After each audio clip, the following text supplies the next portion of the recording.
Hello and good morning to you all. Welcome to this. Yes, Your Highness, Your Excellencies, ladies and gentlemen, welcome. It's good to be back for day 2 of Next World Forum. Now, we are, of course, here in Riyadh, Saudi Arabia, and broadcasting live to the rest of the world. So anyone can join us at Next World Forum and get involved in the world's biggest gaming and esports event as sector leaders, experts, and gaming enthusiasts from all over the world take to the stage and discuss the gaming industry's evolution, the integration of cutting-edge technologies, the competitive world of esports, and of course, Saudi's thriving role in the gaming and esports industry. Now, if you thought yesterday was brilliant, please expect much of the same today. So, I do hope you're all sitting comfortably and are ready for another amazing day of insightful and thought-provoking panel discussions and keynotes, and more importantly, fun, because that's what it's all about, right? Now, I think some introductions are in order, in case you missed it yesterday, or maybe you weren't listening. My name's Lucy Hedges. Yes, and I am Georgia Tolley. We are your hosts for this, the final day of the Next World Forum. Now, although it's going to be really hard to beat everything that happened yesterday, for example, Michael Bay, That was good. who was pretty awesome. Lucky Lucy, got to chat to him. We have got plenty of really big names appearing right here on this stage over the next 8 or so hours.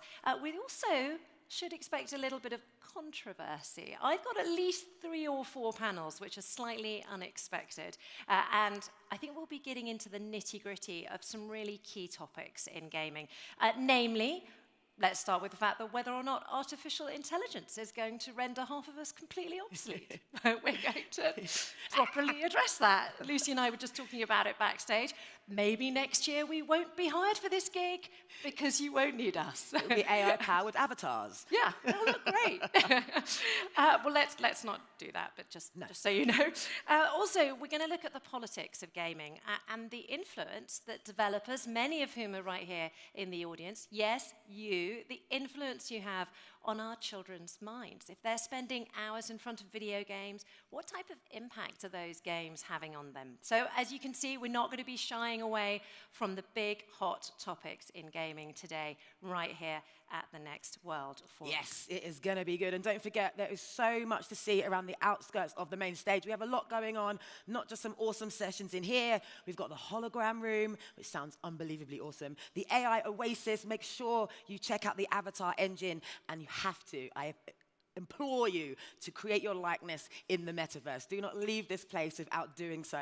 You will regret it if you don't. And you can also take a history trip around the first gaming consoles, to take a stroll down memory lane, something I always love to do when it comes to the world of tech. And of course, don't miss the Plexus Pavilion, which is where I'll be hanging out later on this afternoon, where you'll have the opportunity to listen to some brilliant sessions and then fire some questions at our speakers as well. It's all going to be very interactive. And just a quick tip as well, download the Next World Forum app, which will enable you to learn everything you need to know about the event, including all the schedules of the panel sessions. Plus, you can network with other delegates as well, reserve meeting rooms if that's what you're here for. It's basically your one-stop shop for all your Next World Forum needs. And finally, if you need them, please don't forget to pick up a translation device from our team. They'll be located just on the outskirts of the stage here.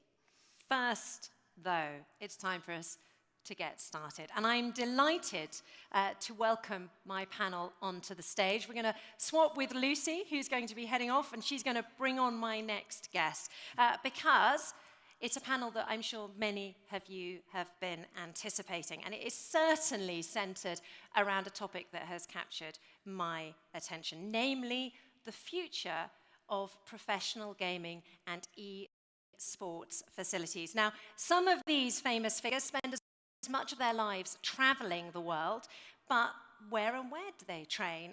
And are they being treated as well as their contemporaries, for example, in the traditional sporting field? I'm thinking about footballers, for example. I'm sure you all remember a time when, for example, Ronaldo, that famous footballer, complained about the hot tub facilities at Manchester United. Now, soon, there's going to be a time when our esports stars are just as important as those footballers. So the question is, are they complaining about hot tubs yet? Do they even have hot tubs? Let's find out with this brilliant panel who've just joined me on the stage. Right, now let's start with a few introductions first, gentlemen. First panel of the day, raring to go. Little wiggle on the stage. Let me start here. So we have Arnab Bhattacharya, Director of Strategy for Kadir. We're going to learn a lot about Kadir during this panel, and I'm very excited about it. Of course, it is one of the Kingdom's 2 giga projects. It is, of course, the home of Gamers 8. You all know what Gamers 8 is, but just for those who are listening internationally on our live stream, it is the world's largest gaming and esports event, also a destination for the world's elite esport champions.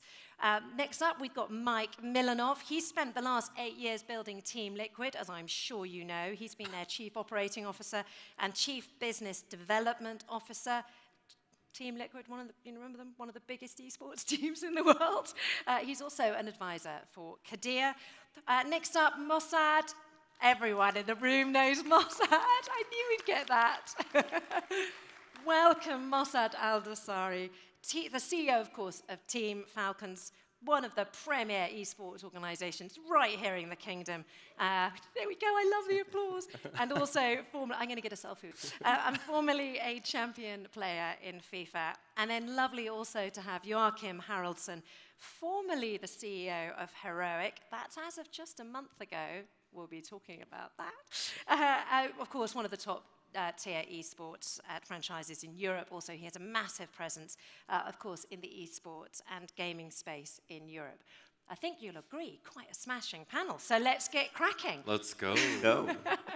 Arnab, I'm going to start with you because I think, obviously, people might be excited to see that Kadir, of course, one of the sponsors of Next World Forum, but you are flying slightly under the radar here with Kadir. I don't think people know necessarily a great deal about it. And my understanding, there's a lot going on there, especially in the field of esports. So maybe you could talk us through that just as a starter. Yeah, sure. So the hardest thing to do is to talk about Kadir because we've been in stealth for such a long time. But I will give a few strategic leaks today without revealing too much. So Kadir is planning to become really a global epicenter for gaming and esports. And that involves a year-round calendar of events. So of course, there are plans to have Gamers 8 there for 2 months, but also there's going to be a whole bunch of other events as well. And part of what we're trying to do is to make it purpose-built that events are happening there all the year round. And it's not a place where there's an event overlay or an activation, but it's purpose-built from the ground up to become a gaming and esports hub. So it's somewhere that players will aspire to compete, to hopefully even live and train full-time at Kadir. So some of the things that we have in mind today that hopefully we'll be covering is we're planning to have a whole bunch of gaming and esports hotels. There's plans for boot camp facilities to train at Kadir. And lastly, we're also thinking of having permanent headquarters, of course, for the local teams, but also for international teams to set up their regional headquarters. So exciting plans, and we'd love to talk about some of that stuff today. Very exciting plans. I'm thrilled that you're here on stage to talk about those things. I can see that Mossad is already looking pretty excited about those state-of-the-art facilities. But I'm going to come to you first, Mike, because it does sound like those facilities are going to be tip-top, and therefore, hopefully, they will be attracting some of the top players into this country. Now, obviously, you are the man behind most state-of-the-art, these state-of-the-art facilities elsewhere in the world right now. So maybe you could tell me a little bit about what that means. What is actually within those doors, for example, of your facilities? Absolutely. Hello, everyone. How's it going? Good morning. So esports training facilities really started to become a thing in the Western world around 2016, 2017. A lot of teams were still in villas or gaming houses. They were practicing out of the living room or where they were living with their teammates. And we were one of the first organizations as Team Liquid to make that change. So we really wanted to professionalize the work environment and also the balance between working and living. And so an esports training facility includes everything from your back office staff, your graphics designers, your marketing team, social media, finance, accounting, HR, executives, but most importantly, state-of-the-art technology and scrim rooms for the various esports rosters that a franchise such as Heroic or Falcons or Team Liquid may have. So everything from a League of Legends PC scrim room, in some cases there are mobile scrim rooms, so scrim rooms like a practice area, training area, console scrim rooms, and then you really have to think about the wellness side of the players as well. So we do a lot of focus on sports psychology, communication, mental health, sleep. There's masseuses that come into the facility as well to check. Can I visit? This sounds Yes, great. you can. To check wrist health. We take it a step further, looking at the science behind the performance of an esports athlete as well, and things such as reaction speed, cognitive function, eye tracking. It's actually quite amazing.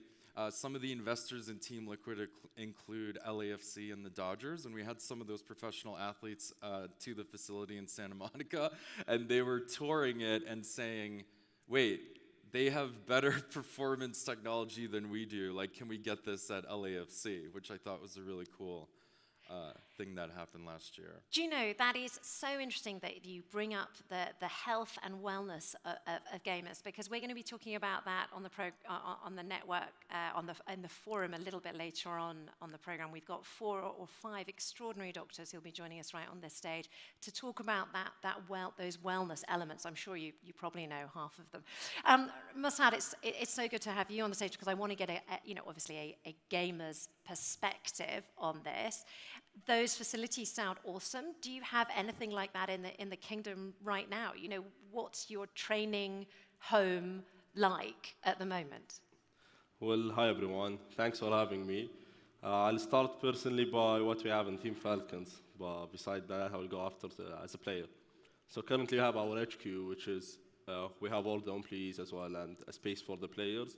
We haven't done what Mike done yet, but usually what we do is with the whole science and the psychologists, we use a third parties, another companies or person psychologist or whatever. But as a player, I was lucky enough because I was with Red Bull, so I visited their APC, so where they train all of their top performance athletes, Formula 1 drivers, and goes on to all the athletes there. And the joy of knowing what exactly benefit you as a player is just that gets you the step you want personally as a player, because yes, you know you are a talented player and you can do as much by winning and getting the best, but there is always the small stuff that's missing that teams need to help you with or our partners need to help you with. And when I went there, it was, to be honest, as a player for me, it was another level and the ultimate goal that I wanted to bring at least a half here to my players. Masad's being completely humble, by the way. The Team Falcons headquarters in the kingdom is really cool. There's a fan area, fan zone area, viewing area. It's already bigger than most other orgs in terms of square meters, and I think they've thought about a lot of things already. No false modesty on this stage allowed. We'll catch you out and we'll pick you up, I'm telling you. Joachim, I'm really interested to know, obviously from a European perspective, we've heard about how cool things are from Team Falcon. We've heard how cool they're going to be, thanks to Kadir and Gamers 8. What's the sort of reality for European players where things are a bit more established? What's the reality for American players? You've probably got a perspective on that as well. Sure. So, hi everyone. I think European teams are quite lucky. A lot of the great big tournaments are in Europe. so we don't have as much travel as, for example, Liquid has had with their Counter-Strike team. Heroic has been one of the best Counter-Strike team for some time now. That is the main team we've had, and we've been stationed out of Denmark. So it's been easier for us, but still very difficult because the pressure on the players are quite high, with over 200 days on the road. So it's quite Say that tough. again, 200 days on the road. Yes. So it's not just that you can't just have a nice home base. You need to keep them comfortable all the time. Well, obviously we do have a great home base where we bring the players, we practice together, we have all the experts like Mike mentioned with psychologists and all of this, but they're mostly spending their time at hotels, different venues every week, and yeah, that's quite tough, especially on a mental health perspective. It must be really tough. And I'm interested to know just quickly how big a difference these facilities make. You know, are they a nice to have, or are they the difference between winning and losing? I think the biggest issue that I see are sort of the long-term effects of what we expect out of our players, because most of the players are coming out of their childhood homes. They're playing in a safe, good environment at their parents' home or wherever they're playing. Suddenly they're in the top 100 ranks worldwide, getting picked up by a professional team out there flying around the world and expected to perform at the stage in front of tens of thousands of people. That's difficult. And I think that is not the right way to go. I think there is a huge gap there that has to be better. We need to make sure that the players are getting the practice before they are expected to perform on such a great level, because the transition is just too quick. Yeah, if I could jump in here, I think the training facility is much more than just a % chance to win. I think it professionalizes the entire industry. Like, for example, we were doing a sponsorship proposal to Visa in 2015 to the same woman that handled, I think, their Olympic sponsorship at the time. And she said, well, what's your training facility like? I'd like to get involved in the training facility because that's kind of the ethos of winning for Team Liquid. And we didn't have anything set up at the time. So we showed her the housing facilities and the villa and the apartments, and they just said, you know, we're not interested. And so we were actually able to double or triple our sponsorship business based on facility inventory as well, and to professionalize the career of a player further. Every single athlete knows that when they go through that door, they're expected to be professional with their peers and other back office staff and coworkers. Their salary went up as a result of sponsorships going up, which means their professionalism had to go up. But they knew that when they left the facility, they weren't going to be asked to train or scrim or do content, and they could kind of have free time. I mean, imagine if you told LeBron James that he had to live with all his teammates in the same mansion in Miami and practice in the backyard on the court and then just go to the stadium and you're kind of with your teammates all the time. The boundaries of professionalism and mental health and work-life balance kind of start to get blurred, right? And that's really what these facilities are as well. Yeah, and really, sorry for interrupting, but this is the issue that I see. We have football players, right? They're playing on the field with somewhat same environments from when they're small. And when you become a professional and you're playing at the big stages, you've sort of had this timeline that has been going quite slow. It's taken many years, right? So they're already used to it. It's the same field. You always have people on the sideline cheering, shouting, being angry at you, and you don't really get to experience that as a pro player when you're growing up. So that's something that we need to look at, and I really wish that we had some better program to make sure to take care of the athletes, because I think the amount of pro players are going to increase if we are going to be able to take care of them at the earlier stage. Now, of course, Kadir is going to be a lot more than just the home of Gamers 8, but in the context of this conversation, Anna, you know, you must be, to a certain extent, taking notes of what's going to be needed. Very carefully taking notes. So some of the things that we're fundamentally trying to change is all of the challenges that you guys have been talking about. So as an example, Joachim brought up that some of these kids have just come out of their home and are not able to perform at the level expected of them. So in the pro facilities that we're planning to have at Qiddiya, we're trying to think about how can we closest simulate the actual in-venue, on-tournament day environment so that they're actually conditioned to be able to perform at that level consistently over time so that the day that they come into the tournament, they're already ready, or as ready as they can possibly be, right? And that's not just creating the visual environment, but also the crowd cheering and all of that. Yeah, so in our scrim rooms, you would be able to do that. Because there's photographers in front of That's you, right. there's cheering All the crowd, lighting, there's all of lights. that. Yeah. So you're literally going to simulate that stadium experience. Exactly. Yes, we are. So when you say simulate, do you mean a bit like here, we'd have it around the screen? Just people imagine if this cheering? entire thing looked like an esports venue right now. Wow, and we it were kind of feels like one performing. slightly already. You could Yeah. just bring them in here. But is it going to be even more impressive than that, basically? That's right.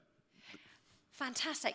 And this, what's so interesting is that you mentioned there that transition for these esports people who are, players who are becoming stars, is that they go quite literally from their bedrooms to stadia. And is there nowhere else in the world that currently prepares them for that transition? Is that the case? I think it's mostly on the teams currently to properly integrate a professional athlete into the team environment. A rookie can start at 17 or 18 years old and they won't have done the university experience where they have to live on their own with roommates in a dorm. They're kind of doing that with the team for the first time, right? And then they haven't had a real-time job. They're just really good. They're top 0.1% in a particular esport. And so they're still having to learn how to be an athlete, how to have hundreds of thousands of followers, how to live with others, how to travel with others, how to go to work every day, be on time for content, etc. So the teams have a lot of that responsibility. Ralph mentioned yesterday on the panel how important teams are to the ecosystem. There wouldn't be properly professionalized athletes without teams. Masad, I've got to come to you on this because you've got that personal experience, as a player and now as a in charge of Falcons and how you look after your junior players. Tell me a little bit about what it was like for you making this journey from bedroom to, I want to say ballroom, but that doesn't quite work. Something beginning with B that sounds like stadium. Bedroom to scrim room. Yes. So I won my world championship when I was 18 years old. So I was really young. I still was studying in school at that time. I was doing it as if I am going to Disneyland or Six Flags. That's something I love and I appreciate doing. But then after, when the years comes, I understand that, okay, this is more of my job that I need to commit, and how can I do more, not just to myself as performance, but even to the team who's been taking care of me. I think the most tricky part here for the players itself when it goes out of, yes, this is your hobby, to this is what you're committed to. And the whole transition here is a very tough one to deal with, not just even the whole followership or the whole good things, the good finance things that you get as a player. And some players react good with it and some obviously not. But the most tricky part is when there is a long duration of the season where you don't go in front of stage and plays.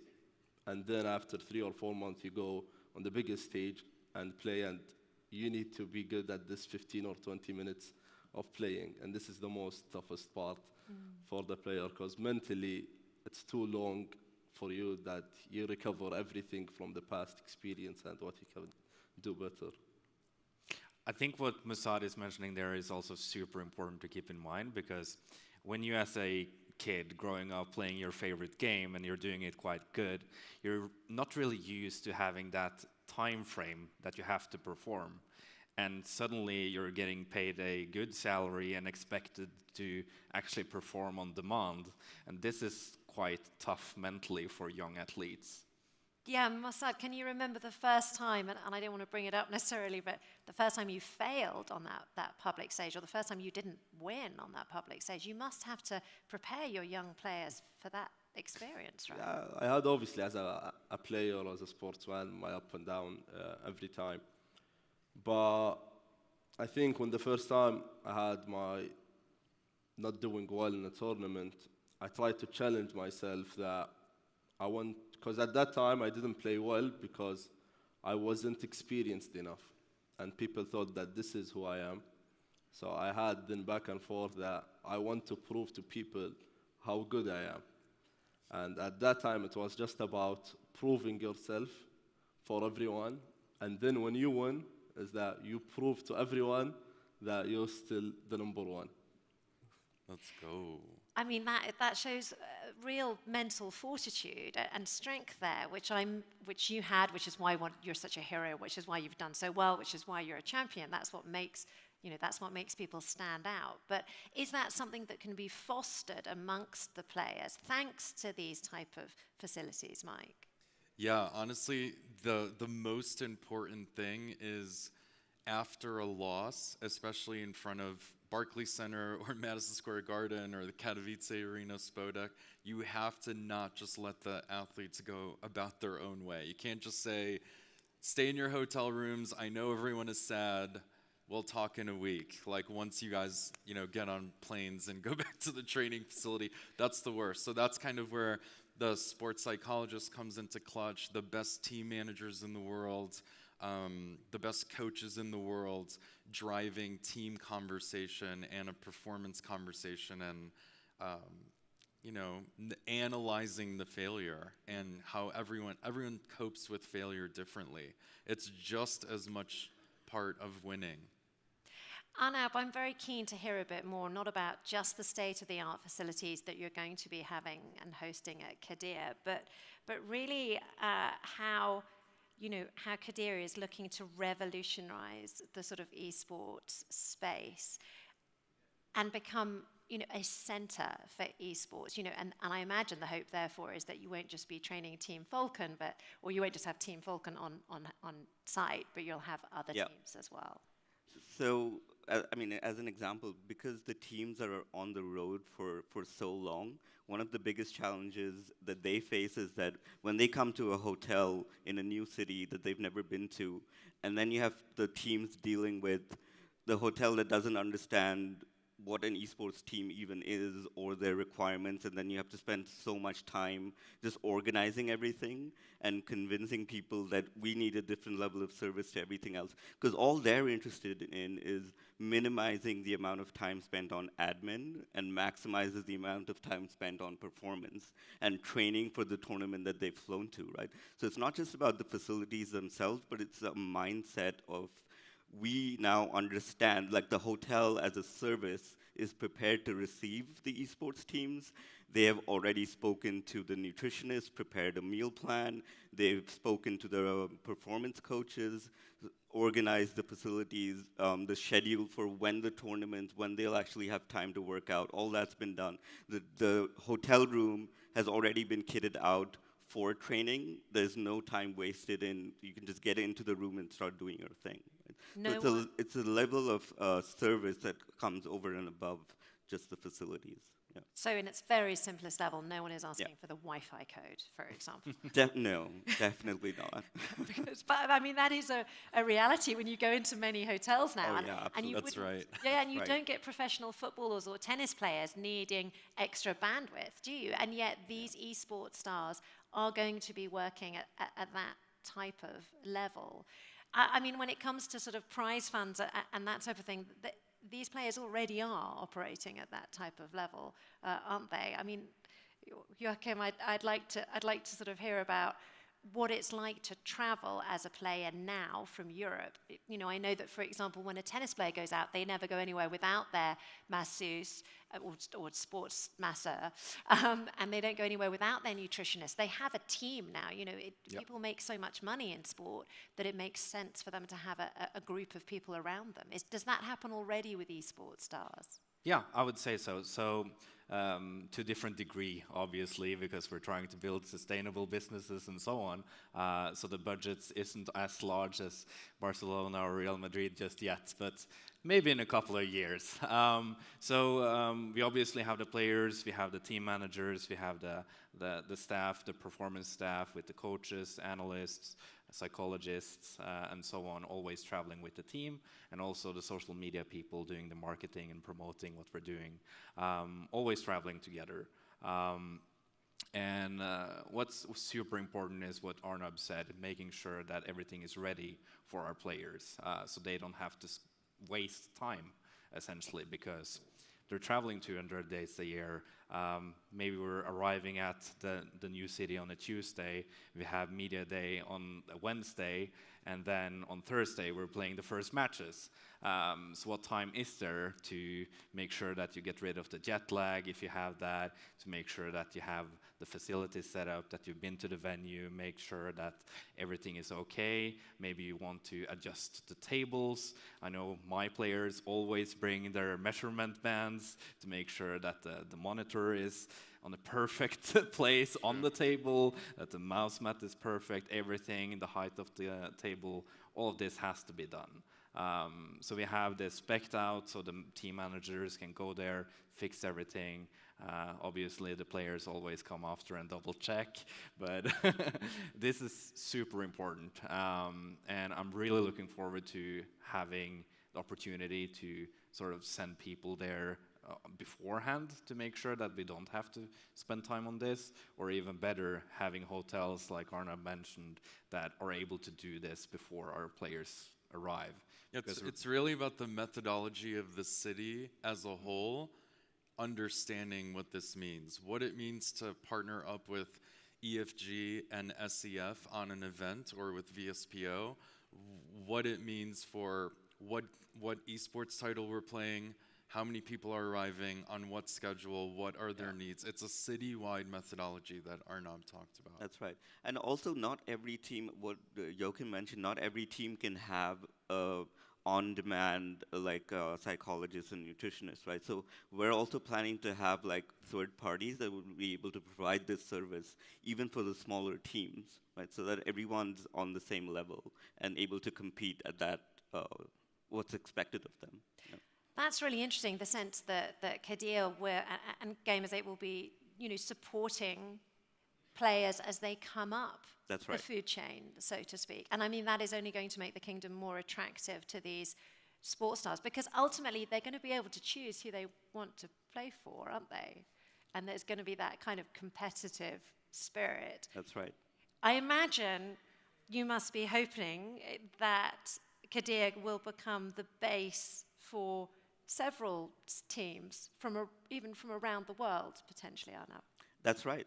And not only on a permanent basis, but the boot camp facilities, we haven't talked about this yet, but they're kind of like temporary training facilities. So it's something that the teams use for a couple of weeks or even months at a time to prepare for the major tournaments. But a lot of the time what happens is that if they don't have a permanent facility, they end up renting out hotel spaces or a mansion in the middle of nowhere and disappearing off the map, and then forgetting about the tournament. And then what Joachim was saying, and suddenly you have to go back into the tournament mode and start performing at that level. So we're actually thinking of having boot camp facilities that are right in the middle of the gaming and esports area, so that even the players can maintain the right level of motivation, because they see that even during their tournament period, that there's other tournaments happening while they're training. They haven't disappeared off the face of the map. The fans know that this team is here, they're present, they're training over here. The players can have controlled fan engagement just to let people know what they're doing on a day-to-day basis. So I think that temporary boot camp facility is also going to be one of our main selling points, just to keep the calendar busy throughout the year. Mossad, I'd like to get your personal experience again, because obviously the fandom is a huge element of the esports world, and we've just heard about how Kadir is hoping to make sure that the players remain close to the fandom. Do you feel that the pressure from the fans, though? I mean, especially here in the Kingdom, you know, we had that type of reaction. We're in quite a serious grown-up forum here, and you're still getting love and applause. I mean, you know, do you feel the pressure of fame?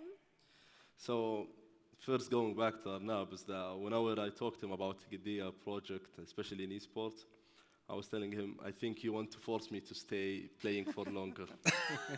Because I don't want to miss that part. I still want to play, hopefully, Gidea when they're talking about, not just to be participating as whoever I am in Falcons.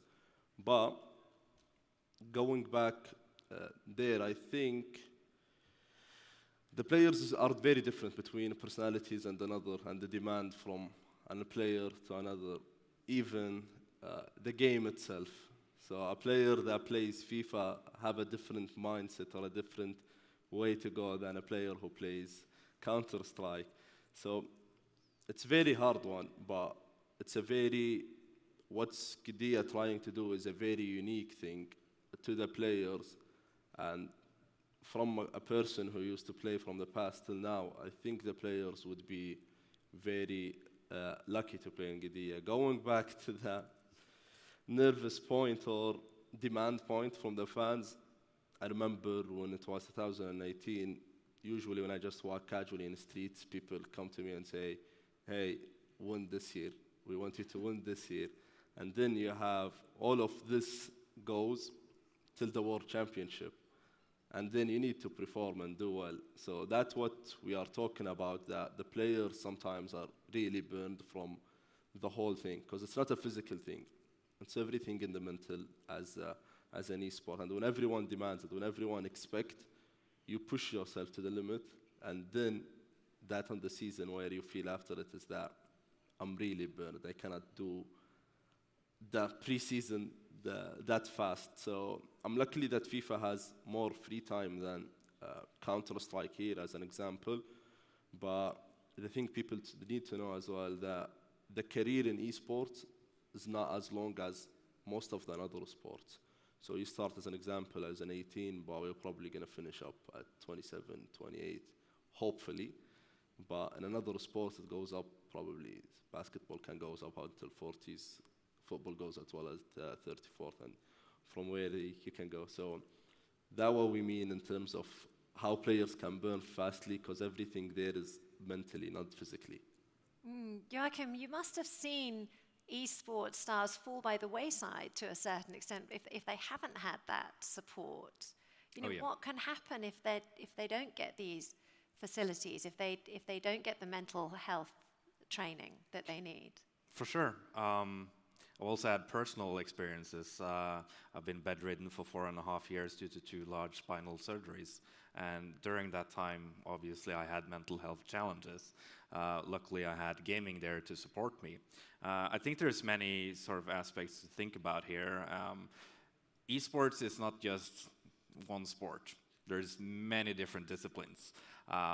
And we also need performance staff in order to sort of be specialists on these different disciplines as well.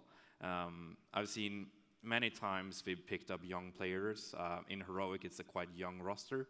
Our youngest being 18 years old. Well, I'm not there anymore because I recently sold the company, but still feel part of the family, obviously.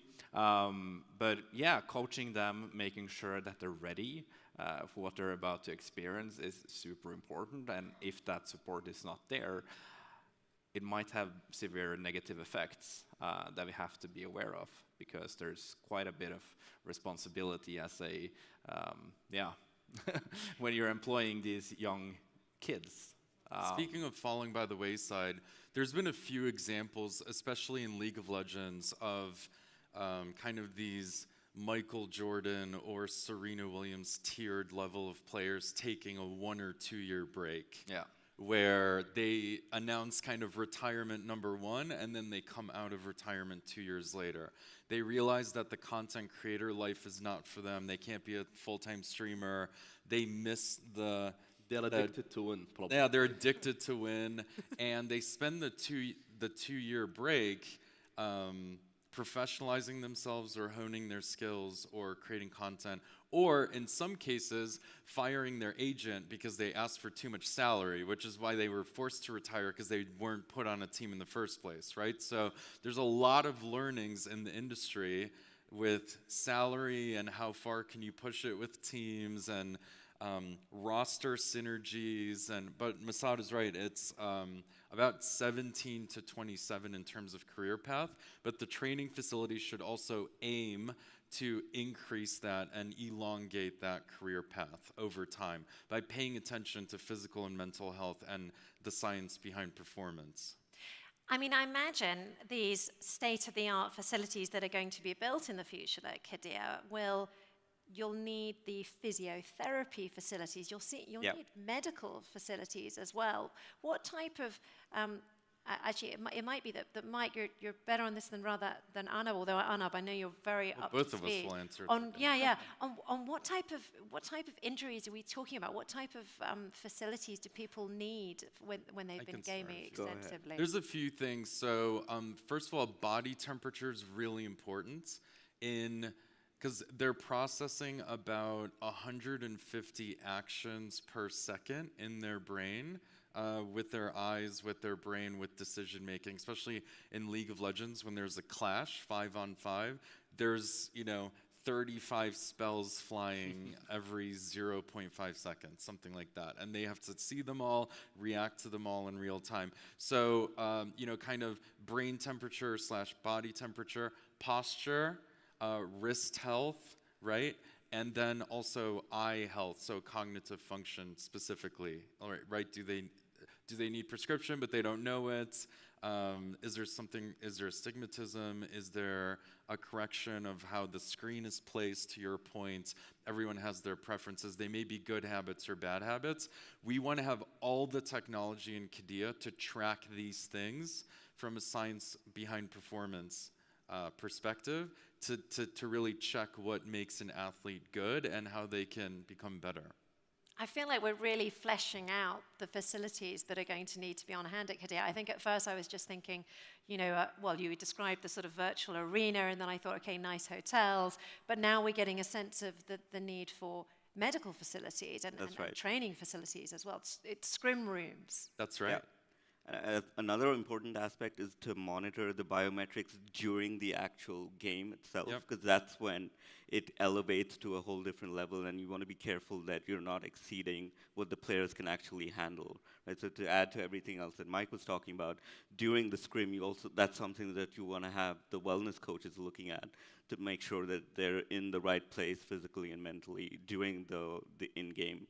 We spoke to the CMO of Gatorade in 2013, and we said, how would you feel about sponsoring an esports team? And he said, well, I mean, there's no sweating.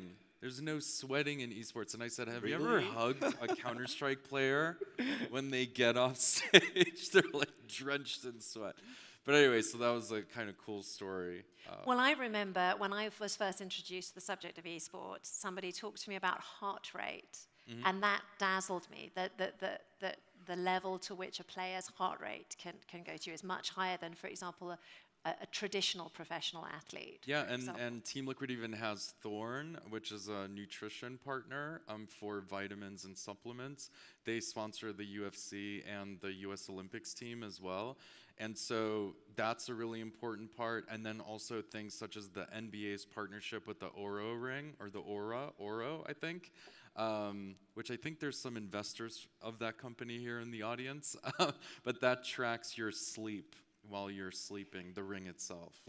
Well, like we've said in the past on this stage, the who's who of gaming and all the sort of peripherals are here right now in Riyadh for this next World Forum. I have about 2 minutes left of this conversation, and I started with you, Arnab. I'm going to finish with you, Arnab. I'm going to ask you to look into the future as far as Qiddiya is concerned, because we've been talking about these facilities.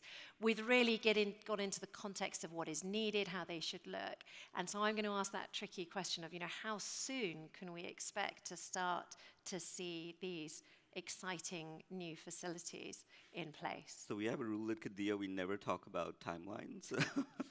Sorry. But they are definitely going to be in the next 3 or 4 years starting to take shape, and hopefully a year or so after that is when we have the first teams coming in and professionalizing. I mean, the whole point of Qiddiya is really to elevate the whole gaming and esports community to what it could be if we removed all of the constraints that exist today. And that's what we're hoping to achieve with this panel of experts, why we want to hear from everyone that's been there, done that, and to make sure that we've addressed all of the concerns and are really thinking about how we can take everything to the next level. Yeah. Well, you certainly heard it here first on the stage at Next World Forum. It's hugely exciting to hear everything that's going on at Qiddiya, and I'm sure we've all learned a massive amount about what esports stars need. Certainly, I've learned a huge amount, and it's been a great pleasure to have all 4 of you on stage. Thank you very much, all brilliant speakers, and really informative, and a great start to day 2. So I'm sure you'd all like to join me in applauding my guests, of course, Arnab Bhattacharya, Mike Milanov, Mossad Al-Dassara, and Joachim Haraldson. Thank you very much indeed for your time. Gentlemen, wow. Very, very cool stuff indeed, and absolutely brilliant to start off our day. I had no idea that esports stars needed so many facilities, but of course it makes perfect sense. They're young. Yes, they need that mental support. They need that. I mean, just traveling for 200 days of the year. That blew my mind. 200. Yeah. And just, all the tests, the eyes, the wrist, the brain, temperature. I love just how much effort is being pushed into the well-being and the health of these players. It's so important. And just hearing it firsthand from those guys in the know it's just fascinating to hear. It blew my mind, really. Yeah, I mean, I actually didn't have a chance to ask them. I would have loved to know more about how these young men and women keep up with their families in these environments. Yeah, but that's the beauty of tech, can talk to people all over the world using state-of-the-art cameras and phones and technology. It's not quite the same, but it is there. It is there. I just want to say we're about to do a rather special announcement. It's going to be in Arabic, so if anyone needs a translation device, now is your time to go and get it. Yeah, very exciting, though. You can see the stage has been set for the next couple of events that we've got here on the stage. Of course, we've got that special announcement, but of course, coming up in the next few minutes, we are going to be welcoming His Royal Highness onto the stage for it's the power play chat, isn't it? You can all see it in your running orders, but we know it's coming. Okay, so we are yet to finish setting up the stage. Have you got a lectern? I believe we are. Okay. Yeah. So it's now time to welcome Eid Al-Dabahi, the Director of SME at the Social Development Bank, to the stage for a rather headline-grabbing announcement. Thank you. I'm going to leave it to you. السلام عليكم ورحمة الله وبركاته. تحت قيادة خادم الحرمين الشريفين وبرؤية سيدي سمو ولي العهد تعقد الاتفاقيات الشراكة والتعاون ما بين جهات حكومية وشبه حكومية وقطاع خاص على جميع المستويات محلياً وإقليمياً ودولياً. ومن أبرز ما أعطت الرؤية اهتمام له هو قطاع الألعاب الإلكترونية والرياضات الإلكترونية، مما يعطينا مؤشرات أن هذا القطاع يملك خصائص سوف تعزز من تحقيق تحسين جودة الحياة وخلق فرص عمل جديدة ورفع مساهمة المنشآت الصغيرة والمتوسطة بالناتج المحلي. ومن أبرز نتائج تلك الاتفاقيات ما أعلن عنه في المنتدى السابق باعتماد برنامج دعم الألعاب والرياضات الإلكترونية من قبل الزملاء بالصندوق التنمية الوطني بالتعاون مع الاتحاد السعودي للألعاب الإلكترونية وبرنامج المحتوى الرقمي. ببرنامج رأس ماله يبلغ 300 مليون ريال. ونظراً لما نملك ببنك التنمية الاجتماعية من ميزات وخبرات وكفاءات وقدرات في بناء البرامج التمويلية والخدمات المالية والغير مالية لقطاع المنشآت الصغيرة والمتوسطة والناشئة وكذلك رواد الأعمال. أسند إلينا مهام إدارة وتشغيل المحفظة من قبل الصندوق التنمية الوطني من خلال عقد اتفاقية تعاون من خلالها بدأ البنك بتشغيل المحفظة. اليوم ما نود الإعلان عنه أن خلال أقل من عام من تشغيل المحفظة من قبل بنك التنمية الاجتماعية حقق اعتمادات تبلغ 100 مليون ريال، وذلك ما يعادل نسبة 40% من قيمة المحفظة. ونود التأكيد اليوم في بنك التنمية الاجتماعية أننا نعمل مع شركائنا بالتعاون في صناعة المحفزات من خلال برامج التمويلية أو غير مالية لتحفيز القطاعات والإسهام في نموها، ومن أهمها قطاع الألعاب الإلكترونية، وذلك لتحقيق هدفين مهمين بالنسبة لنا في بنك التنمية الاجتماعية: أهدافنا التنموية وأهدافنا التمويلية. ولكم جزيل الشكر.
Morning, everyone.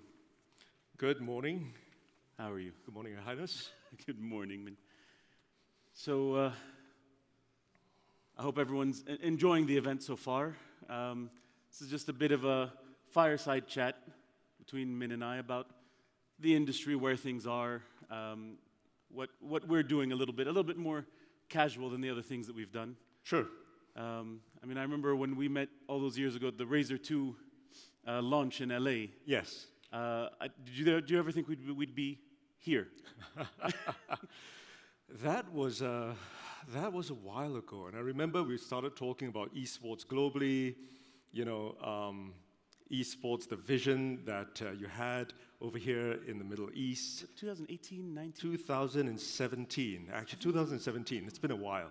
Wow. And I think back then, you know, for us, you know, we were talking about what we had done in the US, Europe, China in particular. And I didn't think that years later I would actually be over here. It's been a while. It has been. And I remember that phone well. It was a great gaming phone. Didn't fit in any of my pockets, but it was a great gaming phone. Well, I actually loved it. It was all about handhelds and stuff like that. And amazingly, if you remember, we talked about how mobile gaming and stuff like that was taking off. And it has. It's all about processing power, the content, getting it out there. And yeah, gaming has really grown. And I know, I mean, at Razer, you guys are always at the forefront of innovation in gaming and in tech, among many other things, which people might not realize. Sure. Just, you want to tell us just a little bit of background, you know, how you started, how you got to where you are, how you got to be this brilliant mind in the gaming and esports world. Sure. So maybe a quick introduction, I think, for the people who are not familiar with us, I think, at this point of time. But we were founded, back in the day, I was a competitive gamer. You know, back then we didn't call ourselves esports athletes yet. We called ourselves pro gamers. We pretty much invented the world's first gaming mouse. But I think we didn't just invent a mouse. We pretty much created an entire industry. It's now a multi-billion-dollar industry in terms of gaming hardware, gaming gear. We went on to innovate a little further. You know, we looked at laptops in the past, super heavy, super thick, with processing power, and we said, could we get it thinner? Can we get it, pushing the boundaries of thermal, so on and so forth? And today, we've created pretty much a brand that gamers all around the world, we're one of the biggest kind of millennial brands out there. People are familiar with the triple-headed snake logo, the Razer triple-headed snake logo. We've built an ecosystem of hardware, software services, and we pretty much live with a single motto: for gamers, by gamers, and that's what we do. We were pretty much born on esports, and that's been our focus. And when I came over, I was tweeting about it, and we had gamers all around the world asking, so Min, why are you in the Middle East? What's happening over there?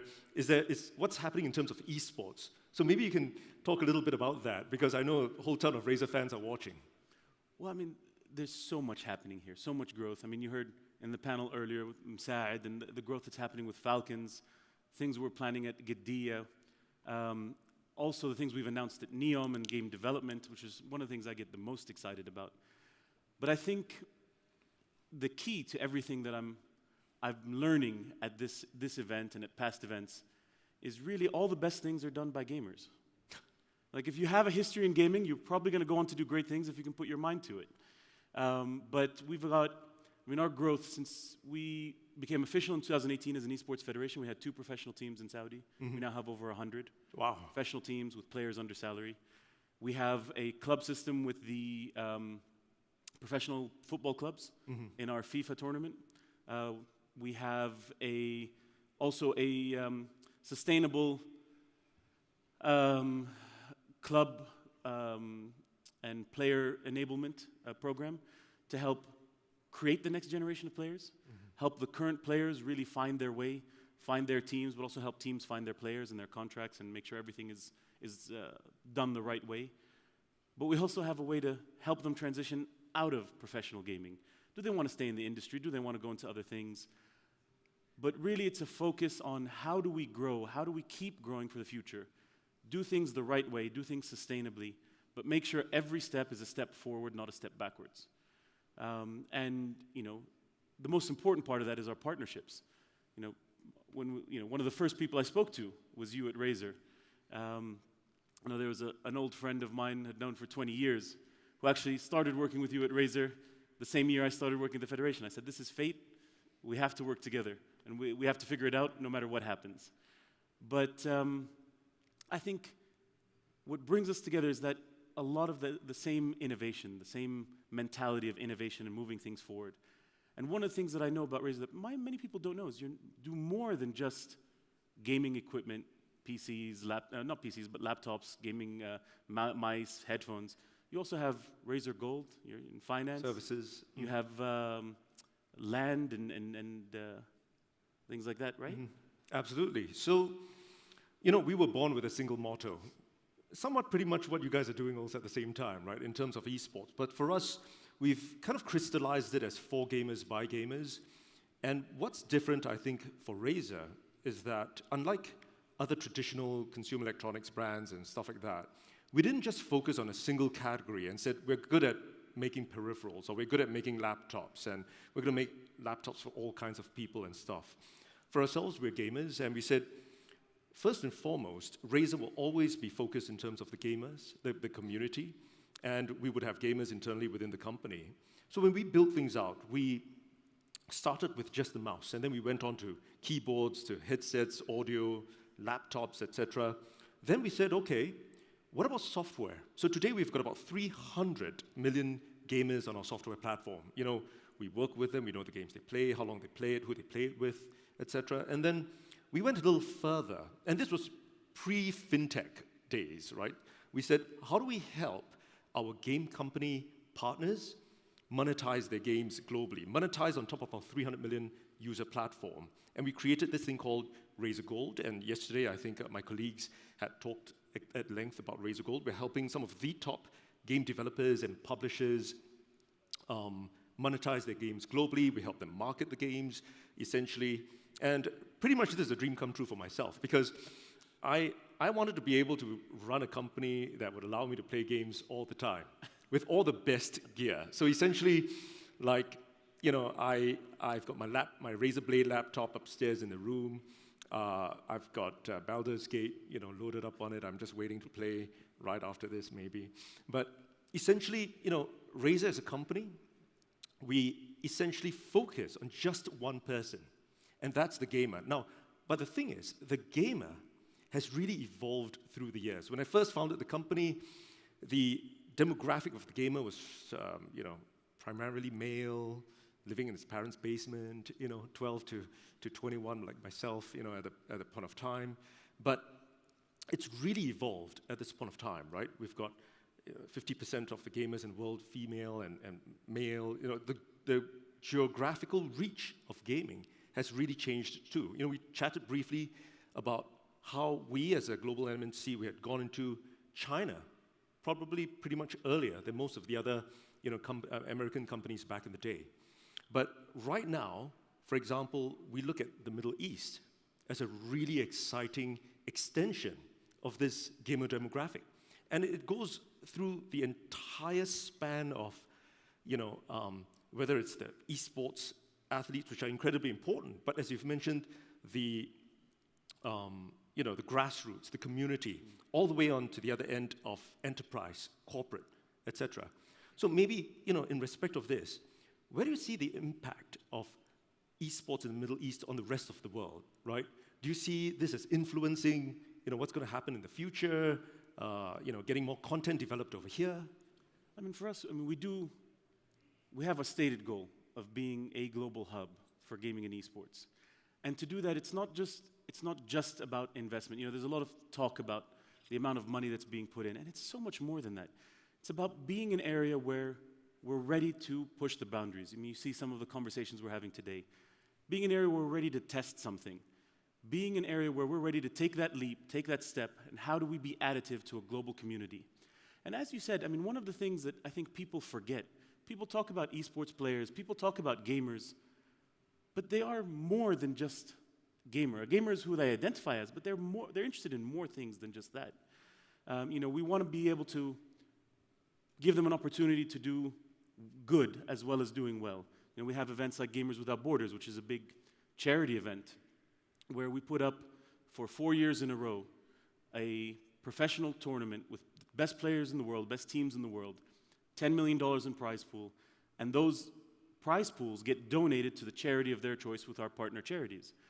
And that, trying to make sure that this is an industry and what we are contributing is additive, is trying to push things forward, make things as better, and also try and make sure people can do good. And I know when I visited your offices in Singapore, when we talk about sustainability, I mean, I remember there was a coffee machine with a robotic arm. And I remember you told me, although you have free coffee upstairs, everyone goes downstairs to buy coffee from this robotic arm. Expensive for coffee. A reason. Yes, absolutely. So, you know, something that we really believe in is the community, the gamer community that we've got. And, you know, we're talking about close to 2 billion gamers or over 2 billion gamers globally, worldwide. And we think that the community, the gamer community, can be harnessed for really doing good globally. And at Razer, one of the things that we are passionate about is the same things that our community is passionate about, which is the environment. So we partnered with Conservation International to save trees. So we've got a little mascot, which is a little snake called Snaky Snake that we've got. And we've partnered together with Conservation International to look at all kinds of opportunities to be able to promote sustainability. And for example, that robotic barista that you saw in our lobby, every single cup of coffee that we sell, we save one tree together with Conservation International. And we really harness, or we work with the community to really get the word out there. So for example, on my wrist is a Panerai watch, right? So together with the CEO, Jean-Marc, who is really passionate about the environment also at the same time, we came up together with Panerai a sustainability initiative for the ocean, for that matter. And it extended a little further, where we said, why don't we put a little bit of research into materials, recycled materials, what else can we do in respect of this? And we continue to do that. So today, for example, Snaky Snake has saved over 1 million trees together with Conservation International. And now the bigger target is we want to get to 10 million trees worldwide. And that's what we consistently do over and over. And this is exactly what we're talking about, is gamers are more than just gamers. Absolutely. They want to do well, they want to help people, they want to save the environment. They have many other concerns. And how do we, both as a Saudi Federation, as Razer, as our partners in the industry and everyone here today, how do we look at them as a holistic human being and not just a gamer? And this is one of the things, you know, I keep telling our players, I keep telling everyone who comes, is like, you are not a product. You are a stakeholder. As long as you're treated as such, I think this industry will move forward in the right direction. Absolutely. And I think in respect of this, you know, today, I would say that for every young person, you know, back in the day it used to be movies, music, but now gaming has become the mainstay, and, you know, and gaming brings all kinds of additional benefits at the same time. Teamwork, communication, more so creativity, innovation, etc. So I do think that for ourselves at Razer, working with you know, the Saudi Esports Federation and much more, we have a duty to be able to kind of amplify the work that we're doing. Now, not just in terms of entertainment, not just in terms of competition, but more so than that, other positive things that we can bring to bear. Sustainability, of course, being one of them. So that brings me to another question, talking about doing good in the world for, you know, people who are follically engaged like I am. How do you get from an April Fool's joke to an actual product? How does that transition happen? Sure. Well, so, you know, we've spoken about Razer as a brand. So today, I think we've really transcended ourselves being a hardware or consumer electronics brand. We've pretty much become the lifestyle brand for many of the gamers out there. It's not just, you know, the triple-headed snake logo, but today, if somebody sees like acid green with black, somebody would say, hey, that's Razer, or they would say, oh, are you a gamer, so on and so forth. Now, something that we're known is for our collabs or collaborations worldwide. I spoke about our collab with Panerai, we've worked with Lamborghini, we've done luggage and gear with Tumi, etc. So we like to find like-minded partners, like-minded brands, and of course, primarily in the premium luxury space. We are pretty much a premium luxury brand ourselves. But very recently, on the 1st of April this year, we announced an April Fool's joke, and we said, you know, we're going to make the Razer, you know, at that point of time, like the shaving razor. So it was a great joke. We thought it was funny. You know, the community loved it and said, oh, can you shave in 240 follicles per second and things like that. And we thought that was funny. But what was really interesting was that we had Gillette reach out to us. And Gillette said, hey, you know, we kind of know this shaving space also at the same time. Would you guys like to collaborate and do a Gillette Razer collab? And we said, sure, but, you know, we work super fast at Razer. And Gillette said, we're going to execute super fast too. So just a couple of weeks, in fact, last week or the week before, at Gamescom, we've now announced this Gillette Razer. All right? So I had a colleague just bring this directly from Germany, from Gamescom over here. I hope that wasn't a hint. And it's a beautiful collab. You know, we've got the, you know, trademark acid green of Razer with the triple-headed snake logo around it. And so it's for the first time ever, we've brought this right over here. You can check it out. Again, I hope that wasn't a hint. I know my wife gives me that hint all the time, so. So, but this is, I think, a testimony of how gaming has really become, you know, into commonplace. It's gotten into, Procter and Gamble, etc., is focusing on this space. It's really everything to do with the millennials, the youth. So how do you see this as a driving force, for esports, or what you're doing over here for the youth over here and the world? It is everything. 70% of our population is under 35. 68% of the population consider themselves gamers. If this isn't something that we take seriously and we want to get into, then we are doing a disservice to our own community, our own population. And I'm one of those. I'm above that age range, unfortunately. A little. But a little bit.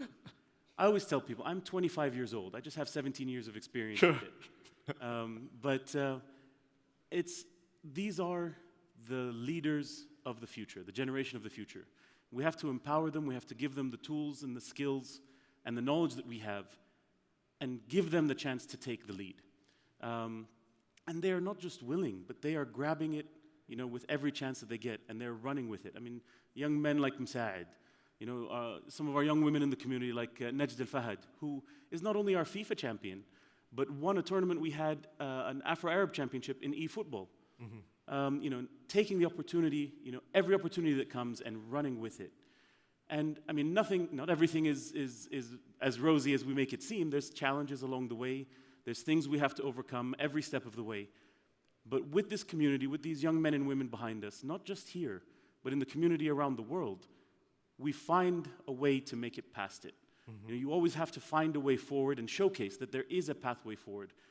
And as long as you keep the center, which is doing right by our young men and women, our community, our gamers, then you will find a way past every challenge. Sure. But, Your Highness, you see, myself, I think we've been in the industry for a long time. And in the course of this forum, I've met a lot of the other pioneers over here. I've run into many of them, and we've been chatting about this initiative, Qiddiya, Next World, and all that.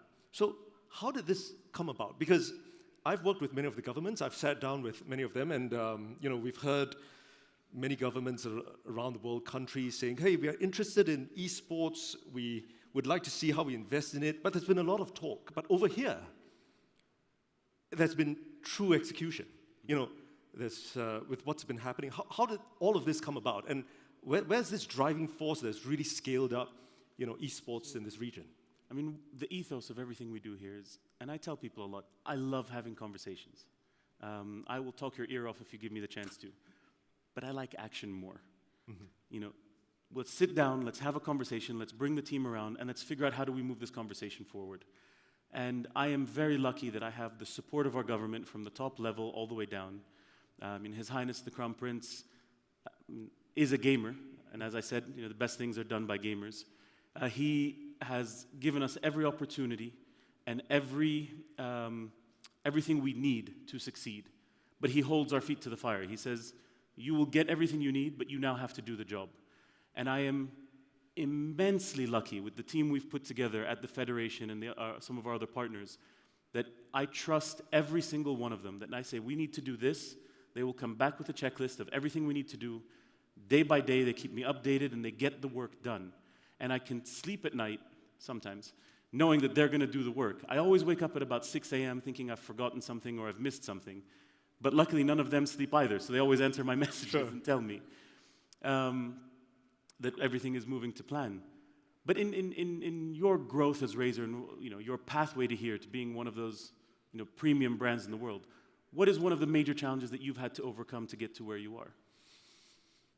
Well, oddly enough, I think in the early days, it was really recognition of gaming and esports as a real business, as an industry, right? I think when we first started, gaming was always viewed like, and this was many, many years ago, like child's play, right?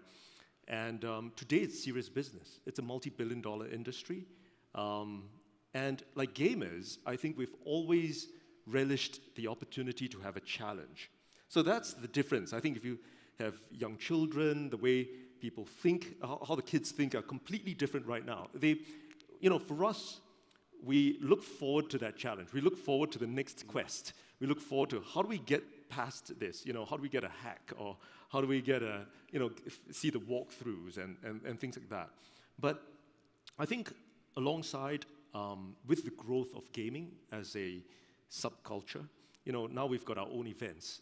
Even here, having the B2B, the corporates, the enterprises talking at the same time, all the way to the B2C, the Gamers 8 kind of initiatives. I think we've really grown into ourselves, I think, over here. And we can just see growth continue to happen, because digital entertainment is the most engaging form of entertainment today. And that's where I think I'm excited about seeing what we could do more in this part of the world, right? For example, whether it's even setting up offices, focusing on this part of the world, driving even more investment, I think, in talent.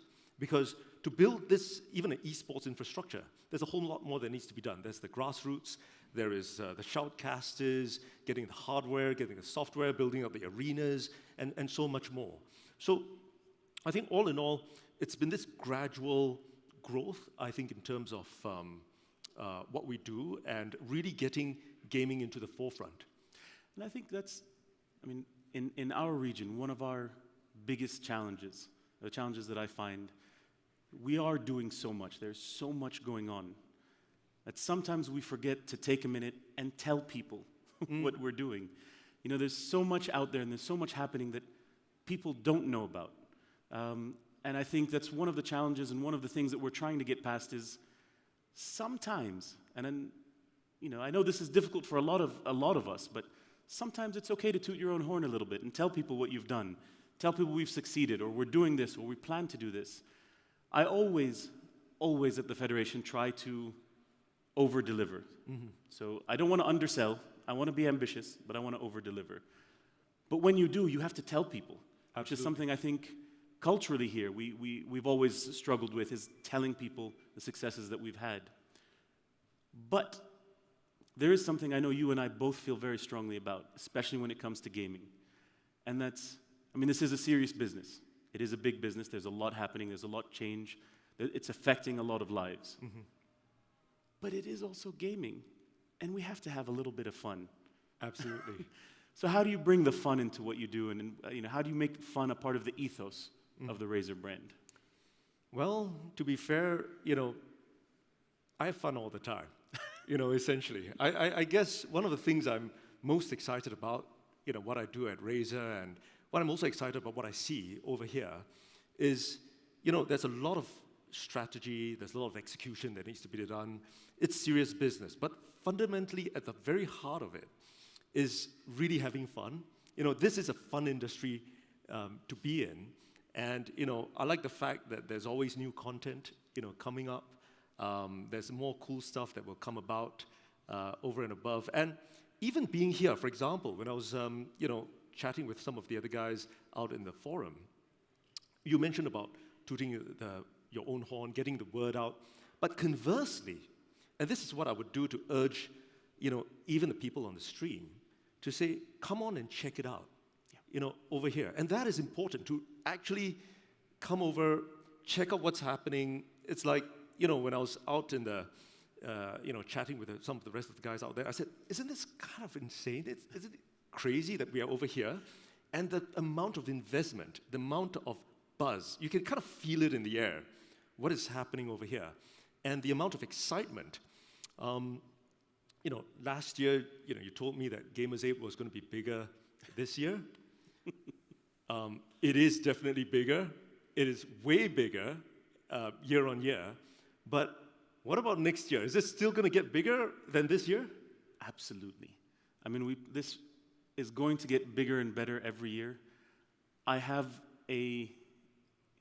not a challenge, but a aim to make sure that we grow organically. I don't want to just end up, with some massive event. We have to make sure that this is organic growth. But what makes it bigger and better every year is, one, the team that we have working on it, who are all amazing, and I don't thank them enough, and I thank them every day. But also the fact that every year we start planning a little earlier. Time can give you miracles. Our first year we had a very condensed timeline before we launched the first Gamers 8. This year we had months. For next year, we started planning already. So I anticipate much bigger and better, although people always ask me at the end of every event we have, are you happy? I'm like, happy is a difficult word for me, because happy means everything went perfectly and everything went to plan and everything that we dreamed of has happened. And if that happens, I'm leaving the Federation the next day because I have nothing else to give. There's always things when you're behind the scenes that you see, that you plan, that I said, what I deem a success is if no one outside of our organization sees the challenges we've had and they can enjoy themselves, then that is a success for me. And then next year we will take those challenges, we will make them positives, and we'll figure out what the next challenge is that we can overcome. Awesome. Wow. That is quite something. Well, I think, we're probably running out of time at this point of time. But, for ourselves, I think at Razer, we're excited, I think, at what we see over here. For us, we tend to look at things geographically, internally at Razer. We've got North America, we've got the US, we've got Europe, we've got Asia. China has become a big market for us. But I think with trips like this over here, with what's happening over here in the Middle East, one of the things that we are exploring internally is what more can we do in this region? And I think it's a two-way kind of process. We'd love to see more investment into the region. We'd love to bring our teams. We'd love to, bring our investments as a company over here also at the same time. But what more? Is there any more that you can tell us, I think, as we close this off? There's always more. We have, obviously, Savvy and the investments coming there. We have the National Development Fund, who's put up a 1.8 billion real fund, which is about $500 million for growth of the industry in Saudi. But also we have so many initiatives and so much work that we're doing regionally, because we do view that what we do here in Saudi is not just Saudi, it is us as a region, and we all have to come up together. And then you look at the areas nearby that are severely underserved. You talk about sub-Saharan Africa, you talk about South Asia. There's a lot of growth that is happening and needs to happen there. And again, young populations, large populations that are focused and ready to be a part of that global community. They're there, they just need to be seen. They need a spotlight. And what we're doing here, we hope, will be a stepping stone to bringing the spotlight there and making sure we bring everyone up with us. Awesome. All right, thank you very much, Your Highness. Thank you. Thank you. Thank you. Please. Thank you. After you. After you. Sure. All right. Let's see if we can not fall down the stairs.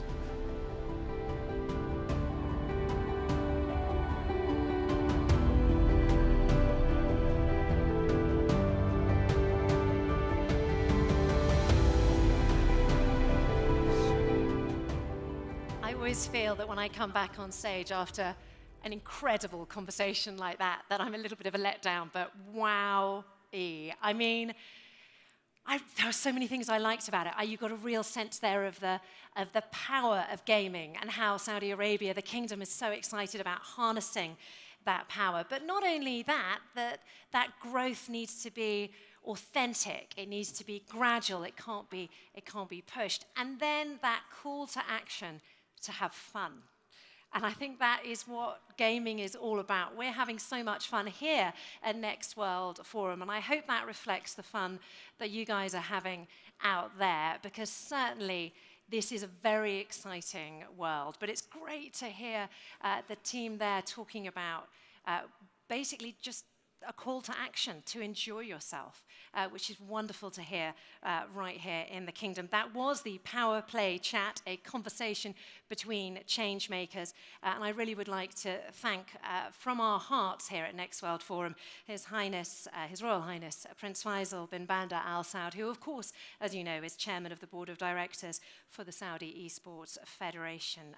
And also wonderful to have such a key figure from the gaming sector here in Riyadh for this event. Min Lang Tan, of course, co-founder and CEO of Razer. They don't need an introduction, but I'll say it anyway, of course, the world's leading lifestyle brand for gamers. Fantastic to have them both join us right here on the stage. And in the next 45 minutes, to go. We've got a huge amount to look forward to. I know that after a conversation like that, you might want to grab a coffee, but don't. Stay here with me because I have a fantastic panel of guests to invite on the stage, because for the next 45 minutes, we're going to address a really thorny issue. It's got really broad ramifications. It is this concept of politics in gaming and the real-world consequences of virtual realities, because video games really have become the dominant form of media for many young minds in the world. Many young minds, many children spend more time on video games than in any other media in the world. They're more likely to interact with games much younger as well. And that means, of course, that their brains are malleable, their opinions are yet to be formed. And we are now living in a world where those changes have implications. Joining me now to talk through this potentially daunting reality is another panel of incredibly distinguished guests who have traveled from all around the world to join us here on the stage. And they spend much of their working lives considering just these topics. So thank you very much indeed for my guests joining me now on the stage. I will take this moment to introduce you all. Thank you very much indeed. First of all, let's start on my right. Cool shoes, sir. Yes. With gaming industry veteran Chris Bussey, who is the CCO of game developer Seven Falls. He was, of course, formerly at Skydance Interactive. We have Kate Edwards, CEO and geographer at Geography, a consultancy that focuses on game culturalization, which I have to admit is a concept I hadn't heard of before this day. So I'm very much looking forward to finding out about what that means and the context in which that functions. Tim Scott, UK Director of Public Policy for Roblox. I'm getting a selfie with Tim later because my children love Roblox. Khalid Khalifa, the regional representative at the United Nations High Commissioner for Refugees. And we also have Michael Klozinski, Associate Professor at the Faculty of Humanities at Silesian University in Poland, where he is head of the Game Studies Research Center. 5 eminent experts, 45 minutes of conversation to come, and my goodness me, I am looking forward to this one. Kate, I'm going to start with you. First of all, I mean, we always start with a nice overview question to introduce the topic, so let's roll with that. Okay. Let me get a sense from you of just how big a cultural influence gaming has on children compared to other forms of media, like films, like music, like television. I made a grand announcement as I came on the stage, but this is something you study. It is. Hi, everyone. So I'm a geographer, and I've been doing this culturalization work on games for 30 years, which means I basically help game developers adapt their content for other cultures. Not localization. I don't focus on language translation, but it's about the content and everything in the game, the story, the characters, the environments. And as such, I mean, games truly are a cultural artifact of any place where they're created, whether it's Saudi Arabia, United States, Germany, China, elsewhere. It is a cultural artifact of the same caliber as film, television, literature, art. So we have to treat it as such. And I think younger people, because they spend so much time with games, they spend so much screen time with games today, especially compared to film and television. For a lot of younger people and younger generations, games are their culture. Whereas, like in my generation, I grew up with a lot of films and television, so I identify with a lot of films and television that kind of shaped who I am, Star Wars, for example. But for younger people, I mean, truly is games are where they're spending most of their attention. And so we have to think about the culture that is in the games, because if one thing is true that I've learned in my many years is that all content carries culture. And we have to remember that the content is an ambassador of who we are as creators and who we are as a company and who we are as a country if we're, putting our games out to the world. And so kids are receptive to that. They're understanding that because, of course, kids learn very quickly and they perceive things, they're very sharp, much sharper than people give them credit for. So we have to be mindful of that. Mike, I'd like to get into the sort of nitty-gritty of that a little bit more, and certainly it's going to shape our entire conversation. Thank you, Kate. To what extent, from your studies, do you think video games are already shaping, for example, people's perceptions, attitudes, even their beliefs? Well, to be honest, if you think about gaming culture, it starts with a projection of the world. You have to build a world, you have to create a narrative. And while building a world, you convey messages. And you cannot have a world that sprouts from no culture at all. So whenever we're building any worlds, we're already basing them on our knowledge and preconceptions about the politics, the culture, social strata that we already know. So in a way, researching games has always targeted at least 3 levels. The first one is the representation that we can find in any game. So for example, in Frostpunk by 11-bit Studios, you have a very interesting representation of a dystopian world. Whereas in other games, you can have a very utopian vision. For example, in SimCity, you can build a utopian city, of course. But then the second level is where things get more interesting. So you can design a game to be a tool for specific politics. Like America's army was a tool for recruiting soldiers. And in that regard, there also is the third level, at which games are the object which is being policed by governments, by different institutions. And in that regard, we had seen that when we were seeing the debate about loot boxes or the recent 2019 Chinese regulations concerning the youth and their usage of games and playtime. So from the research perspective, if you think about games, you think about their worlds, the messages they convey, you think about them as tools for enacting or maybe implementing specific political agency, but also as objects that are policed. Of course, there is also a fourth, I would say, dimension to games, the dimension where these are the spaces in which politics enacted by players is being played out. And I'm thinking about Roblox here, of course. I mean, what's so exciting is that I think we all knew sort of imperceptibly that games were influencing our children, that were influencing our society, but to hear from 2 people who've made it their arguably life's work to study that, you know, that really does frame our conversation here. And it does bring me to Chris and Tim, who have quite a responsibility in this context, you know, as individuals from the gaming world. First of all, Chris, as a gaming developer, you know, is this something that you consider? Do you feel the weight of that responsibility? Absolutely. I mean, I think it's really changed recently. You know, I think 25 years ago when we were first starting, the focus of games was just to make something fun that people can enjoy and blow off steam. But now you're more aware of it. I think that, you know, we were discussing earlier that, you know, different cultural impacts have made us aware of what games can do now. And I think the timing is perfect, right? You know, it is so pervasive. It is in, as Kate said, you know, every kid's DNA of what culture is now. We have to be thinking about it. And I would say 15 years ago, no, we never talked about it. We talked about, you know, oh, hey, is this fun and is this cool and what are we going to do now? Whereas absolutely from the beginning, we're talking about, well, okay, what impact does this have? And are we being sensitive about this? And are we portraying this correctly?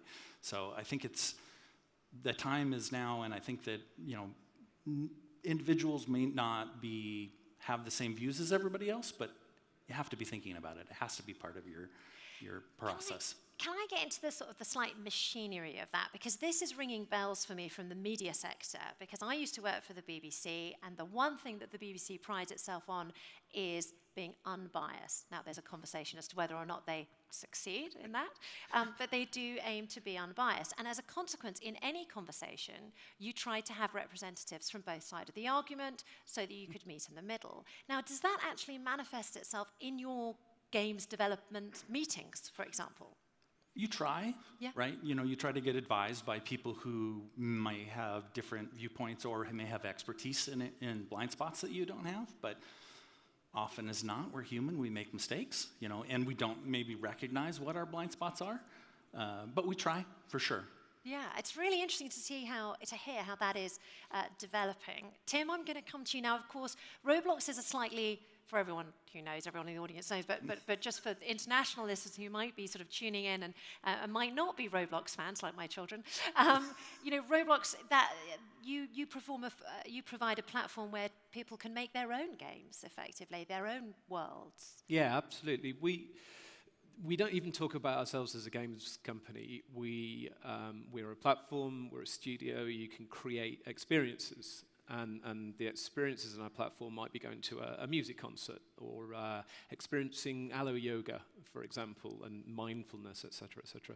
So when you talk about political biases and you talk about the sort of issues that might sort of come up through this conversation, everything is user-generated on our platform. And police is probably the wrong word for this, but we sort of police stuff through community standards, community guidelines, that sort of idea. But ultimately, it's a sandbox to say what you want to say and develop the stories that you want to say and create this sense of identity. The theme that runs through Roblox is we want to connect 1 billion people with civility and optimism and see what happens. We can recreate this.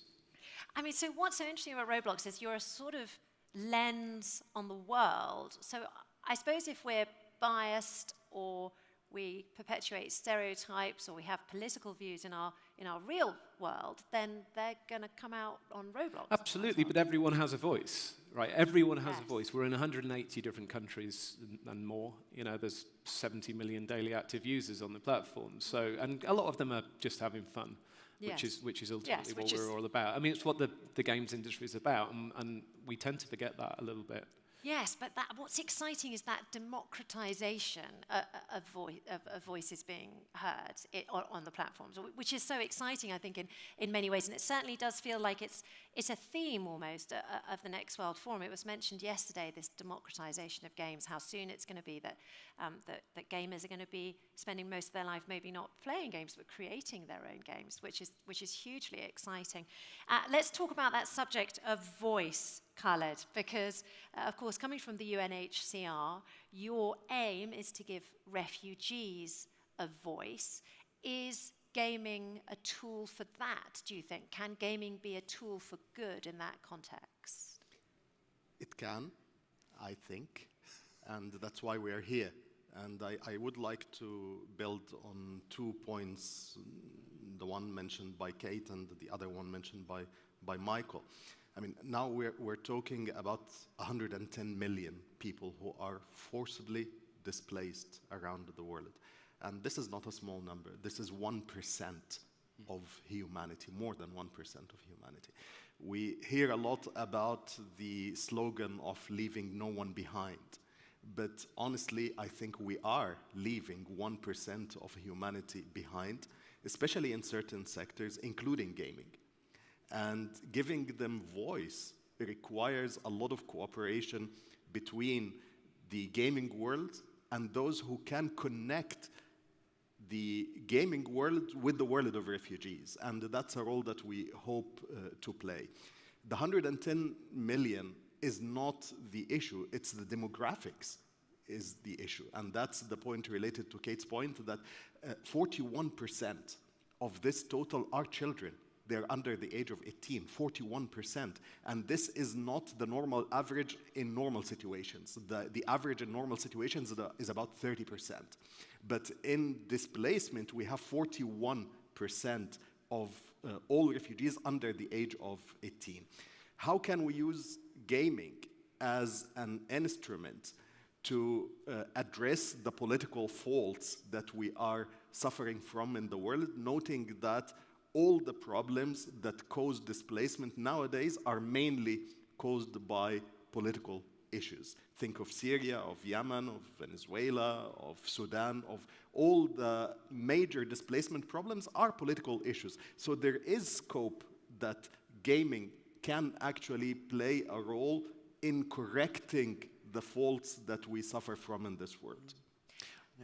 Go ahead, It's also about building the sense that games actually convey political messages for the people that are persecuted, that are suffering. So for example, in Bury Me My Love, or in games such as Papers, Please, these issues have brought up the attention, the awareness of people to the political problems. And in that regard, in game studies, we are constantly looking at the political potential for serious gaming, but also for the political themes being, in a way, implicitly and explicitly presented in AAA titles, so in the big productions. I'm thinking Horizon series, for example, but that is, I think, the field of expertise of Kate. Maybe related to the voice point, Georgia, is the fact that we need to make sure that refugees actually speak for themselves, rather us talking about them. So I'm hoping next time we meet here, we will have a group of refugees who will be talking about their own problems, about what they are facing and how they, from their perspective, see the gaming world contributing to solving their problems. In so many ways, there's this problem with stereotypes, isn't there, Kate? That is part of the problem. I mean, one of the things I wanted to address about bias is that games are a form of artistic self-expression, and so as such, they are inherently biased because it's your self-expression. Whether you're an individual creator or a team creating a game, your game carries bias with it to begin with, because oftentimes the team comes from a specific geography, language, culture. So we all carry bias, but we all try and overcome it through education. That's why we spend so much time in school learning about the world and learning about other people. But there's nothing wrong with the game to carry a certain level of intentional bias. So if they want to have a certain message around, whether it's a political message, cultural message, a lot of games and a lot of creative fiction use allegory to take a real-world incident, historical, cultural, political, and build it into the game, similar to how we did it in Dragon Age, where the Dalish elves are actually an intentional representation of refugees and immigrants and how we treat them in a society. And when BioWare created that game in the world of Thetis, that was a very intentional action because they wanted players to have that experience and be aware of how they deal with that kind of issue, and hopefully take the learnings from the game into their real life and think about how do they treat the other in our society. And so I think that intentionality is really key to a lot of this, because I've worked on a lot of games where many of the mistakes they made around politics or culture were completely unintentional just because they're not informed and, frankly, sometimes just blatantly ignorant, or I should say willfully ignorant.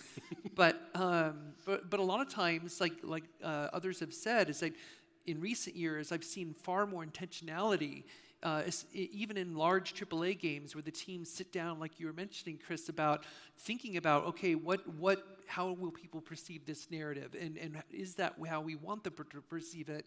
And these discussions are being had now, where I agree, even a decade ago, most games I worked on, we never had those conversations. And including about stereotypes, though, because oftentimes stereotypes come into the picture when, frankly, it's lazy creativity. When teams say, well, we want people of this culture and that culture because, the company says that one of their values is inclusivity and diversity, which is fantastic. But when the actual practice of representing that inclusivity, they just don't have the skill or the knowledge, which is why it's so critical today, as many game companies realize that you have to get people from the culture. Like you were saying, if you're going to make a game about refugees, have the refugees work on the game. Make them a part of the conversation, because you really can't do that representation authentically without them. And this is the thing, is because gaming has become so much more globalized. There was a time, for example, when these AAA games were being, frankly, just made for people in the Western world, perhaps. And therefore, at that time, I'm going to be very frank here, it might have seemed appropriate to have all the bad guys to have beards, for example, and maybe look like they're from the Middle East. Now, obviously, we've moved past that stage by some way, but those games are still out there. Let's be honest. I mean, I remember I played them when I was about 19. And of course, that was around the time of 9/11, and it felt appropriate then, but we're now in a completely different age. Chris, do you cringe when you look back on some of the games that have been made in the past? Oh, I think that if you don't look back at your old self and wonder why you hadn't grown to where you are now, you're not doing the job. Yeah, I think we've changed a lot, but as much as we've changed, there's so much more. And I think alluding to what the others have said, I'm excited about what AI is going to unlock in terms of allowing more voices into the conversation, allowing more people to express what they want and get out there and have that. I don't know that every AAA game needs to address every ill that affects us, but every AAA game needs to think about what they're doing. If there's not intentionality, then you're definitely being irresponsible.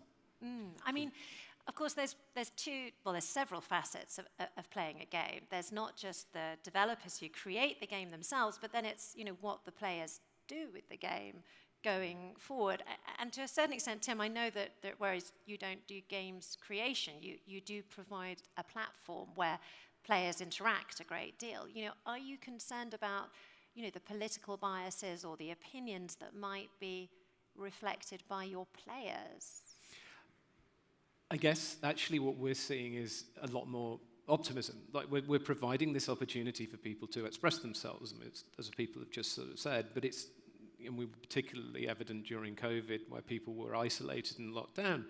What was happening is that people were able to sort of say, I'm suffering from this. I'm seeing this happening in my society. Maybe I'm suffering from depression or whatever. And actually giving that voice, which allowed everyone else to go, oh, me too. Me too. This story is being told that directly speaks to me, and here's a community that I can engage with and develop and understand that it is normal or it isn't right or what have you. So actually, it's the opportunity that we're seeing through our players rather than that kind of more negative. Yeah, I mean, you've got such young people on your platform. Listening to them, hearing about their opinions, does it make you feel hopeful for this younger generation that maybe they are a little bit less into stereotypes, they're a little bit less full of, hate, I suppose is a quick way of putting it. Yeah. They're incredibly aware. Our audience is actually growing up with us. We're about 18 years old now, and we're starting to see the people on our platform sort of growing up with us as a company. But yeah, they're incredibly aware. This is not, I work a lot in kind of policy, public affairs, and it's online safety, and it's all, how do we keep people protected and safe?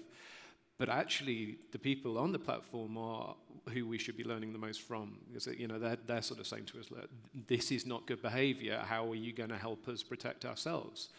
To Chris's point, this is possibly where AI can come in as well, because that can start to sort of enhance those player protections and those interactions in a way that perhaps sort of like the more traditional moderation doesn't quite cut. It's going to be very interesting. A little later this afternoon, we're going to be talking about the value of artificial intelligence actually in game development, but obviously, in game, game policy as well. For example, adjudicating comments, for example, that type of thing. So that's going to be a very interesting. So many of our comments here at Nextwell, so many of our sort of panels are interlinked. It's very interesting to see how they all meet up. I mean, Khaled, when it comes to the point of refugees and representation, I suppose one of the biggest problems you faced in wrapping this community into the rest of the gaming community is access, because you don't have those facilities as a young person in a refugee camp, for example. Yeah, it's access to the refugees, and access by the refugees to the technology as well. It's ease of travel. I mean, imagine a refugee living in a camp in Uganda, for example, who wants to come to a conference and participate. First, we face the problem of getting the person out of the country, getting a visa to the place where they need to be, and getting guarantees that they can go back to where they came from. That's a very big challenge. Another challenge is their access to the technology. their access to the gaming hubs in places where sometimes you do not even have electricity. So there are major challenges that we need to address. However, I wanted to speak to the point of responsibility and changing behaviors and giving also good examples rather than the bad examples to avoid. And we cooperated with a gamer here a couple of years ago, a famous gamer in the region called Abu Falla. And he's very young, he's in his very early 20s, and he comes from Somalia originally, and used to live in Kuwait. And he wanted to do something for refugees. So I said, I will help you fundraise using his YouTube channel, and he has about 25 million followers on YouTube. So he's using his social media rather than his gaming platform per se. And he said, I will not sleep this day until I raise $1 million for refugees. And he sat behind his computer, raised $1 million for refugees in one night. So the experiment succeeded. Another organization in Emirates said, let's do it bigger. So they took him in front of Burj Khalifa in Dubai, the largest tower in the world, and they put him in a glass room. And he said, I will not get out of this glass room before I raise $10 million. And he raised more than $11 million in 10 days.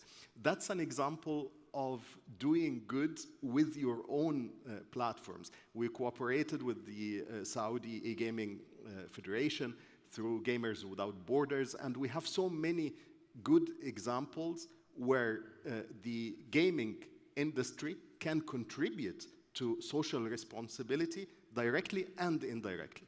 Yes, Michael, I want to talk about that because one of the reasons, Khaled, I think why that campaign worked so well was because it was authentic. Like your gamer, he really believed in it and believed in the mission.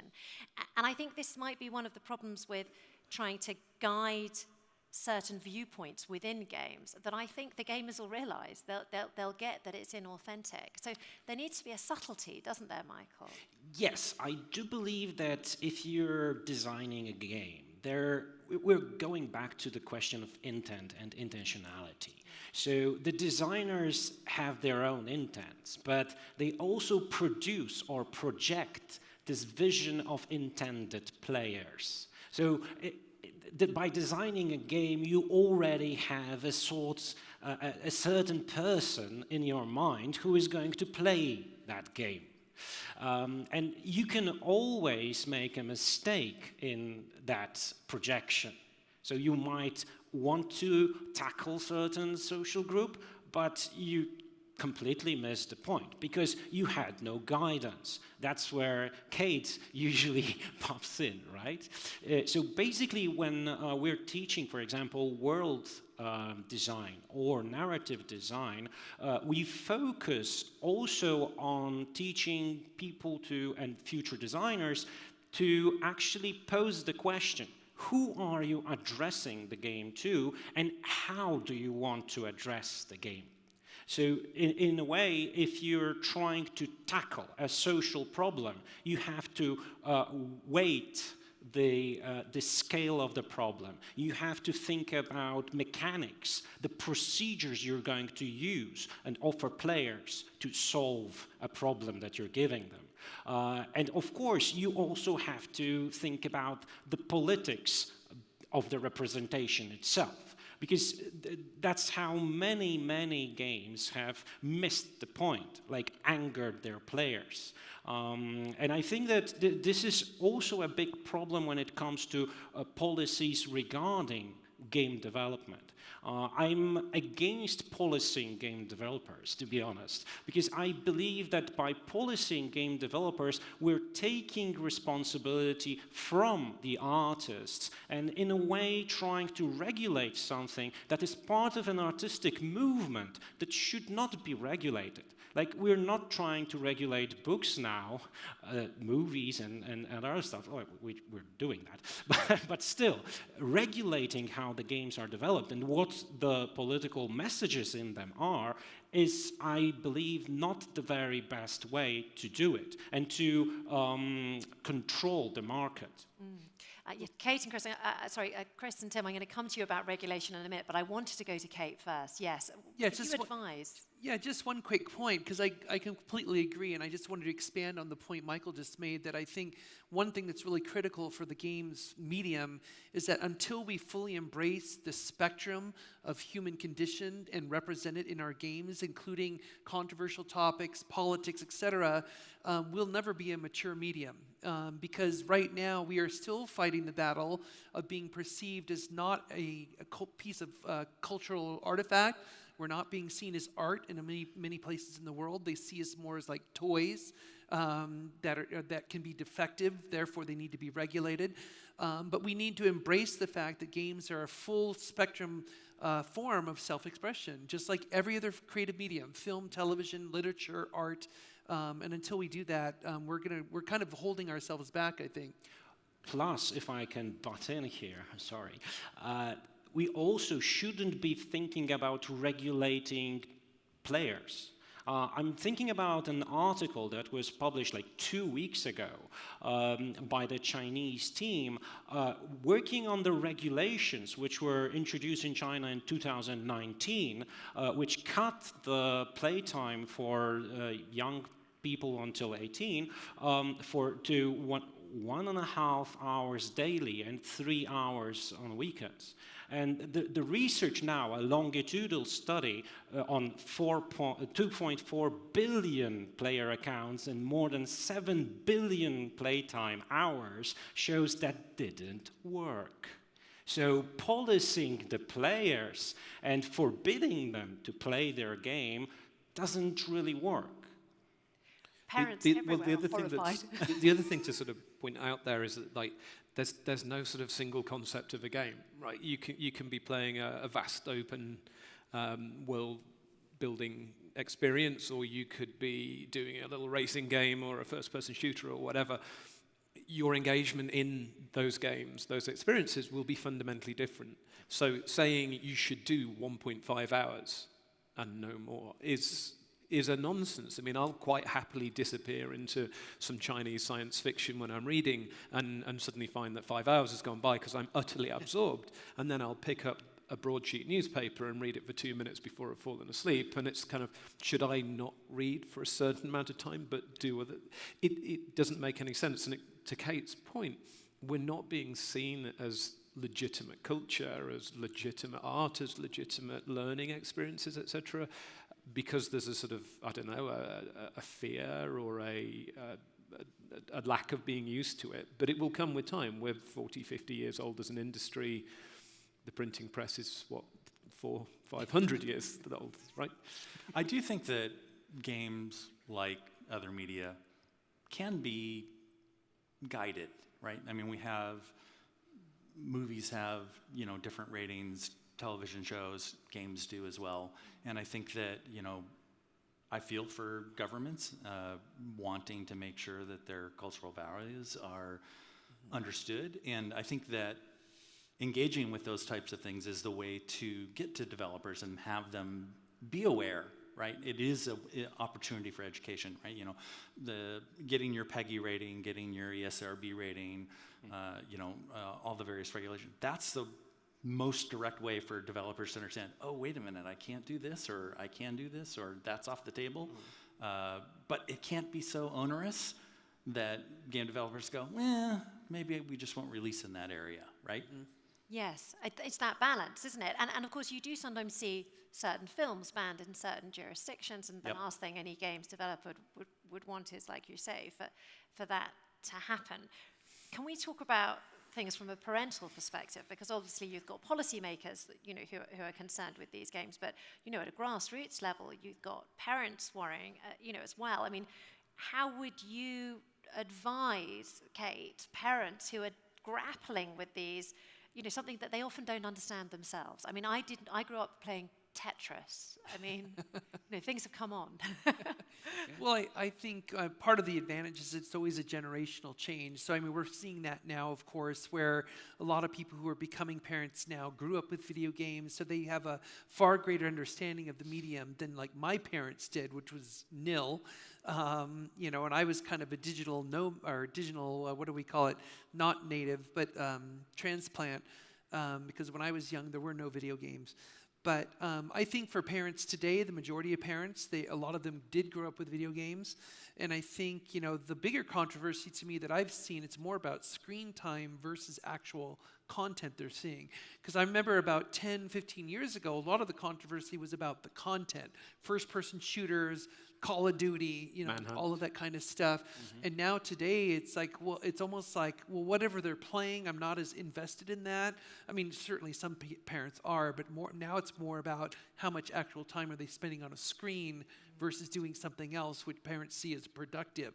But you look at the stats today, and I mean, I think right now, well, even before COVID, the average American adult, for example, this was American statistics, was spending about 11 and a half hours a day with some kind of screen, whether it's television, computer, whatever. And that's prior to COVID. And I think COVID really, amped that up. So it's a huge challenge. I mean, parents are already involved in a tremendous amount of screen time. So it is a little bit hypocritical because the average American, for example, is spending that much screen time and they're telling the kid, don't use your screen. You get 1 hour a day where the parent's spending like 11 hours a day.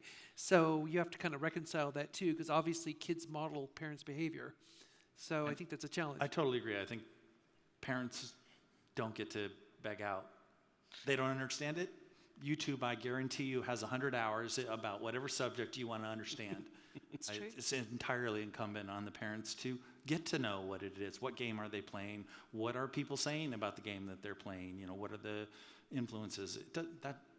You got to invest in your kids. You can't just throw them an iPad and walk out the room. So we always used to, in the olden days when I worked for the UK government, there was sort of an argument for default on parental controls on consoles because that would solve everything. And as a civil servant kind of pushing against some of this, what I was always saying is, well, no, it's not a surrogate for a babysitter or it's not a surrogate for parenting. Engage. Understand what it is that they're doing. And to that previous comment, several hours. You shouldn't be measuring this by time. You should be measuring this by what they're doing. If you're on Roblox, you could be creating a world. You could be engaging with your friends. You could be talking about homework and learning and collaborating. And surely that's a good thing. Just because it's a video game doesn't, degrade the impact of it. And it's a social experience as well, right? I mean, kids get on video games. I get on video games. And I meet people who I've never met in face-to-face, but I have 10-year friendships online, right? And so do your kids. And so it's not, to your point, Tim, it's not just, they're wasting their time. No, it's a form of socialization as well. So you've got to get involved. You've got to be in there. I watch my own kids play. And we can bring refugees into this sort of world and enable that for them, bring the barriers down and connect them, give them that identity. Exactly. And I think it's an important point related to parental control and policy development as well. I think we are all against overregulation of anything. However, we need to make sure that gaming is contributing to the solution rather than the problem.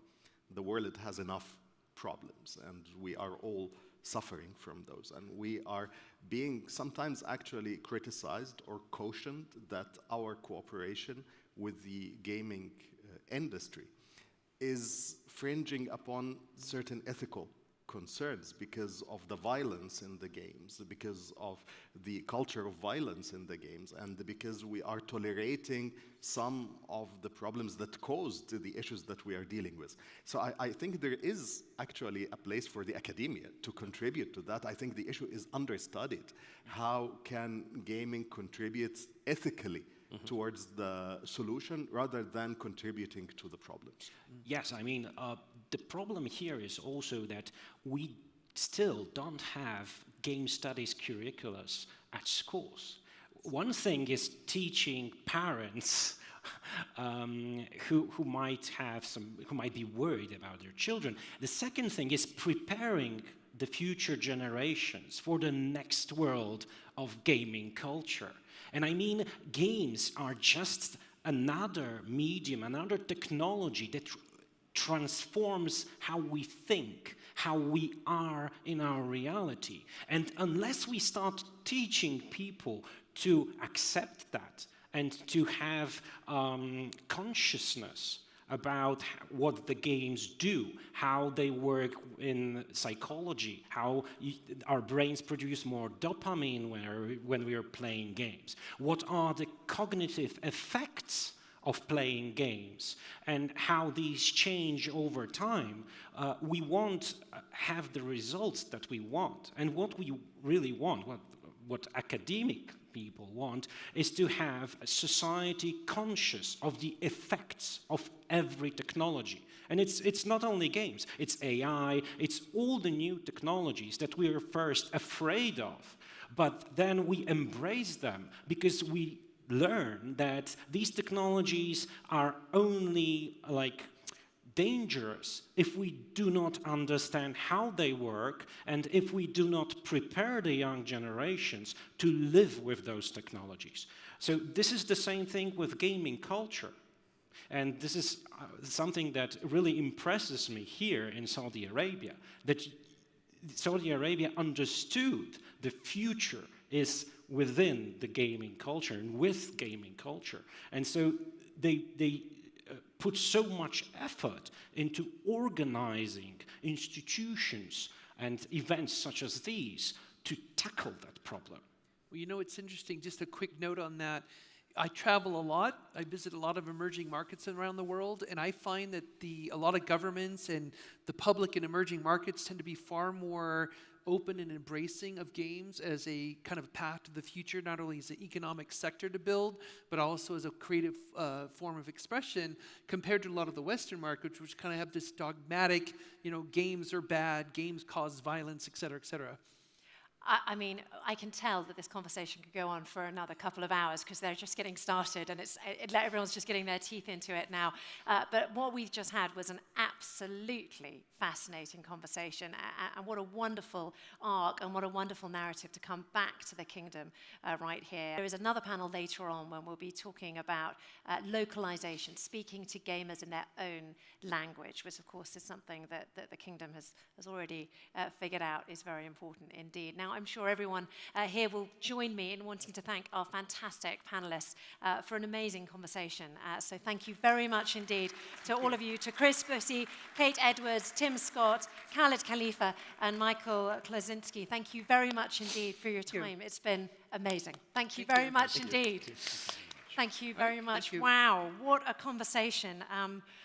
Goodness me, we're going to transition now into another equally controversial conversation, because I think we really got into the nitty-gritty there of the different biases, the stereotypes that you might see in the games and the gaming community, and the different ways in which we need to challenge those, whether it falls to the responsibility of, for example, games developers, whether it falls to the responsibility of gamers themselves on those democratic platforms like Roblox. So yeah, it is absolutely fascinating to see how that's going to develop right here in the kingdom and, of course, further afield. Now, this is my opportunity for us to transition smoothly, swiftly, elegantly into our next conversation, which is actually focusing on another reasonably controversial subject, which is, of course, the role of women in leadership roles in the gaming industry. And I think it's fair to say that none of us think that there are enough of them. I mean, speaking from a woman's point of view, you'd expect to hear that. But certainly in my next panel of guests, I believe, are going to share almost exactly the same opinion. Now, what is absolutely exciting about what's going on my iPad at the moment is that it's decided not to load my next script, but I'm delighted to say that I am going to be welcoming my next guest onto the stage right now. Ladies, thank you very much indeed for joining me right here. I am going to struggle to introduce you because my iPad has decided to entirely freeze, and as a consequence, my script is not loading. So I'm going to take the slightly unusual route of asking you to introduce yourselves while I fiddle with my connection. So thank you very much. If you could start on my right. Thank you very much indeed. Hi, everybody. My name is Holly. I was co-founder of a mobile gaming company called Kabam. We made games for Marvel, Hobbit, Fast and Furious. Basically, if it was a PG-13 Hollywood franchise, we made a game for it. We sold to Netmarble in 2017, and I went to Y Combinator, one of the top accelerators, for about 2 years. And then we've been doing a lot of investing at the intersection of entertainment and tech, and now working a lot on curated communities in fandom. Thank you. Hi. Please, yes, go ahead. Thank you. I'm Jessica Tams. I've been in the gaming industry since 1998, which I started as a programmer at Sierra, which was part of Blizzard at that time. And I've gone through the whole gamut of positions inside the industry, from programming. I founded a studio, then I ran a trade association. And most recently, I've started up a new game studio with my co-founder, who spoke actually right in this panel before, called Seven Falls. Thank you, ma'am. All right. My name is Boyoung Kim. I'm an investor at Griffin Gaming Partners, which is one of the leading venture capital vehicles dedicated to games. We're based in California. Thank you very much for having me. Thank you very much indeed. My name is Fan.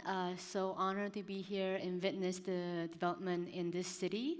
I used to work at Riot Games doing esports publishing, and then also work at Amazon Luna, help ship the cloud gaming platform.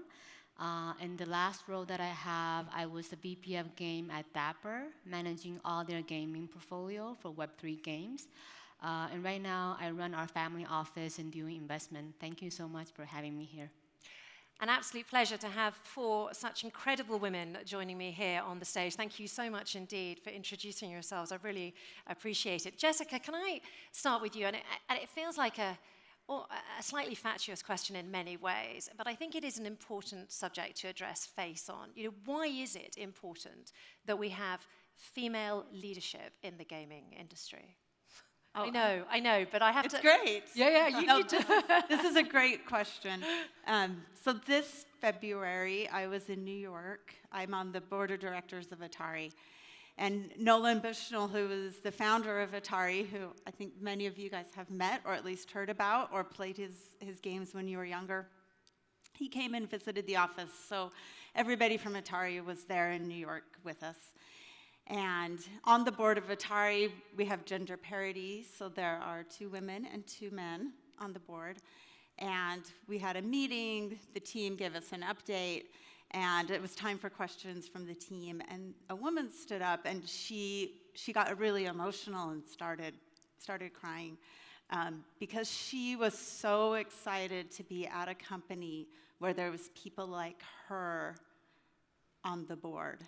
And so for her, that meant that she belonged at that company.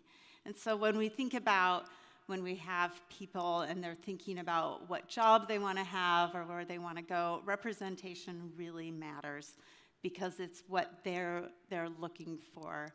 And so I see it, you know, with Atari, and then I also work with Manga Productions, which is here locally in Saudi Arabia.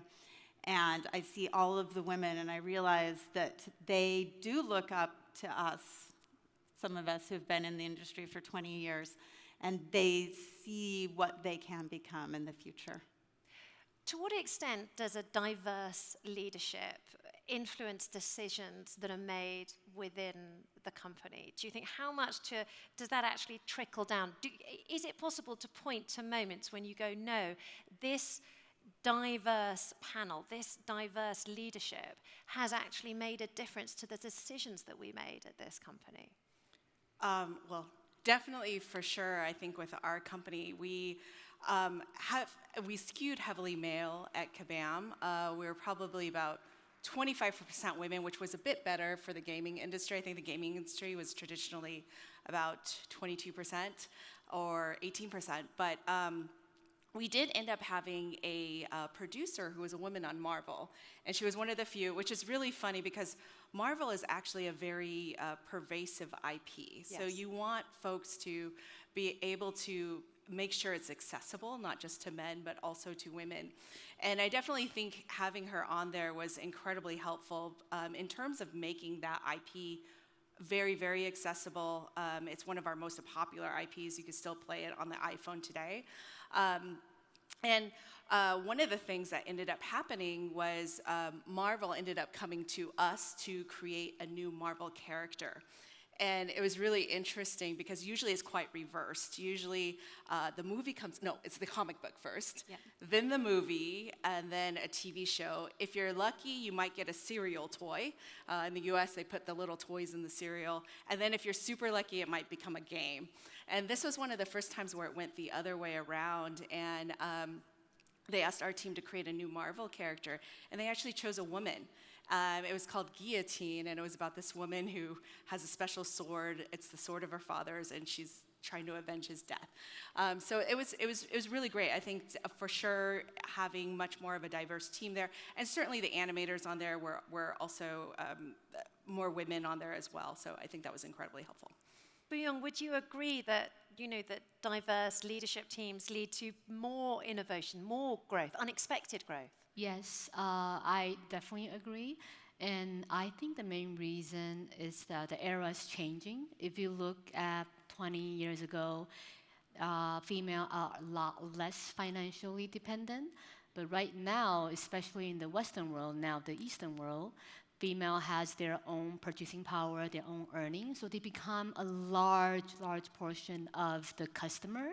And having female leadership or presence in gaming industry, or just tech in general, is very important. So example that I have is Riot Games League of Legends.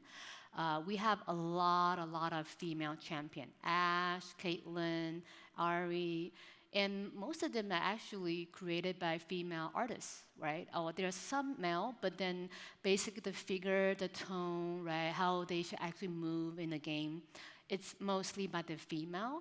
And I think it's very important for any company to realize that, because female right now holds a lot more economic power, and having female employees in leadership to really capture that group is really beneficial for the business. Fan, as a games developer, is it simplistic of me to say if you have a female leadership team, you're more likely to appeal to your female fan base, that your games ultimately are going to be played by more girls? Yeah, so specifically my purview is in investments. So I'm looking at business performance and investment returns. And what I have seen is that it's not just an anomaly in all these anecdotal examples, but if you look at female-founded companies, a male-led VC looked at the last 10 years of all the portfolio companies, and the female-founded companies out of his portfolio outperformed by 63%, and they were also more profitable by over 50%. And this is also represented in some of the largest companies in the world. So if you look at the publicly traded companies, after a female CEO is appointed, within 2 years, they outperform the markets by 20%. So this is not a statistical error, but a strong data-driven evidence that we should be investing in women, and then they yield successful results. Those are staggering figures. I feel like someone should make a note of those and just like emblazon them on a wall somewhere, and we could just look at them for the next 24 hours just to let it sink in. I mean, it is staggering when you've got statistical evidence, Jessica, why therefore we aren't seeing more diversity. What do you think is blocking this progress to bring more women onto the boards? We only have 20 minutes, Jessica. So. Okay. Well, Jessica has a lot of stories. So this is actually something we were talking about before we came on stage. So I won't speak for everybody, but one of the things that's really hard is there's a lot of hidden work inside of the household. And so when you think about when you're at the office and you need to do something, it might take an extra 15 minutes, and it'll make a big difference inside of the organization, but you have to go pick your kid up, and somebody has to go pick their kid up, and somebody has to go pick the kid up when they're sick from school, and often, by and large, that is the woman, and a lot of that work falls on her shoulders. And then also the invisible work of signing the kids up for sports, figuring out what they need to do for school and who's going to be, caretaking them, and when you travel, who's going to take care of the child. Often it is on the women. So it's a lot harder logistically for us to actually start something up, just because of the way things are, like on an institutional level inside of the United States. And hopefully that's something that countries and regions and communities can address, but it is a big problem. I would say that that's probably the biggest impediment to me, is just the workload of being, in the household. I mean, I got an email this morning reminding me that my son doesn't have his PE kit. I live in Dubai. Like, how am I supposed to get his PE? Like, I mean, it's just things like that. You're busy on your day, and you're the one that gets the emails. Yeah. I mean, Holly, one of the big things I've heard about is role models, and obviously, in any industry, not just gaming, but if women don't see their, people of inspiration in the companies, then maybe they don't feel like they can make it there themselves. Do you think that's something that we're missing out on in gaming? Oh, absolutely. It's not even just gaming, but it's, in law, everywhere, where in some ways I feel like it's an anomaly to be a woman. There's just not enough women in leadership. And in some ways, if we could just normalize that there is more women. The amount of men I have worked with that have said, "You're the first woman I've worked with."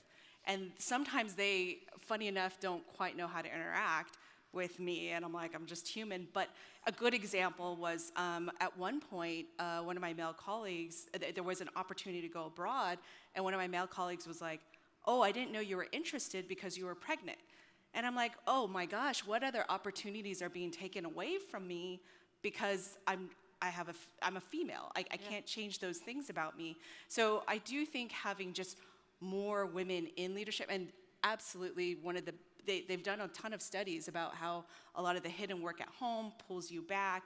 The women take a lot of the brunt, but there's just not enough of us either. So it doesn't even normalize how men should work with women, and that little comment was like, oh my gosh, how many other things am I being cut out of because I'm in this particular state and no other men is ever going to be in this particular state. So absolutely, not even just having role models there, but just more of them, honestly, for the men to be able to work with more women and understand. Yeah. I mean, those are sort of the gentle biases, the sort of unconscious biases. Do you think that maybe we're actually seeing quite deliberate hurdles being put up? Maybe the fact is that there are many men in these senior roles and they're just not hiring people that look like them. Would you agree? Yeah.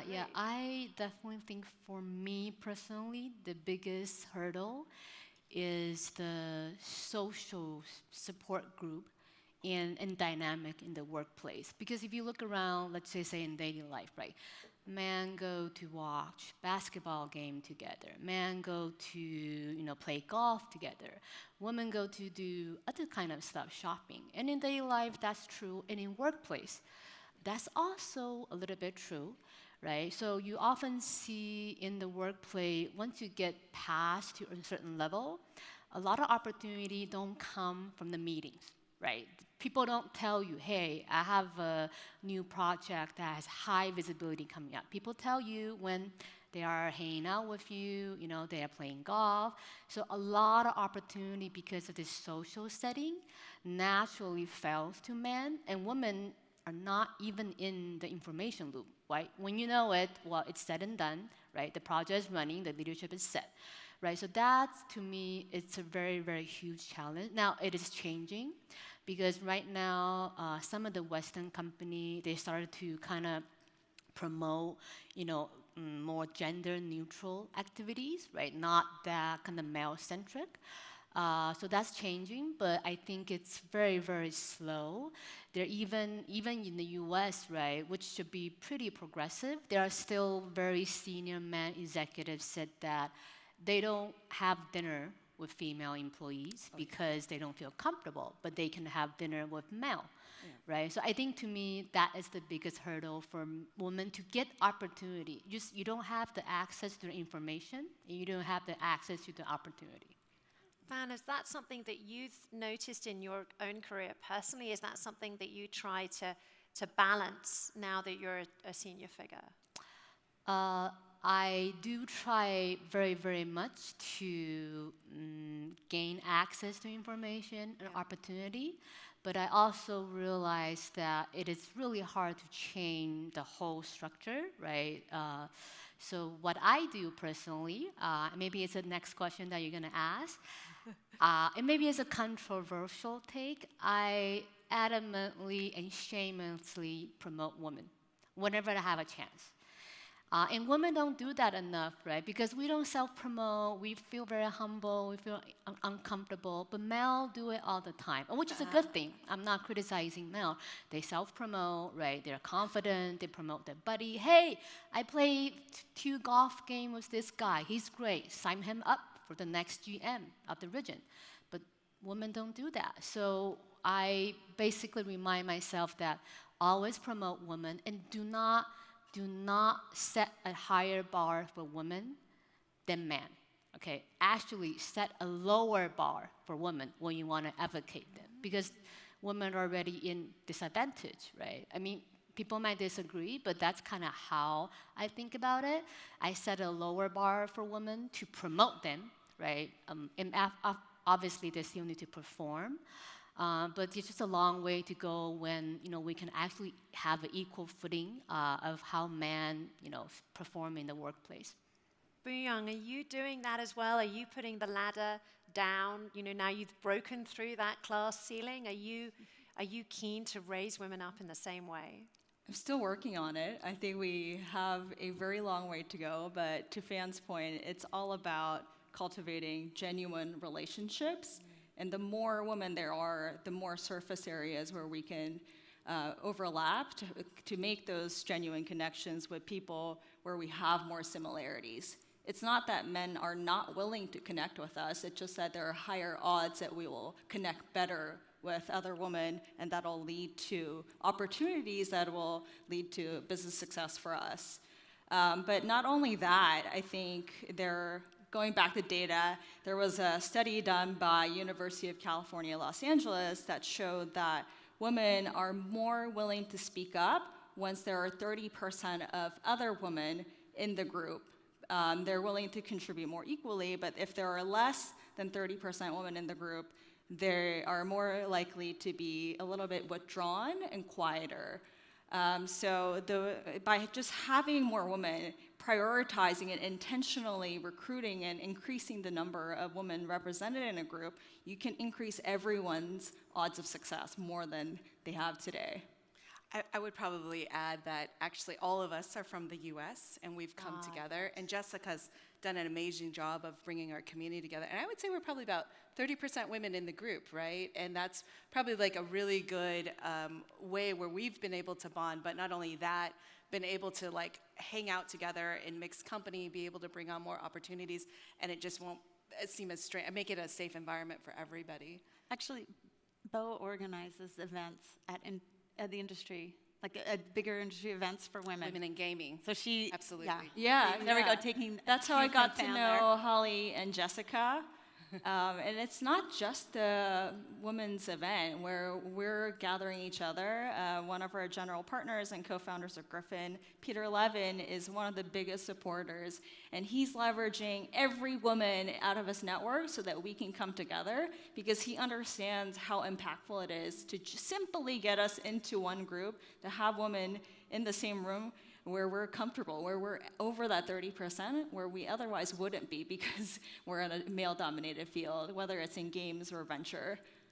I'd love to keep it personal here, and I love the fact that I encouraged you to introduce yourselves on stage, oddly enough, inadvertently because my machine didn't work, but it actually gave you all that opportunity to promote yourself, which, as you said, we don't do enough, potentially.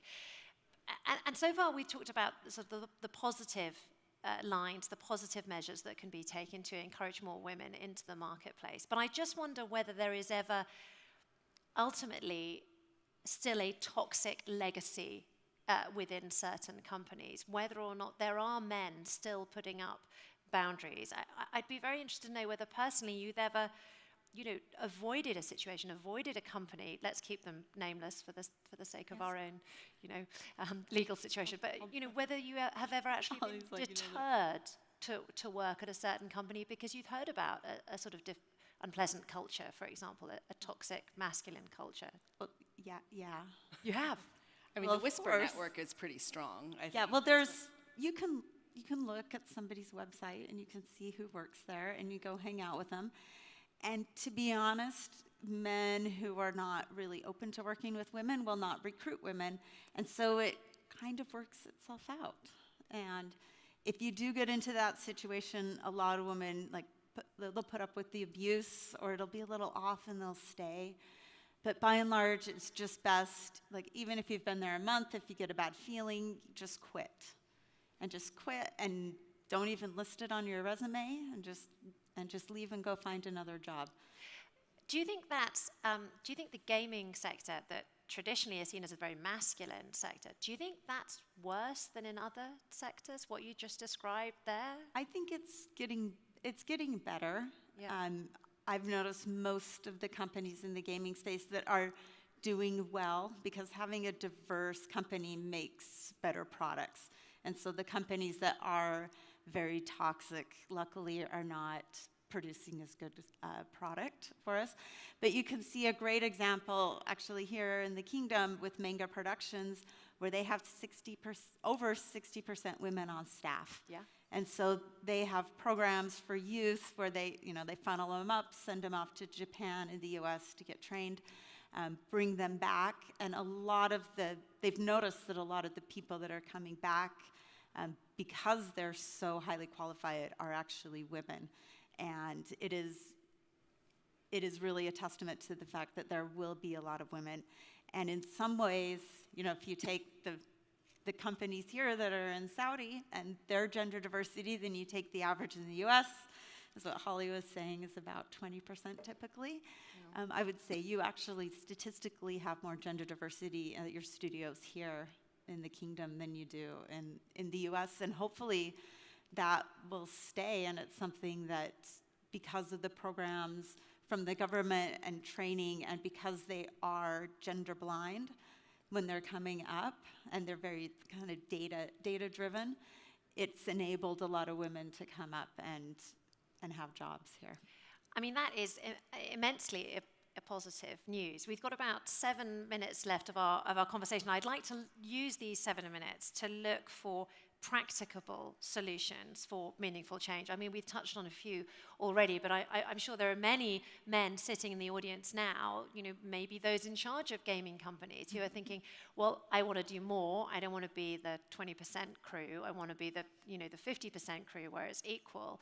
What is it that I can actually do when I go out there to recruit more women to ensure that I'm getting it right for my audience and for my business, so that I can become more profitable. I'm going to start with you, Holly. What would you suggest for practical solutions? What's the checklist? Yeah, I mean, so some of the things that I've done in the past, or we've done in the past, is we've made it a priority, and it's like, oh my gosh, we have too many men right now. And we've halted, and we said the only people we're going to talk to are women, and we stack up the pipeline with women, and it actually makes a difference into moving it in. So it has to be prioritized if you want to see a change. So you really go all out for positive discrimination. Yeah, we did. I did it recently with the team that I'm on. We were like, oh my gosh, this is becoming too male, or too this, or too that. And we just stopped and we said, this is exactly who we're going after. we're heavy on this.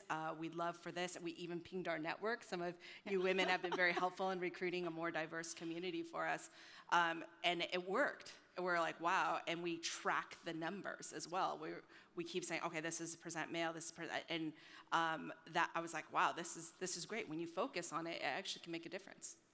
I mean, that is tremendous to hear that you're doing that, and unashamedly doing that. I mean, I think that could, people say it's impossible to get more women on boards. Well, it is. Well, no, I mean, it was a positive. And I will say, having a male partner, he's very, very interested in that as well. So he's like, let's pause. And we were both like, yeah, that makes a lot of sense. So I certainly think, like in cases with Peter and what Bo's doing, that it's more of an integrated goal and not like, oh, women just meet and this is the women's group. It has to be like together. Like the men have to like make it a priority. Boyoung, you've got quite a lot of influence potentially as an investor. That can be wielded. Is that something that you're looking to do? Yeah, something we started doing over the past year at Griffin is tracking the number of female co-founded companies. But that wasn't enough. Just looking at the data, it kind of stayed stagnant and very low for month over month, quarter over quarter. So what we had to do was actively increase outbound activities to seek out female founders who maybe went down their venture funding path in the past and then gave that up for one reason or another, and perhaps they didn't need it at all because they ended up succeeding on their own. But intentionally seeking out those opportunities, and then same thing for recruiting, we took a data-driven approach. Noticed that there simply wasn't enough coming down the pipeline from the initial application submission stage. So what we had to do was reach out to candidates with experiences that we're looking for, or adjacent experiences if it had to be. And then once they came through the interview pipeline, really training them, spending extra time, giving them the unfair advantage because they have an unfair playground when they join. And I mean, you have 30% of your money goes into female-led startups. Have you found that an easy operation? I mean, you described they're going out there to seek them out. Can you find them when you go looking? Are they out there? Yeah. Luckily, I think there's been effort with everyone here. We are trying to group women together because we see the advantage in doing that, and we genuinely enjoy doing so. So after one female founder, it leads to many others. So it's been working out pretty well so far. And of course, at DAPA, as a female leader there, you'll be prioritizing, as you mentioned, the way in which you bring women in. You advocate them. You vote for them. You positively discriminate for them. Is that effective? Are there women out there who want to be hired with the experience needed? Yes. I believe the practical solution to help are 2 points. And Amazon actually does it pretty well. One, like Holly mentioned, when we do interview, we have a certain percentage of female candidate that we need to interview and hit. Now, that does not mean we lower the hiring bar and quality. Right? That's not the same thing, but we deliberately source enough female candidate so we make sure that we funnel them in. And the second point Holly also touched upon is once they are in, right, we have like program, mentorship for women to network, right, for female leadership to coach them. But what is absolutely important is the support of senior male leadership, because they are most of the people in power, and they need to be educated and understand, okay, when I talk about a project in the basketball game with other men, that's probably not a good idea. So maybe you should talk about it in a group setting with men and women, right? So I think these two things have helped, at least Amazon, to improve a lot in gender diversification in the past 5 years.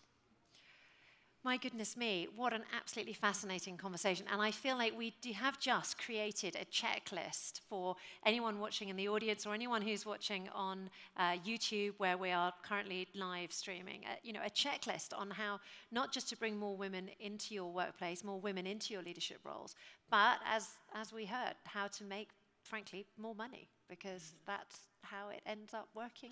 If you have more women in leadership roles, if you invest in women, you make more money. I have to say thank you very much indeed for joining me here on the stage. It's been a fascinating conversation, and one that I'm sure everyone has really enjoyed. So I'm sure you'd like to welcome me in thanking my guests, Holly Liu, Jessica Tams, Booyoung Kim, and Fan Shen. Thank you very much indeed for this wonderful half hour. Thank you very much. An absolute pleasure to be joined on stage by four such extraordinary women in such fabulous leadership roles, really an inspiration to all of us who are looking to progress in our own careers, whether we be men or women. They've come up against the odds in many ways to come here to join us on this stage and speak to this point. Now, this does bring us to an end of our morning here at the Next World Forum. There's nothing I like more than to introduce lunch because we're all ready and we're going to have an hour's lunch break. So if you'd like to enjoy some nutritious food, get involved and prepare yourselves for the afternoon because we have a smashing afternoon to come. While you're on your lunch break, you might also want to check out the AI avatar room where you can create your own counter-culture, counter-identity for the metaverse. Also, there's plenty to see. There's a museum, games consoles in the corridor, which is well worth perusing. And make sure you take a few pictures of yourselves and post them online with the hashtag #NextWorldForum. We'll be looking out for those shots. But in the meantime, I wish you the very best of lunches, and we'll be back here in an hour, and we're looking forward to that. Thank you very much indeed.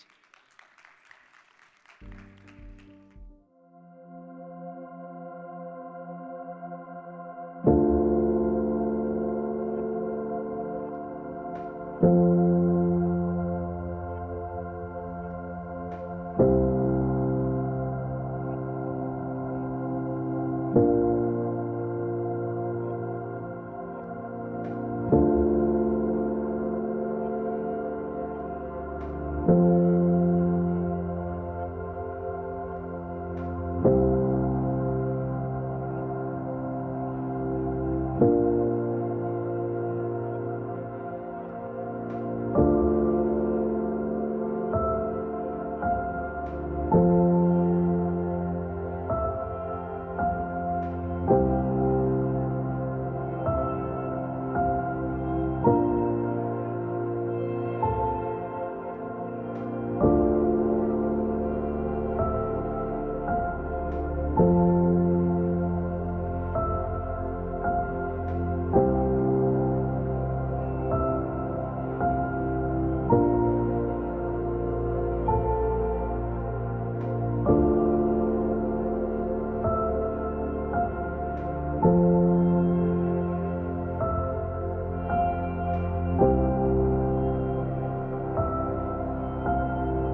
Good afternoon. I hope you had a very good lunch to settle yourself in for the rest of the afternoon here at the Next World Forum. And I have to say, it is a great pleasure to see all of you sitting here again. We're beginning to get sort of familiar faces. I'm beginning to recognize people. So it's fantastic to have you all with us, and we've got a huge amount to look forward to here on this main stage at the Next World Forum. Now, the last thing I'd want to do is send you away, because I'm going to be on this stage for most of the afternoon, but there are lots of other events going on around the Next World Forum, so do make sure you check out the sort of the side rooms, for example.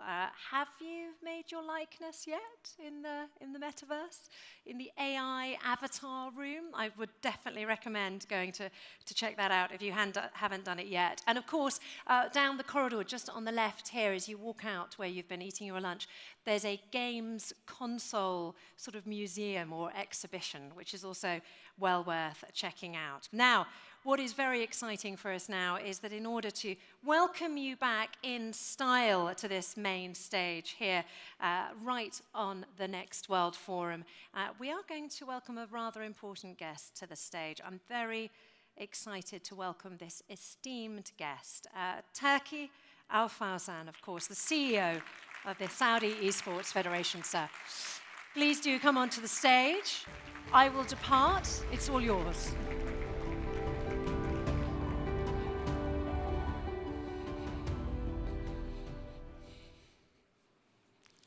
Assalamu alaikum jami'an. Ladies and gentlemen, esteemed delegates, partners, and everyone who has been a part of the Saudi Esports Federation's journey. I want to bring to light a vision, one that was born from the heart of our beloved nation, a vision that echoes with the spirit of every young gamer, every fan, and every visionary in this room and beyond. Our journey, much like a video game, has had its level of challenges, moments of unexpected turns, learning from losses and exciting victories. But just as any video game, it is the strategy, the passion, and the dedication to achieve that has kept us going. Today, as we stand at this prestigious platform of Next World Forum, it is this same strategy, passion, and dedication that we celebrate. Before we go deep into the story of the Saudi Esports Federation, I extend my gratitude to our esteemed delegates, partners from across the globe, and everyone who believed in us, championed our cause, and became an essential part of our narrative. Your presence and support have not just added chapters to our story, but have been the very pages of which this story has been written. Today, as we stand at the edge of gaming innovation, I want to take you on a journey of passion, growth, and shared aspiration. This journey reflects our legacy, and it will show how we envision our future. I invite you to witness, to engage, and to be a part of a story that is yours as much as it's ours. Today, as I reflect on our legacy, I'm filled with pride at how far we have come and the overwhelming response we have received, both locally and globally. Our story began in 2017, the days of humble beginnings, of dreams larger than life, and a passion that was undeniable. With a young and ambitious demographic, a vision was born to create a home for gaming in Saudi Arabia. Enter the Saudi Federation for Electronic and Intellectual Sport, or SAFES, as it was originally known, our guiding light, and the regulating body designed with a purpose in mind. First, to develop the local talent. We began at the grassroots community level, rising to the max of elite esport professionals who can stand toe-to-toe with global counterparts. We saw a kingdom filled with potential champions, and we aim to provide them with a stage to shine. Second, our mandate was larger than just nurturing athletes. We envisioned creating a holistic ecosystem, an ecosystem that drives the entire gaming and esport value chain, creating our strong industry and many opportunities for fresh talent. 2018. 2018 marked a significant milestone for gaming in Saudi, as the world looked forward to gather over 100 billion in gaming revenues. At that time, we in the kingdom aim to be a sizable share of that global pie.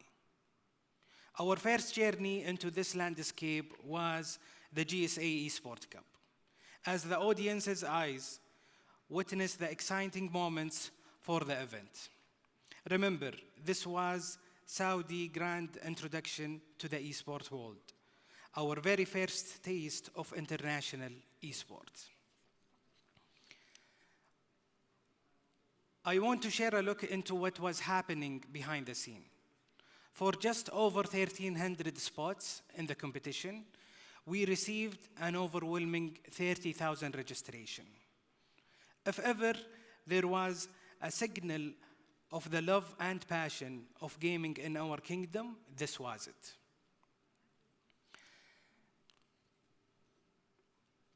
In a short span, we had successfully organized not one, but two significant esport events. But 2018 was the year of scaling new heights under the visionary leadership of our champion and our chairman, His Royal Highness, Prince Faisal bin Bandar bin Sultan.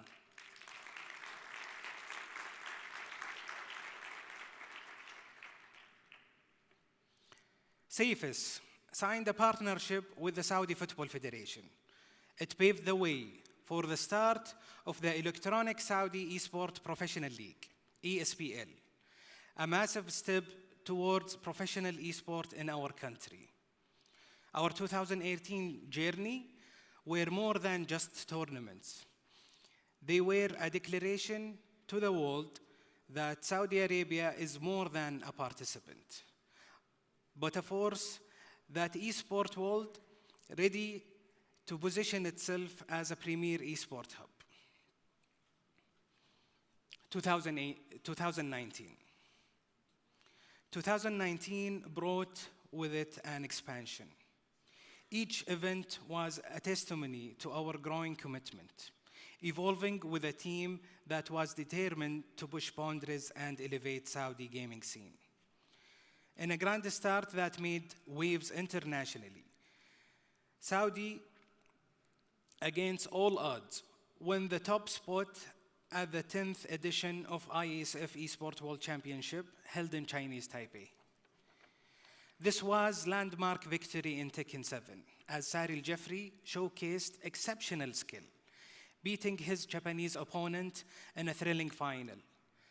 And to future stamp our mark on the global stage, Saudi secured an impressive second place spot among 700 players from 48 different countries.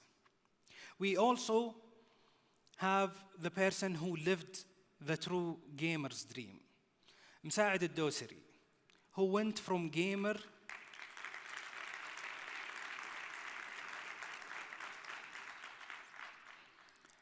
Msaad al-Dosari, who went from gamer to global champion to businessman and club CEO. That is the story worth being told 1,000 times. I also take pride is Najd Fahad, who progressed through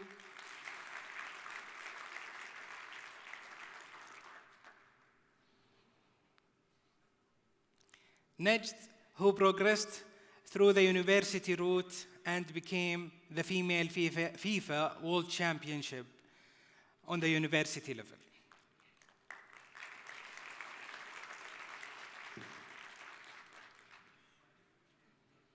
In March 2020, a global challenge unlike any other cast its shadow, putting the world and sport on pause. Among the many events put on hold was Gamers 8, our ambitious 8 weeks gaming festival in Riyadh. But challenges often pave the way for innovation. At a time when the world craved connection and unity, we at Safest ask ourselves, how do we transform this challenge into an opportunity? How do we bring the rush of live sports into the virtual space, giving the world a light of hope again? Our answer, Gamers Without Borders. A pioneering virtual esports festival with humanity at its core. A global call to arm against the pandemic. Our mission was clear. Harness the passion of the gaming community to create a united force for positive change. This great initiative saw participation like no other. Over 200,000 gamers from 82 countries competing in hundreds of thousands of online matches, breaking streaming records with 1.9 million hours viewed by fans across over 100 countries. Our newly launched social channels boomed, touching a massive 500,000 followers in a month and a half. The soul of Gamers Without Borders lay in its impact. Our gamers played not for personal glory, but for humanity. Every challenge, every win, every loss was dedicated to those battling this global crisis head on. But one thing kept coming back again. Single large-scale event were brief, fireworks, brilliant, but temporary. We transitioned to stronger foundation for esport in the kingdom. And with that, the concept of sustainable repeated leagues was born, the Saudi Esports League. Rather than once a year event, we aspire to establish continuous arenas of competition.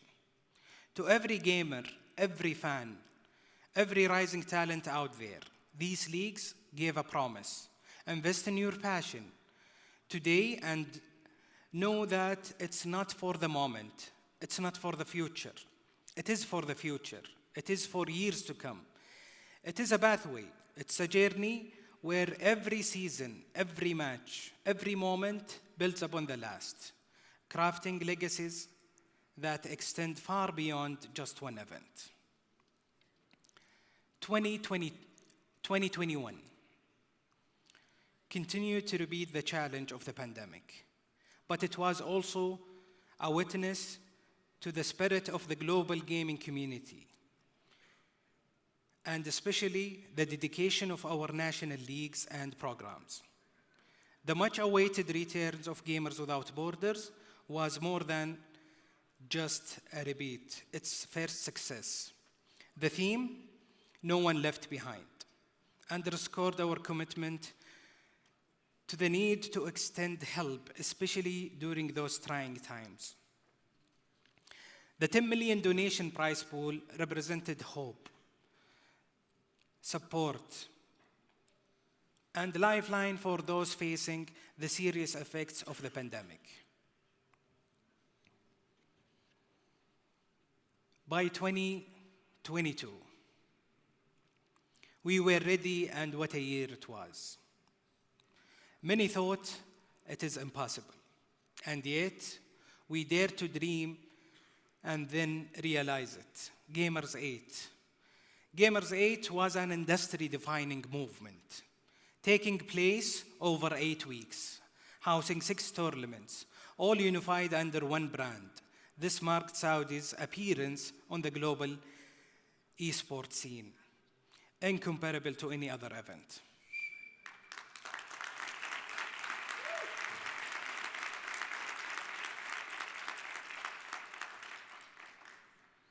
remembering our humble beginnings.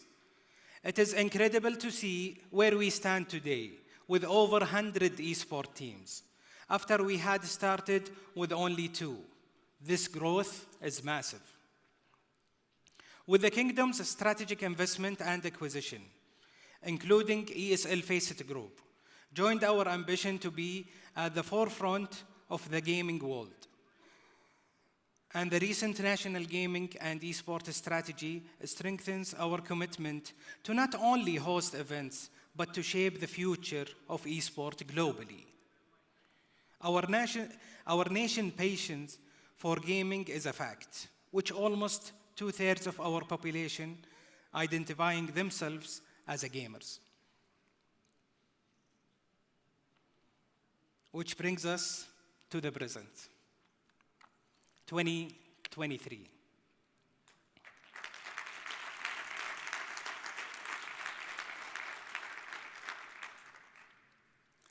The success of last year was still being felt, and the world was just coming to terms with the amazing event that was Gamers 8. And as they say, when you touch the sky, what's next? Well, in 2023, we dared to go beyond again.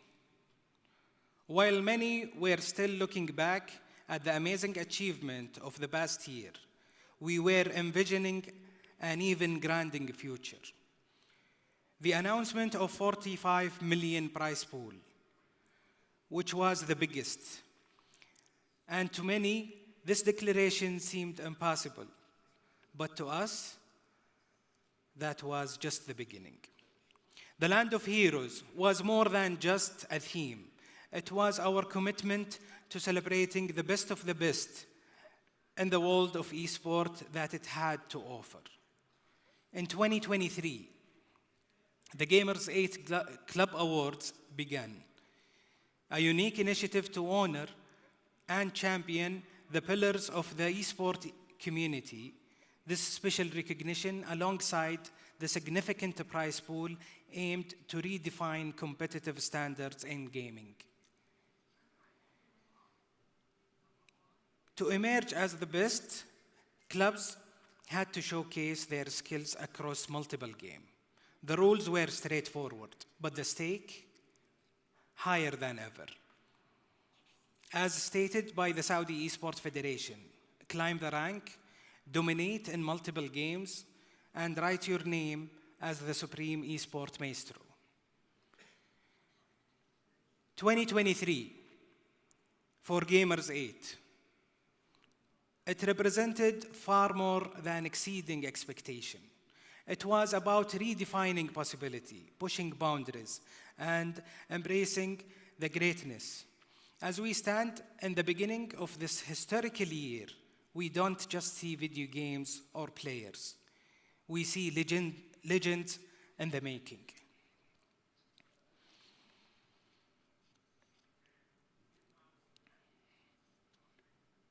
You have likely heard about the National Gaming and Esports Strategy. However, lesser known, but no less crucial, is it the SEF strategy, the Saudi Esports Federation strategy, the backbone of our organizational achievements. For the athletes, we are dedicated to nurture the champions of tomorrow by providing gamers with top-tier competitions. We strive to provide a platform where talent is nurtured and dreams of professional esport career are realized.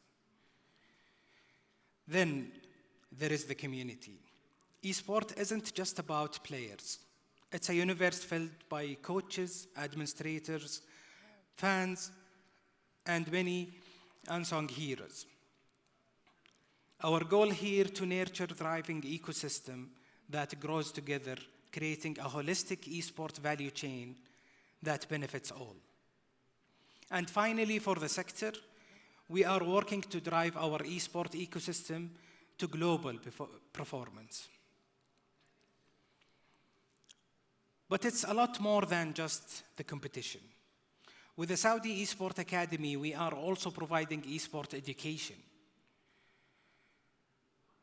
Whether you are an aspiring gamer aiming to perfect your skill, or a fan wanting to understand the managerial details of this industry, the Saudi Esports Academy is your gateway to a world-class learning experience and improvement.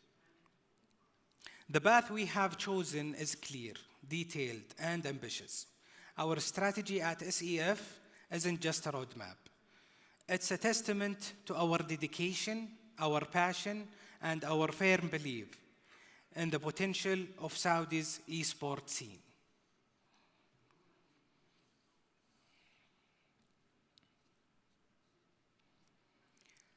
Saudi Arabia, with its rich history and an infrastructure that is second to none, stands ready at the global stage. Our youth, our active gaming community, and our boundless ambition go beyond statistics. They are testament to a future waiting to be crafted. At the Saudi Esports Federation, we are more than just regulators. We are enablers, mentors, and passionate gamers ourselves. Our call to action is clear. Gather, compete, invest, facilitate. We believe in the ultimate power of skill, a force that levels the playing field, ensuring our champions are recognized by their skill. And before I end, let me share with you our unwavering vision and mission. In the world of esports, we believe that it is the skill that defines a champion. Our aim, to spotlight the stage where the best of the best comes to shine. That stage is now available because of the amazing efforts of every single member, which these members who are I dare the most and I aspire the most.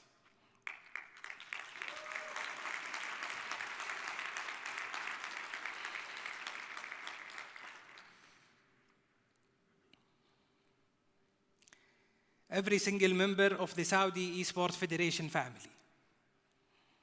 They are the heroes working on the shadows, countless hours and working through night and day for the community and the industry. A big thank you to all SEF members.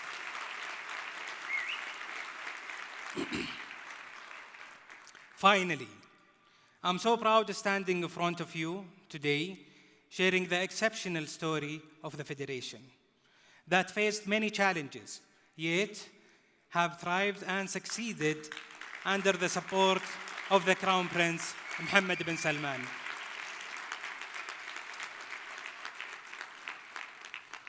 Thank you so much. I hope you enjoy Gamers 8, and I hope you enjoy next World Forum. Sorry for the long time I took. I was planning to talk from the heart until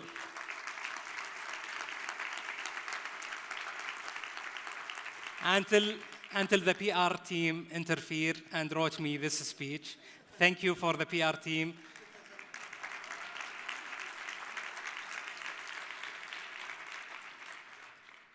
Who not only wrote the speech, but who did this amazing Next World Forum. Thank you, PR team. Thank you, SEF family. Thank you all. Thank you for coming.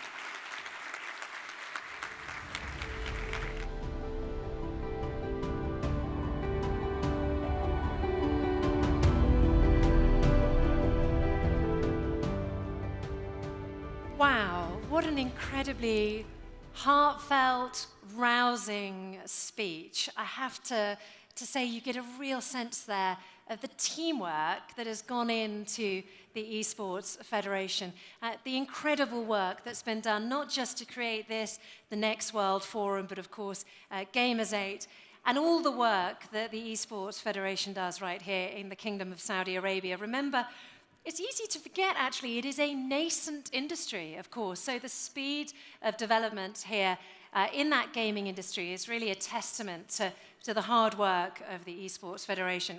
Really wonderful there to hear from Turkey Fauzan, of course, the CEO of the Esports Federation. Now, I hope you've enjoyed your lunch. I hope you've enjoyed that rousing call to action. Up next, we've got a very hot topic. So I work on the news sector. I don't think a day has gone by when I haven't reported on the subject of artificial intelligence on my radio show. It is making headlines around the world on literally a daily basis. The speed of advancement in artificial intelligence is staggering. It makes your head spin. Frankly, it makes you a little bit nervous. It makes me a little bit nervous that I'm not going to be needed in the future, that instead of a human here on stage, you're going to have a rather effective, I don't know, a fembot maybe, or a robot who's able to speak far more fluently than I am, but maybe with a little less passion. So there we go. That's my own personal worries writ large. But what about if you work in the gaming sector? What if you're a developer? We've already heard how ChatGPT can easily change code. It can easily write code. It can easily write you a game right now. Why do we need developers? Why do we need humans? We're going to take a look now, an in-depth look at the influence of artificial intelligence on the gaming world. And I am delighted to say that I have got a pretty impressive panel of guests who are going to be joining me now. No one's allowed to talk about Terminator 2. But we are going to be looking into some detail as to how artificial intelligence is going to influence this sector. So I'd like to welcome my guests to join me now on the stage. Please do come on up. I've got some eminent individuals who've traveled here to Saudi Arabia from all around the world to give me their insights. We've got 5 speakers. We've got 30 minutes. I can only tell you how much information we've got to get through around that arena. So please do keep your seats. We're going to take ours. Thank you very much indeed. And I will introduce my guests. Here we go. We have Brian Woodhouse on the right of me. He's the GM of Lucid Games. They are a British games developer. I'm sure you've heard of them. They've recently been acquired by Lightspeed. We have Kaiser Kaderi. He is a surgeon, a senior advisor for science, innovation, and the technology community for the Global Esports Federation. He's also the founder and director of the Stanford Human Perception Lab. Simon Barrett, co-founder and CEO of Cooperative Innovations, amongst a library of platforms, a library of games that they make. He's involved in VR and AR games, of course, relevant to our conversation here, and also immersive experiences. Dave Ranyard, the CEO of Dream Reality Limited. They design and build interactive virtual reality experiences and video games. I'm sure many of you have played them a whole bunch. And then we have Przemysław Siemasko, CEO of the software company GG Predict. Now, they provide gamers with an AI-driven tool that helps them develop their esports skills. So anyone who wants to improve your skills, I mean, obviously, this is from a professional point of view, but I'm sure we can find out a little bit more about that program and maybe how individuals like you and I could use it as well. Gentlemen, thank you for joining me on the stage. We're going to crack on 29 minutes and counting to cover probably what is the biggest subject of our age, I would say. So let's get going. Right, what I'm going to do, Brian, is I'm going to start with you to sort of lay the groundwork, because you've worked in this industry for some time. I always feel guilty calling youthful people veterans, but I think you can get away with it in gaming. I mean, for you, from your perspective, how has the incorporation of AI in gaming evolved over the past decade? Well, so AI for us used to mean you program the enemy bots or the enemy pieces, and then they go into the game and try and make them as realistic as possible and the interaction with the player as possible. But AI now means something completely different. Yeah. I think it's going to be as big a disruptor as the internet originally in terms of gameplay and medical and everything else. So I think it's a really innovative piece of technology that's it's already beginning to infiltrate different markets, people's lives, left, right, and center. But as the guy from Google said, it's like fire and electricity. it doesn't come without its risks. So that Does would it be my make view. you nervous? A little, in terms of the legals, in terms of understanding what the risks are with the content, because there's a lot of rubbish data goes in. You know, the acronym garbage in, garbage out. So that concerns me a little bit. And we don't really, we just don't know where it's going yet.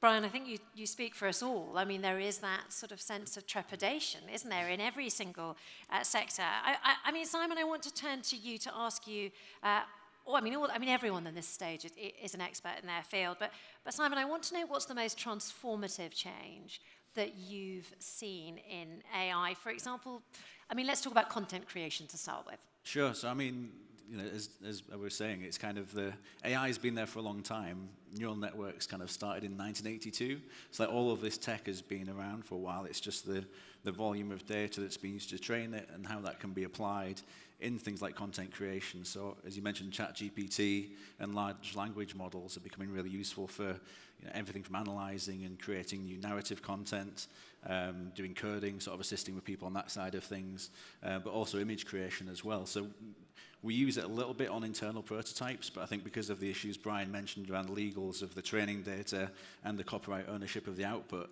it's a bit of a risk currently to use it. Some startups in the field are definitely storming ahead in terms of the usage in content creation, but for a lot of us it's kind of just dabbling, prototyping the last few years and seeing what's possible. So it's exciting times, I think, for it, but to see what happens, really. How about player interactions and esports, Prem? I'd like to ask you about how AI has basically influenced your business, considering it. You know, your entire company is based on AI interactions. Yeah. So it all starts with data, and because games happen in computers, there is a game engine that processes everything that happens, every information from the mouse, from keyboard. We can analyze all this, and game engines process you moving your mouse into where you look, where you shoot, how you drive your car, whatever. And we can teach AI how to do it better, how to do it like you do it. And then we can make levels harder for you. We can make you train the skills that you're lacking. But also we can make, and personally I'm really excited about developments in reinforcement learning, where we can teach the AI to play better than you, play against itself to get new knowledge, and then use it to train players against new thoughts of gaming, new meta that people would normally not reach. So Dave, Yeah, I was going to add to this. So at the moment, a lot of people play games, for example, with a keyboard and a mouse. Yeah. It's not that natural to use a keyboard and a mouse. That's it's a developed process. Actually, a lot of AI we've developed in the last 20 years can track movement. We made a game when I was at PlayStation called iToy Play, released in 2004, and used a webcam and tracked your movement. And that kind of work has now extended to the likes of virtual reality and so on. We made singing games where we were tracking your voice. Now we can do voice recognition. And actually, in the next 10, 20 years, our input to computers, to games, whatever, is going to be on our terms. Mm-hmm. It's going to be how we, as human beings, like to interact. So, for example, your work on how computers can perceive us and how we perceive them, we can start building in much more natural interaction between ourselves and characters, or we can have more physical esports, for example, where, there was a question earlier today, people were discussing, is, this old thing about is esports really a sport? Obviously it is, but it might actually become more physical because we can track people's motion and their voice and so on. So I think that is a really important area that hasn't been discussed as much in the last 12 months. Yeah, that sense of the gameplay and mechanics changing, Kaiser. Yeah, to kind of go along with what everyone's been saying, I think if we take a big step back, we were talking about how AI, like all the different types of applications of artificial intelligence, but if we look at it, you can break it down into player experience and game development. And so it can be pretty scary because, as everyone's talking about, we can track this, we can track that, we know everything about you. I don't know That about does you guys, sound but that sounds a little bit like, I think we were talking about a little bit earlier about Terminator. I think the first step is to look at it as a tool like any other tool. And it's about education. So we first, in order to really get the benefits of AI, we need to first educate people of what it can and can't do. Mm-hmm. And when you think about human-machine interfaces, I agree that we're at a very exciting place in terms of immersion and immersive tech. Because what that does is that means that the human and the machine are creating a more of a symbiotic relationship. What I mean by symbiosis is, right now, if you look at the last 40 years of technology, it's advanced the human-to-machine part of the human-machine relationship. It's made it really easy for us to interact with technology. From PCs, you had the mouse that really helped, and then with the internet, you had mobile devices.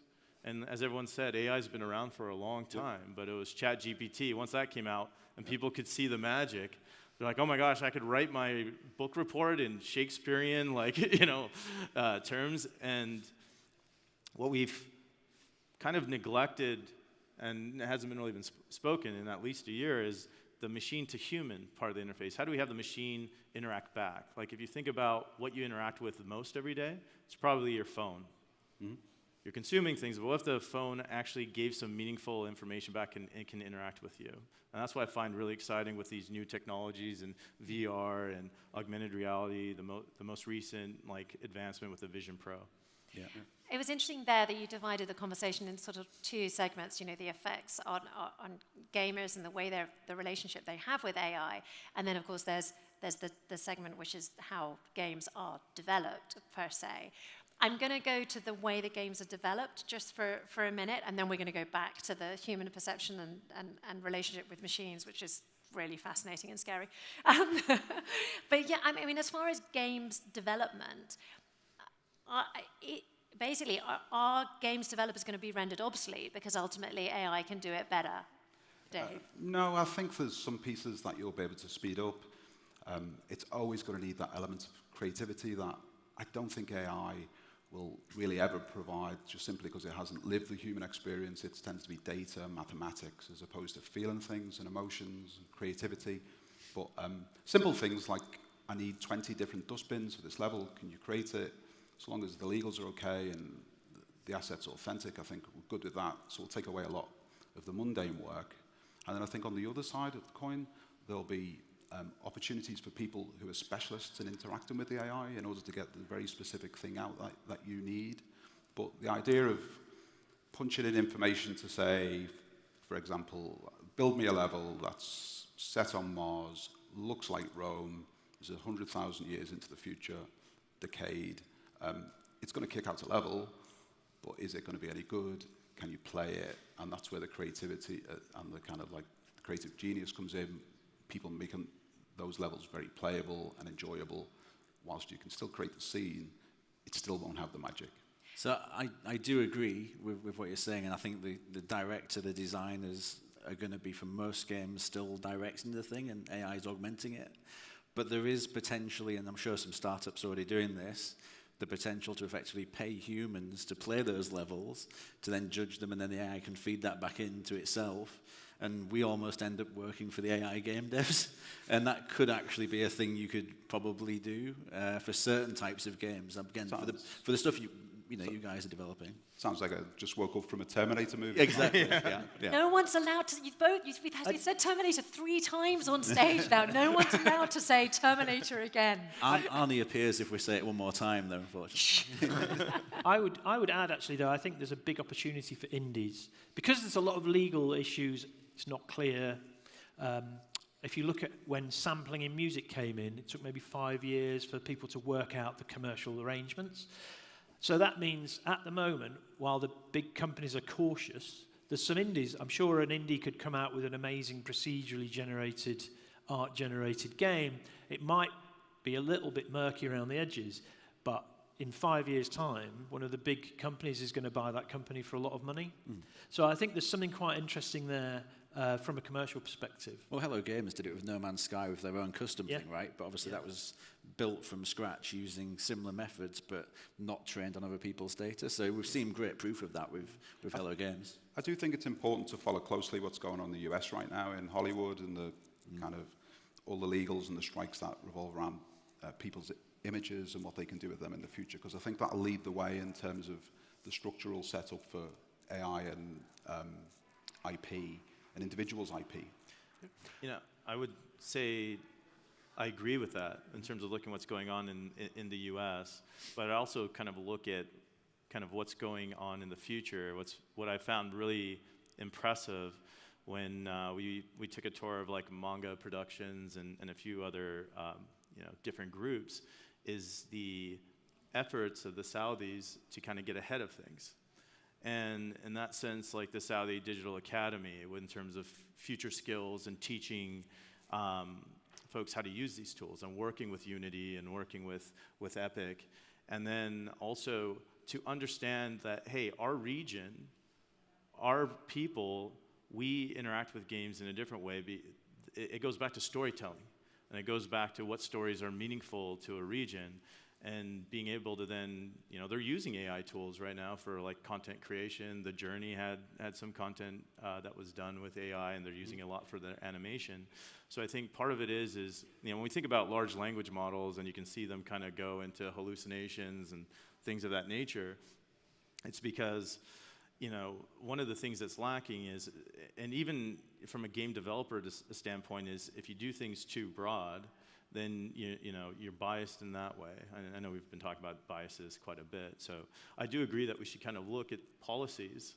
But one of the ways of kind of circumventing data privacy is you allow regions to kind of govern, like, how that information is presented to their own people. I just wanted to add to what both Simon and now you touched on LLMs. But you said we don't want to have players play and teach the AI developers.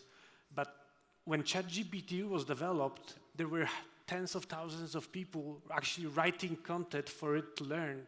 And when you look at UX of websites right now, we have thousands of people going onto our website. We have A/B testing. We check what works, what's not. Quite often, people themselves don't know that one interface is better for them than the other. So I feel game development is losing because this is not happening. Yeah. And actually at GGPredict, we also do this. When we see how players play, how they interact with different levels, with different situations and maps, we can have very simple recommendations. There is a problem here. Players don't like this spot. And sometimes this can be something very minor, but even those minor things can make the satisfaction from playing lower and can lead to lower retention, lower time of the game. So I don't see this as a negative thing. Rez, I think that's very positive what you say. Yeah. I think that forms a large part of our kind of test and balance procedure. Yeah. And it's critical to what we do. Yeah, actually, I think AI has been used in quality assurance for quite a long time. It's a bit of an unsung hero of game development, that you can use AI to sort out the heat maps and the issues and things. Yeah. And I think that will improve with the attention that AI is now getting. So ultimately, it's all about making the player experience better, faster.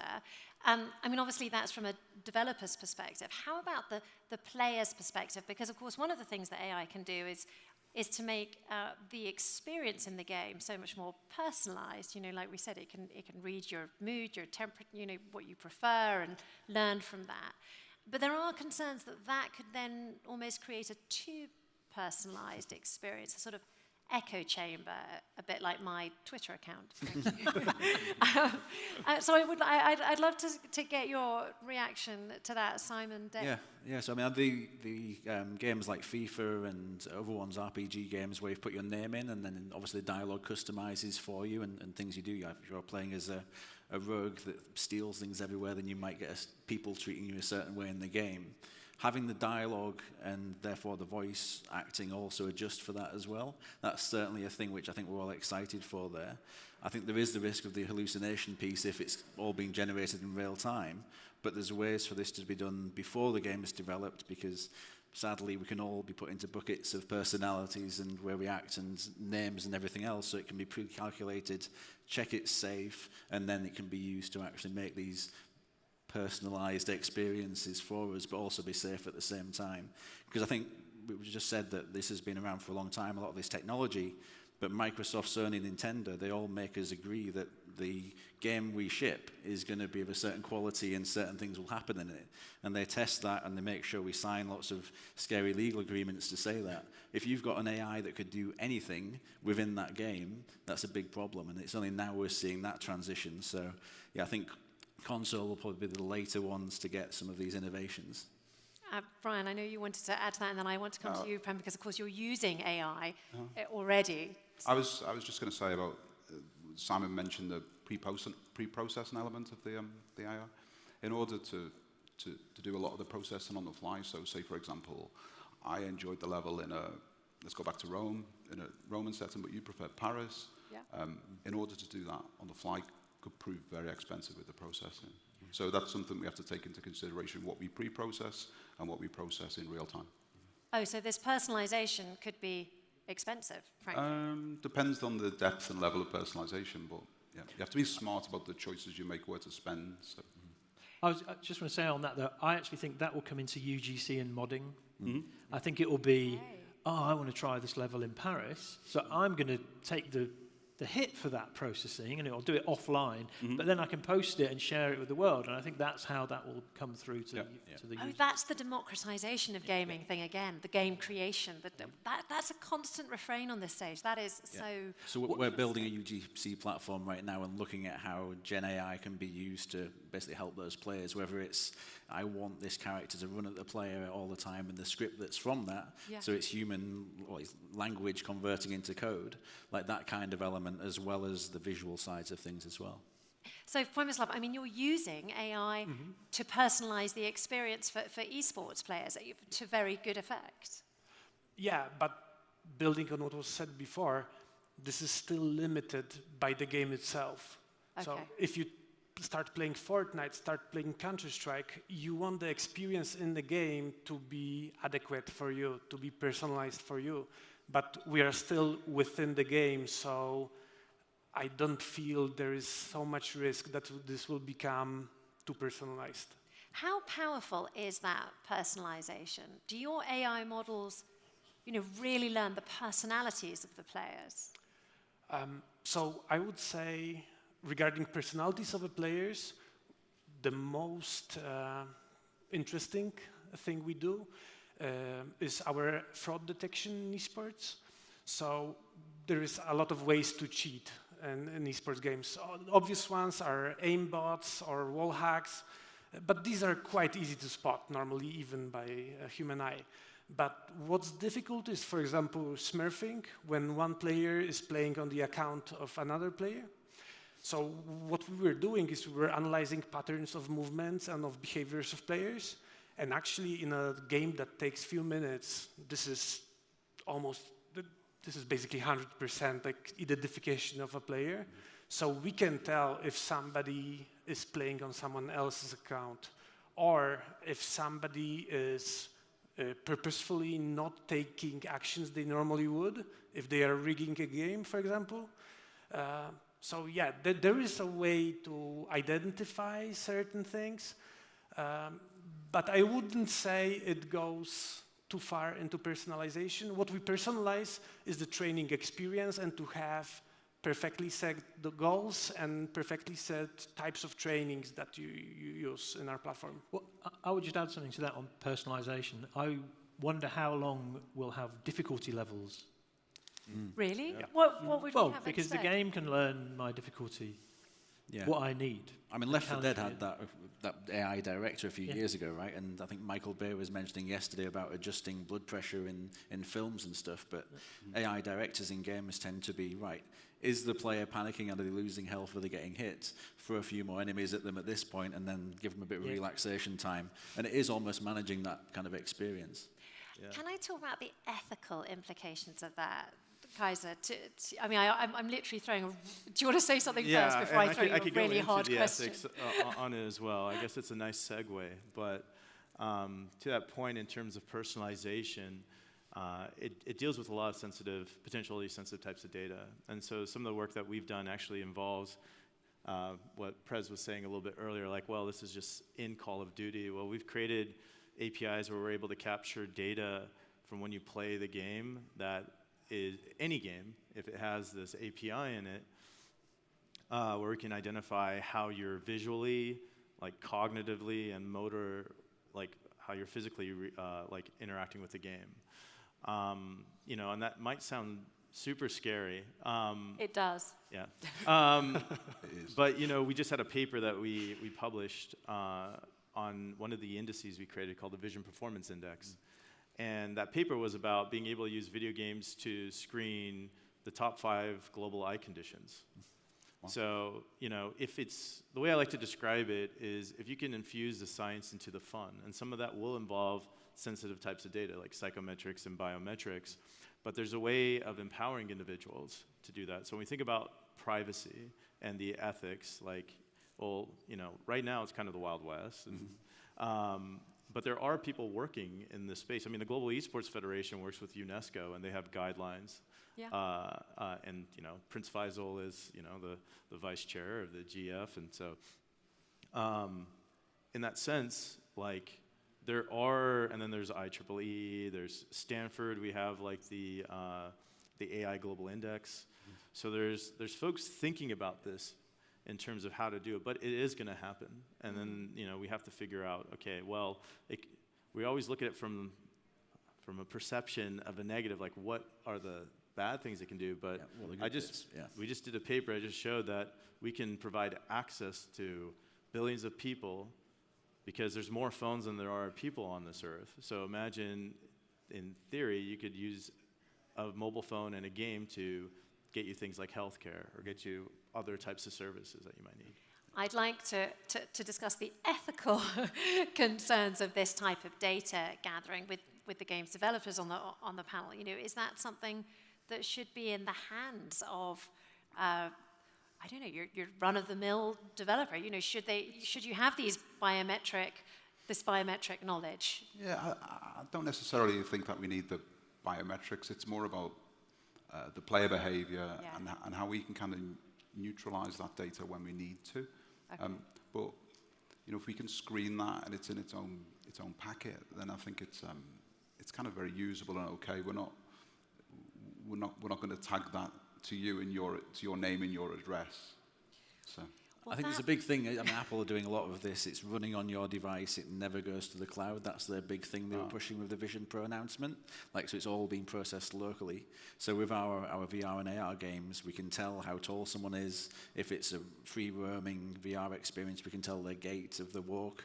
And you can actually identify people through those pieces. Like, we can see the data, which developer's playing, without having those names. So, I mean, we're using it for the benefits of the avatar position, the head position, the arm length, where things need to be for reaching, all this kind of stuff. But you obviously could put a negative spin on that, and obviously, yeah, it's quite scary. Yeah, I mean, you know, what he's describing is what everyone here is kind of envisioning, even in the future, is immersion. How do we get to that immersion?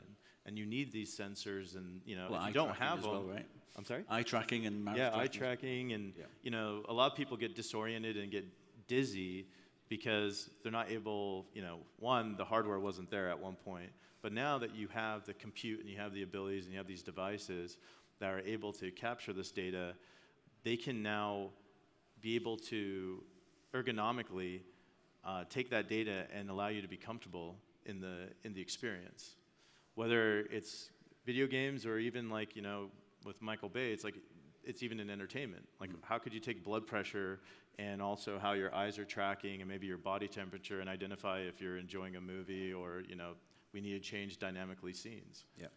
I mean, ultimately, all of this development and all a games developer wants is for someone to have fun. You want them to play their games. Like, it's very easy as a journalist, I've got my cynical side, to try and put a negative leaning on this, but that's your aim. You want eyeballs on your games because that makes good money, but it also means that people are having fun. Unbelievably, we have 3 minutes left of our conversation, and I'd like to sort of, I suppose, circle round to how we can address these ethical concerns, how the industry can collaboratively work towards perhaps standardized guidelines towards the use of AI in gaming, I suppose specifically on data gathering we're at now. I know that, Simon, you advise the British government on these issues. Yeah, so the UKI, which is a trade body for interactive entertainment in the UK, so we advise different government groups on this stuff. And obviously it's not just about games, because as we've seen, this is affecting every single sector and walk of life.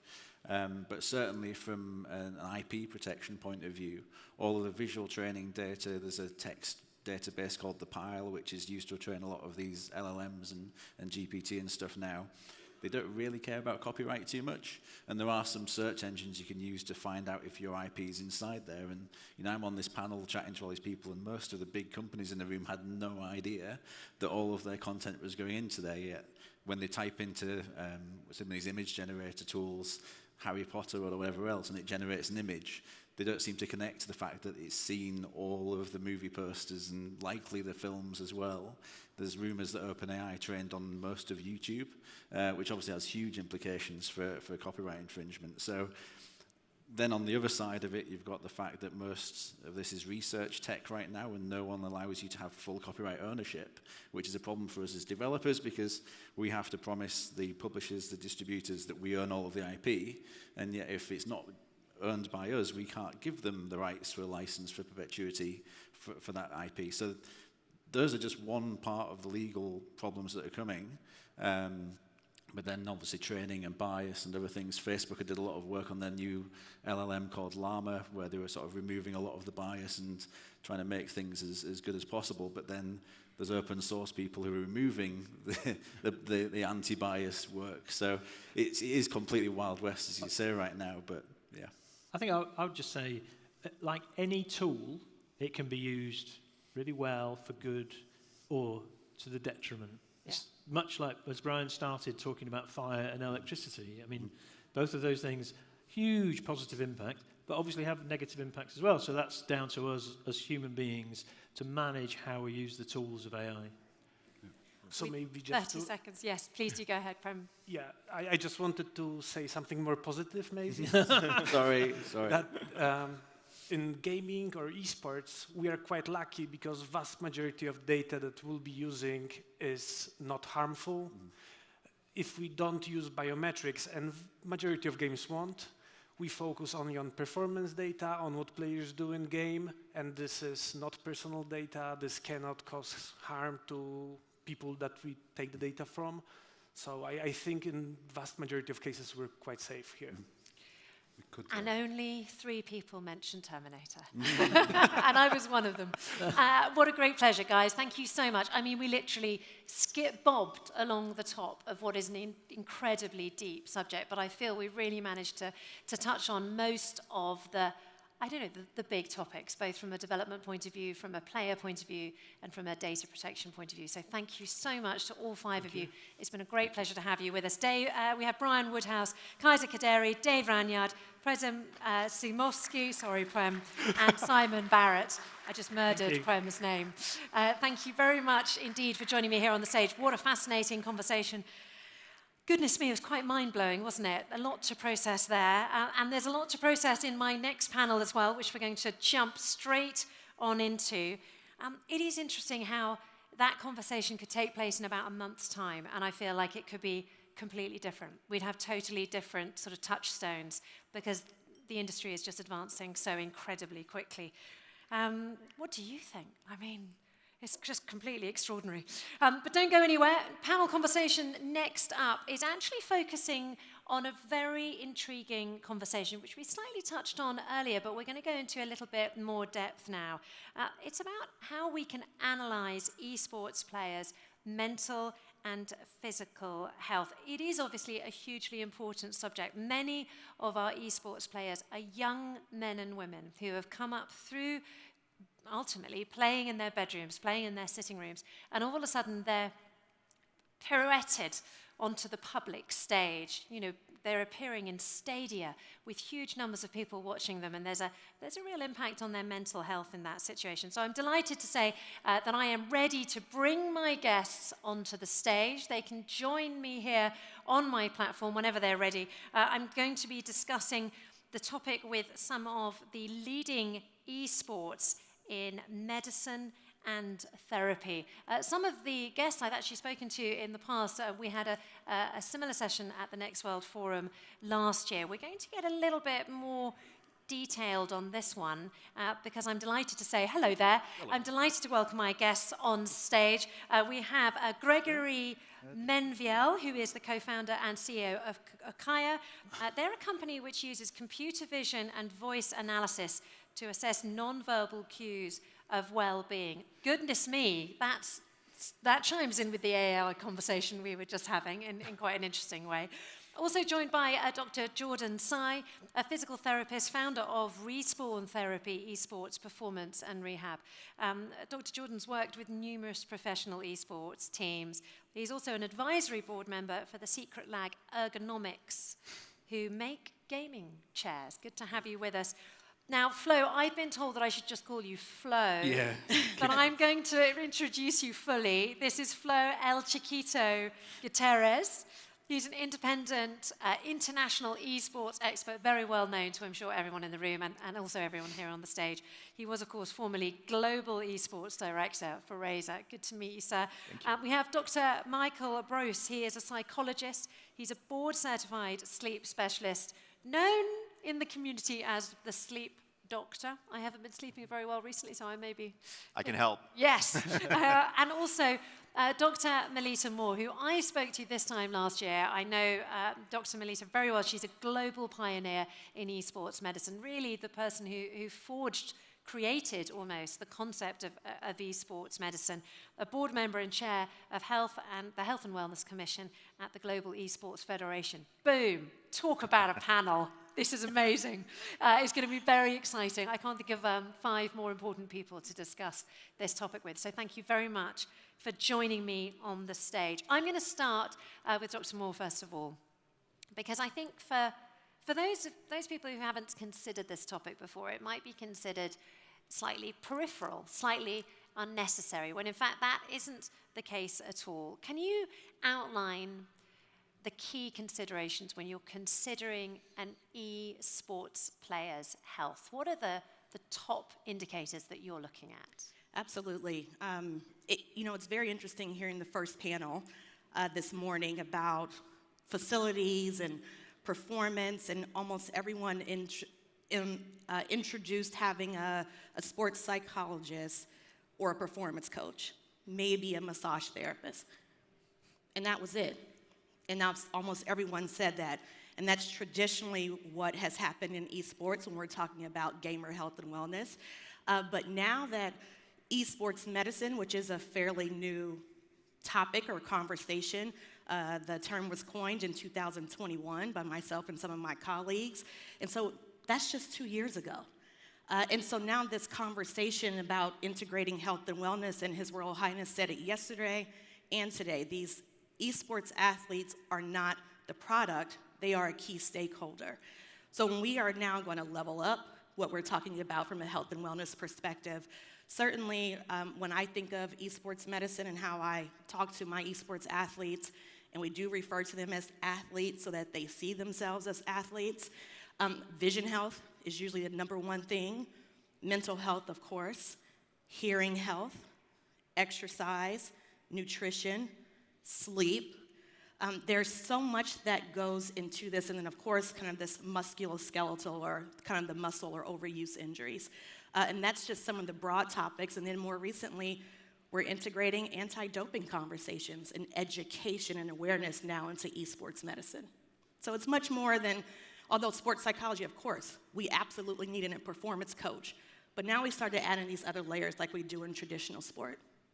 Flo, now you've worked with esports players for years. Is it fair to say that you've seen their health decline because of the amount of training, the amount of gaming they have to do? I would say that I've seen their health improve. That's good. In a sense that, as the doctor just mentioned, the players and the teams start structuring themselves a bit more around how to support them and in that sense be more efficient and be more performance driven.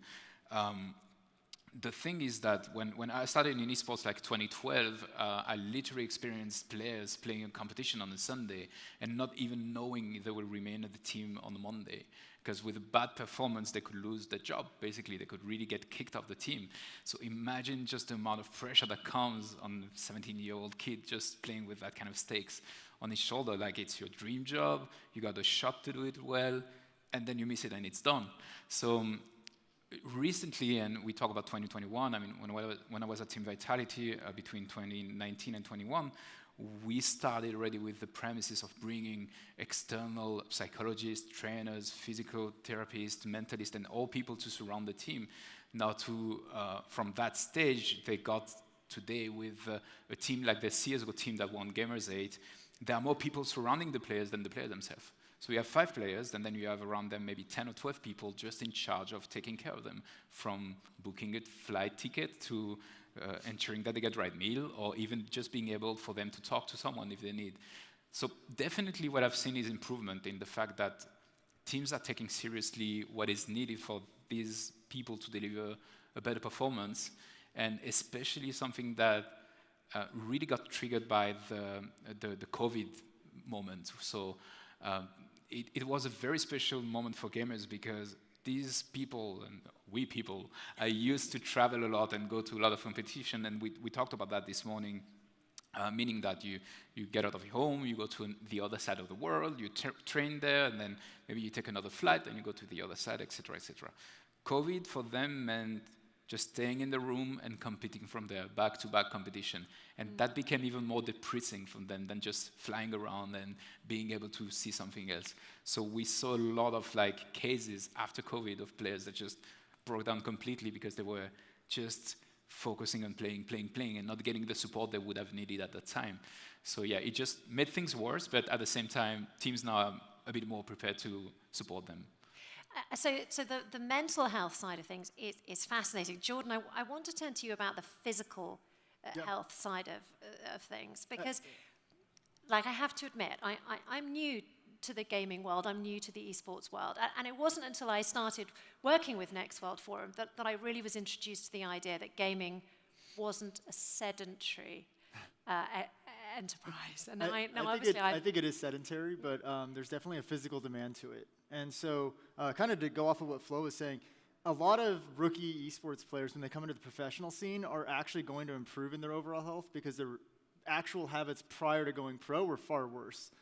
So even though they might still play a ton of hours, they may not sleep the best, it's probably better being on some sort of regulated schedule than what they were doing at home. And most teams I've worked with now, they have access to fitness facilities, personal trainers, they will have regular scheduled workouts. It's kind of expected at the pro level that these guys are taking care of themselves and making sure that they're doing everything that they can to perform at their best. So I know most teams even have chefs who will make food for them. They'll have food brought in rather than them ordering whatever they want. So there's generally an uptick in their overall health, but there's definitely a lot to be desired still. When it comes to gaming, in terms of physical demand, it's always going to be a stress accrual activity. You're going to be doing something. I compare it to a marathon. If you're going to play 8 hours of a competitive video game with your hands, you have to prepare for it the same way that you would any other endurance activity.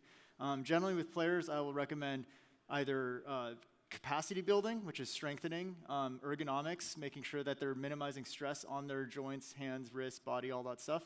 And then also relieving techniques. So how do you stretch after? How do you use modalities like ice or massage, those kinds of things to relieve the stress that builds up? And combining all of those things with load management, so making sure that they're practicing a set number of hours, they're taking those regular rest breaks, all that stuff combines to basically prevent any injuries. A concept I try to stress is that pretty much any injury that is a result of gaming is completely preventable. So how can we physically, and mentally look after our esports players, particularly because, we want them at peak performance and they want to be at peak performance so they can earn money, they can entertain us, they can, frankly, have fun because I know they love it. Gregor, I'm interested to know how your company helps esports players and can help everyone ultimately by detecting. Right, so... Yeah, you can see I'm pausing. By detecting their health from visual cues? Yeah, we actually use voice and facial recognition to understand how tired people are so we can identify patterns of depression or fatigue. And within esports, what we're seeing is that the problem here, we're talking about esports in general, but really based on what the game is, what the application is, you're going to start to see some differences. Also, we're talking here about the top athletes that have all the following they can have, just like a professional soccer league. But you have people who are in the divisions under, who are trying to make it. And those ones are even more at a greater exposure, especially as the sport is getting bigger.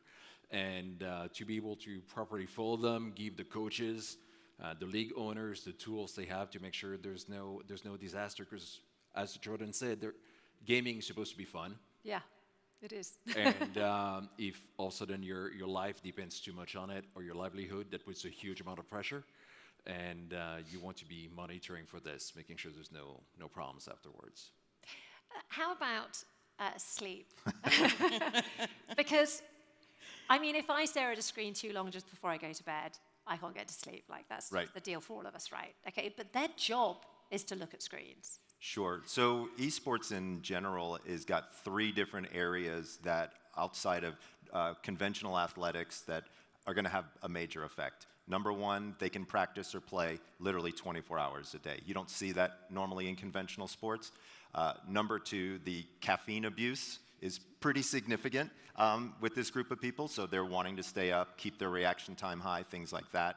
And then in addition to all of that, you're basically being bathed in blue light, which is what you're talking about, which stops the production of melatonin. So I've been working on developing programs to teach performance coaches about sleep for the health of these gamers.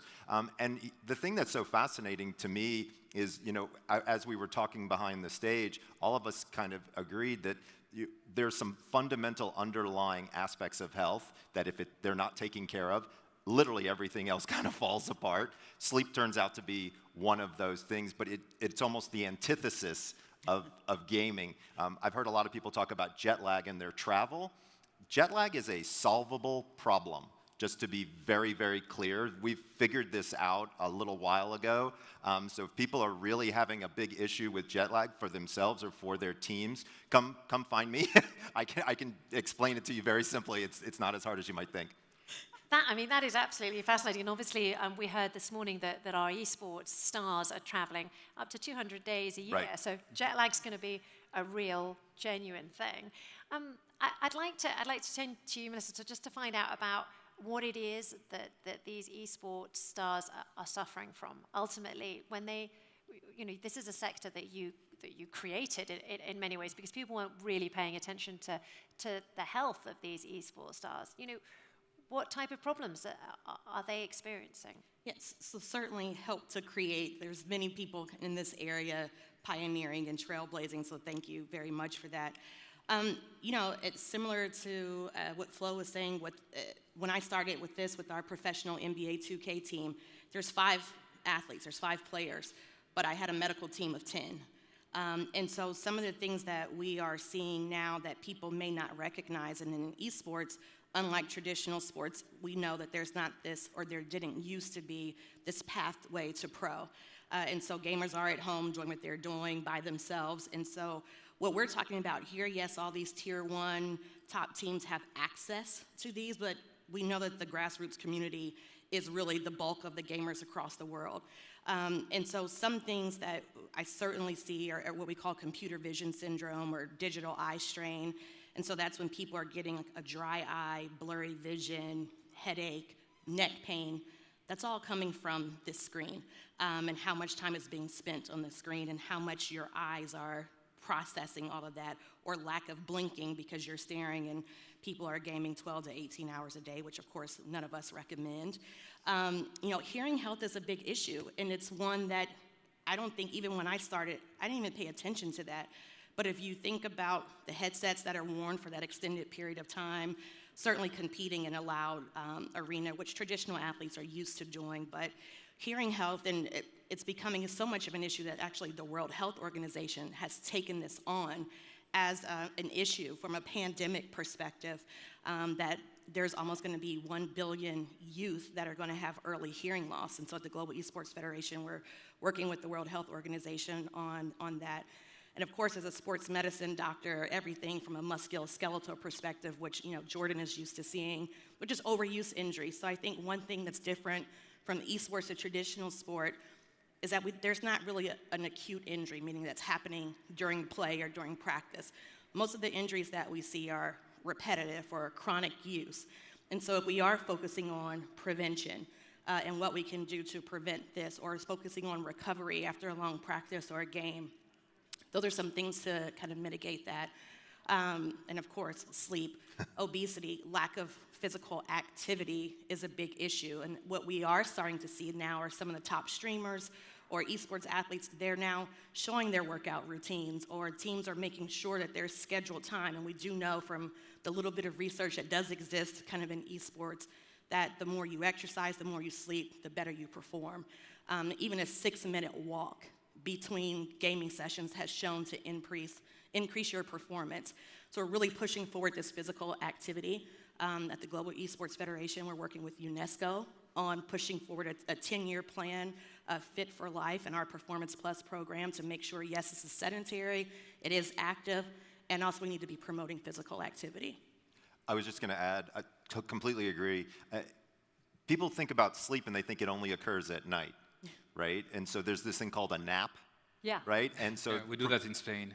Right. So you can actually have performance napping prior to gameplay, which will ameliorate a lot of the sleep deprivation that you could potentially have built up because you were playing until 3 o'clock in the morning or training or what have you. So there's lots of different ways to look at this. Don't think just in that traditional box, as Dr. Moore was saying, but go outside of that and start to think about how can we do this a little differently. And it's also, just to add a little thing on that, it's also interesting to take that and put that in the context to improve their performance, meaning that my time at Red Bull, we worked with athletes in 2 directions. First one was to teach them auto-hypnosis, so they could really put themselves into deep sleep within 5-7 minutes before a game or when they had a break to be able to compete at their best. And then the second thing we started also with fighting game athletes was to really tell them when they would perform at best based on their heart rate. Mm-hmm. So we found that they needed to really be in between 110 and 130 in terms of heartbeat when they started the game, to be really super focused and highly engaged into the first exchange, because it's a highly fast-paced game that requires immediate speed reaction and so on. Most of them will come, lazy seat, and start playing, and so they would only warm up to really be efficient after the second or third round. And now with that, we just equip them with a smartwatch and having them running in the backstage until they reach the right heart rate and then go on stage and play the game, and they would immediately perform better than the other. So all these little tweaks would really help them in terms of how to feel better. And the moment they see it's good for them, then it's a win, because you don't have to tell them anymore. See, I had no idea that your tweaks were getting that sensitive. And that is one of the things that is so important, is this ability to read your players, to figure out what it is that's going on. And it's harder, of course, to do that when it comes to mental health. And how can one detect those triggers? Because it might be that these players don't realize themselves that they're struggling, that they're burning out. Yeah, I think you touched on the biggest point. Like, all the people we're talking about right now, we're talking about the young people who neither on a physical nor mental stage have finished to develop. And that puts a lot of pressure on them. This morning, they talked about the fact that they pretty much went from their parents' basement to an arena. Yeah. That does not happen either in a regular thing.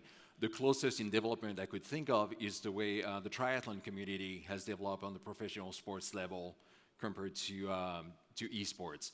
And that's where coaches need to start to also become more professional in understanding the athletes.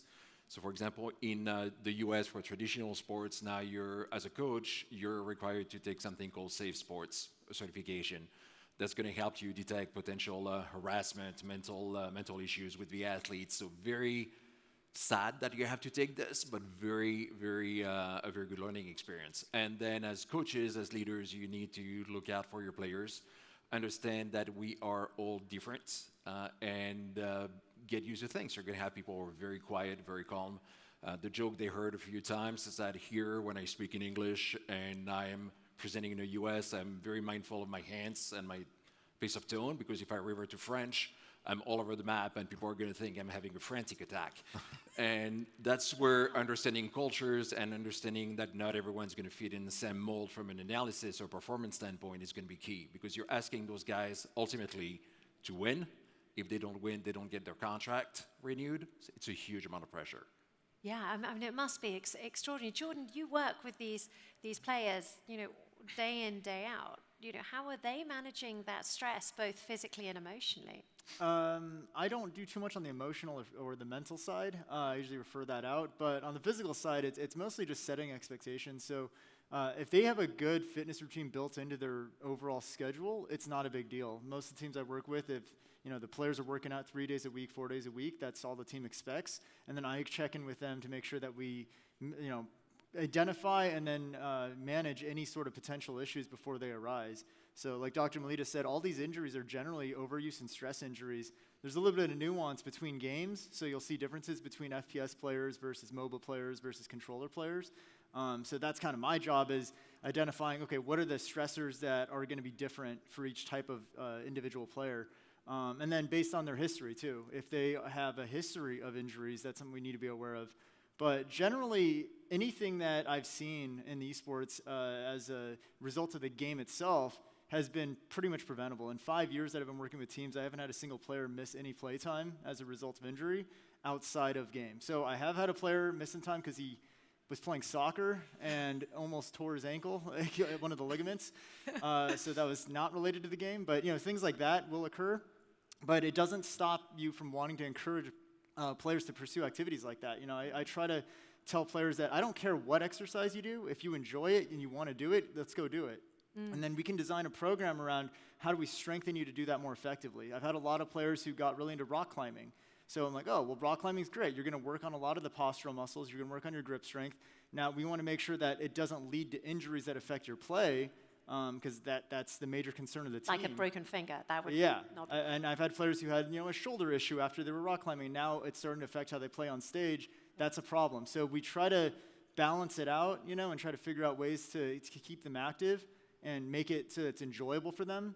Not everyone wants to lift weights. I get that.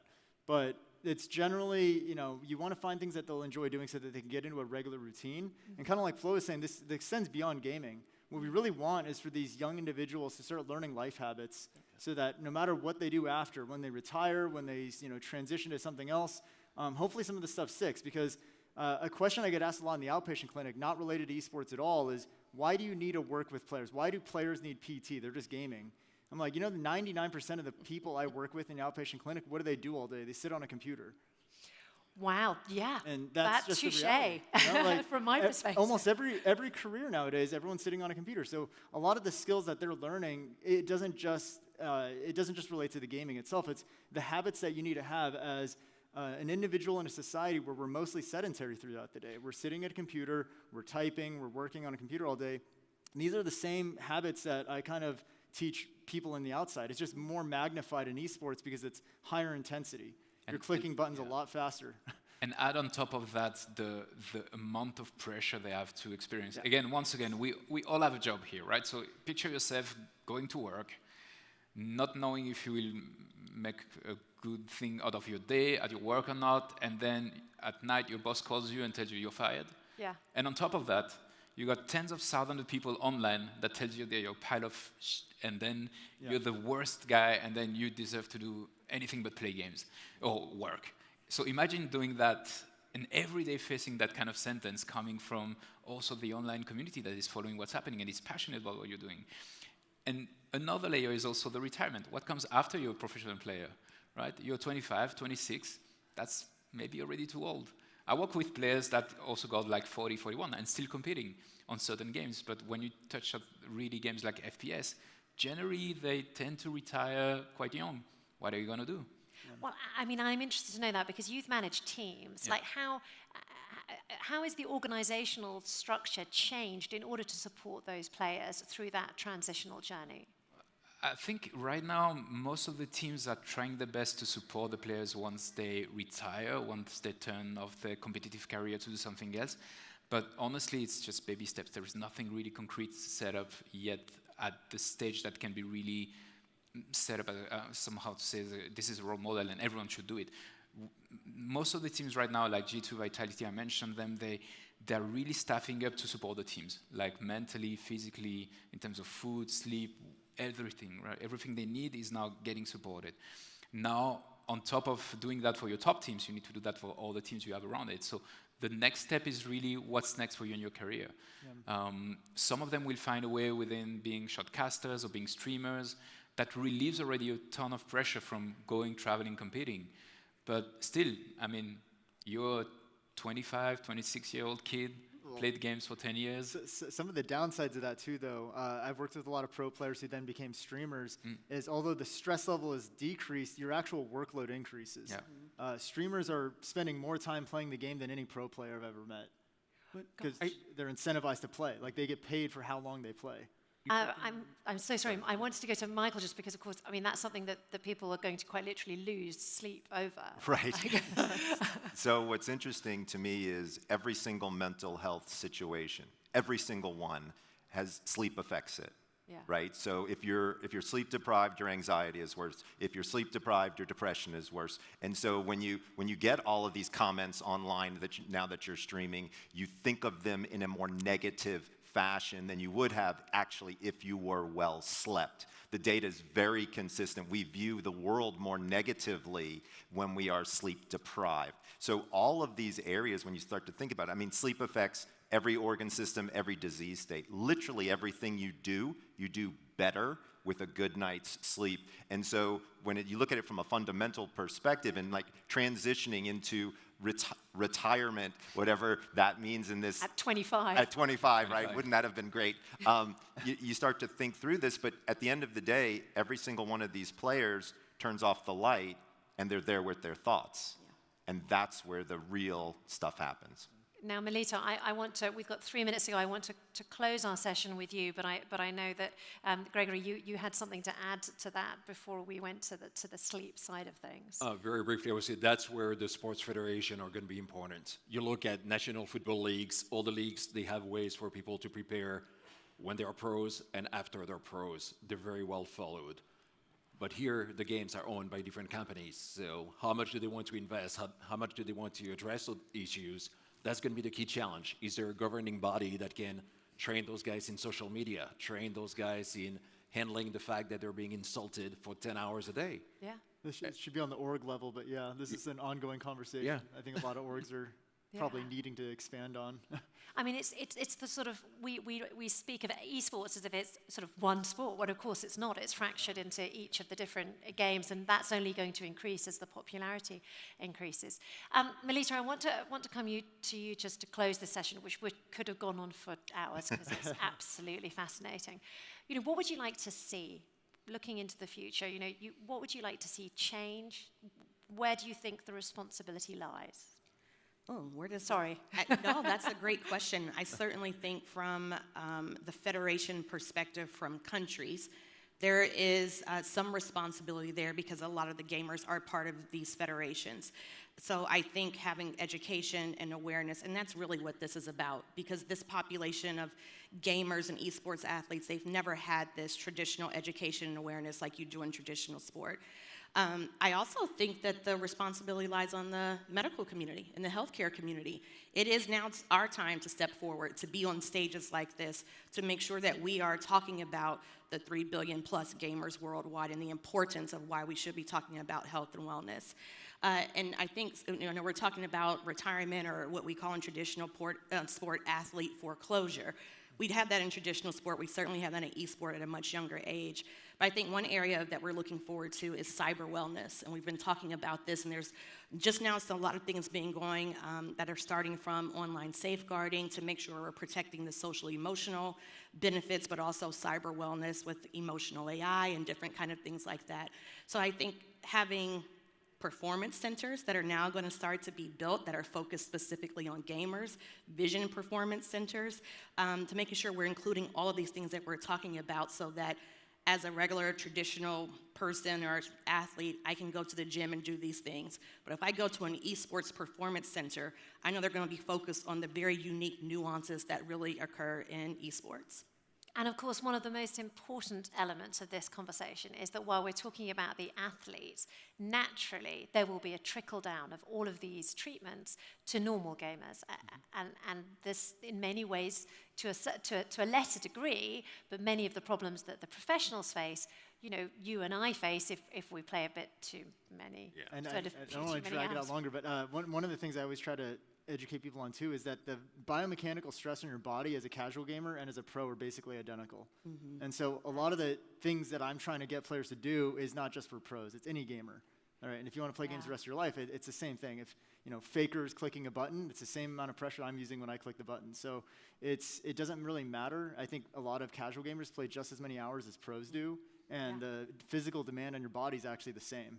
My goodness me, that just made this whole conversation a lot wider. Thank you very much indeed. Thank you so much. Wow, absolutely fascinating. Round of applause, please, for my fabulous guests, Gregory Menivale, Dr. Jordan Tsai Flo, Dr. Michael Bruce, and Dr. Melita Moore. I mean, you don't get a better panel than that to talk about such a big subject. And like we just said, if you thought it was just for the esports professionals, it's not. It's for anyone who spends a lot of time playing games, going online, engaging with other gamers, getting that back chat on the headphones. You need to think about your mental health. You need to think about your sleep. Right. As you can see, we're not pausing even for a minute. We're going to go straight into our next panel, which should be absolutely fascinating as well. It's a little bit more technical, a little bit more involving some two quite technical words, especially from me. We're going to be talking about blockchain. We're going to be talking about metaverse. It is something completely different. We are going to turn and look at, actually what happens, for example, when a country completely embraces the metaverse in building a better economy. It's a big topic of conversation. It's something that is making headlines here in the kingdom and also in the wider region because, of course, people are considering the different layers of the metaverse. Let's find out a little bit more about this topic. Let's get into the details of it with my panel of three eminent guests. And I have to say, we are truly honored to have these three individuals join me here on the stage. They're extraordinary speakers. They're extraordinary experience in their field. And I'm just meeting them myself. Thank you very much indeed, sir. Thank you for joining. Really lovely to have all three of you join us. Have a seat. Let me introduce you to our audience. Yatsui is a legend in his field, literally. Entrepreneur, angel investor, currently the co-founder and executive chairman of Animoca Brands, global leader, of course, in blockchain and gaming.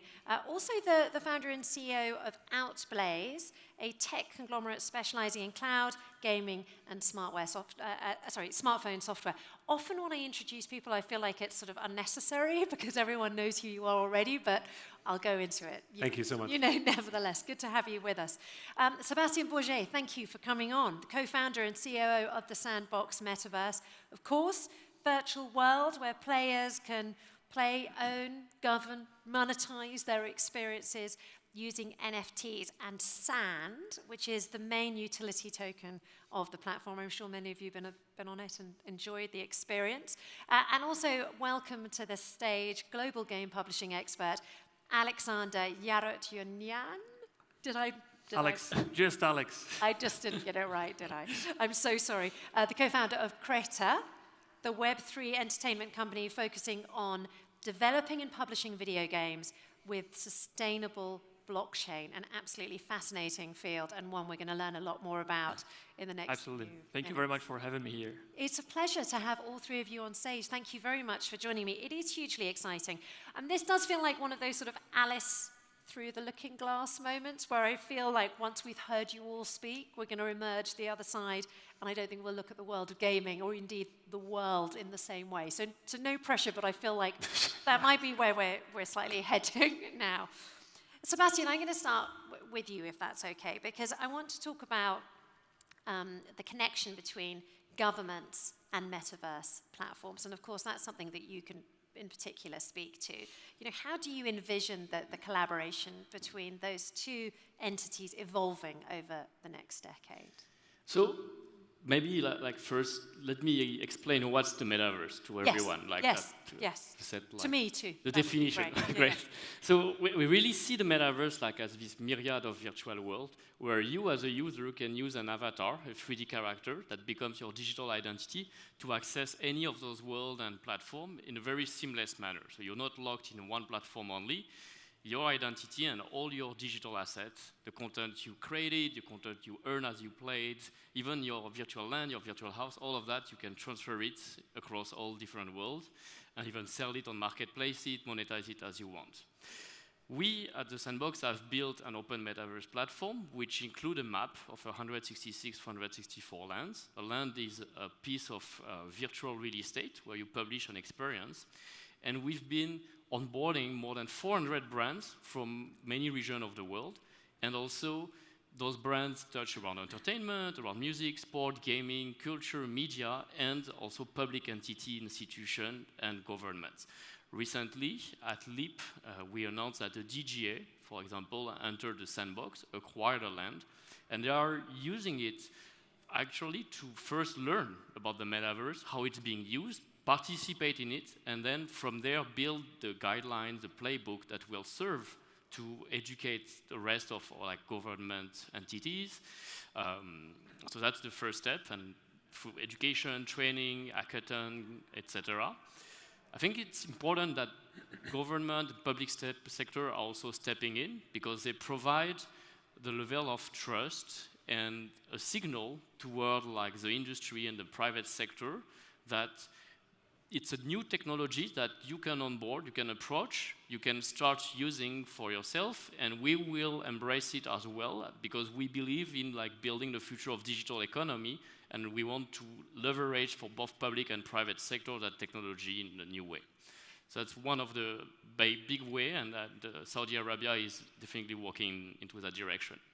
Yeah, I mean, at the moment, it feels like the Wild West. You know, a sort of invisible world from the outside. Of course, once you step into it, there's so many visuals. But that's why you need education. Like, of course, like until you create your avatar as a first step, you can have so much different ideas of what the metaverse is. Like, some people think it's just like wearing a VR headset to enter a virtual world. Some other think like this is only Web3 or NFTs. No, like the metaverse is really like this multitude of virtual world that can exist across multiple platforms. And the first step to get familiar with it is create an avatar, start exploring. There is already over 150 experiences live in Sandbox and more to come. And see how like it inspires you to create that new virtual world, develop new use case, educate audiences about it, and step by step, like make it more mainstream and accessible. Maybe I'll just add to this, which is that if you think about where does the youth want to hang out, right? They're already kind of hanging out in a pre-metaverse type of experience, which is basically online games, right? Basically, even the time you spend online. I think Saudi is, the 12th most active country that is sort of the users in Saudi are number 12 in terms of most active online at over 8 hours a day, right? Which, if you think about it, is more than probably the average of their waking hours, right? They're spending on time online. And that means that their headspace and where they are thinking is already in the metaverse. But the issue, and which is different what Sandbox is doing versus what the current version of the metaverse is, which you might see from other companies or game companies, is that they don't own any of their time and their space in this one, right? So the promise of the Web3 version of the metaverse is that actually they have true digital ownership. They have ownership of the assets and therefore also have digital sovereignty.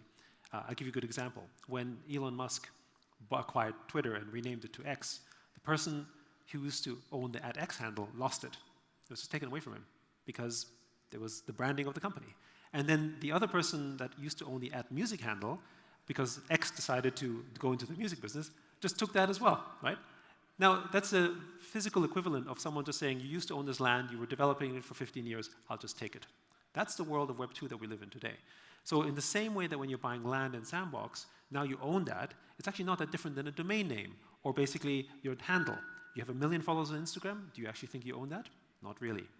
Facebook can remove it at any time, which they did.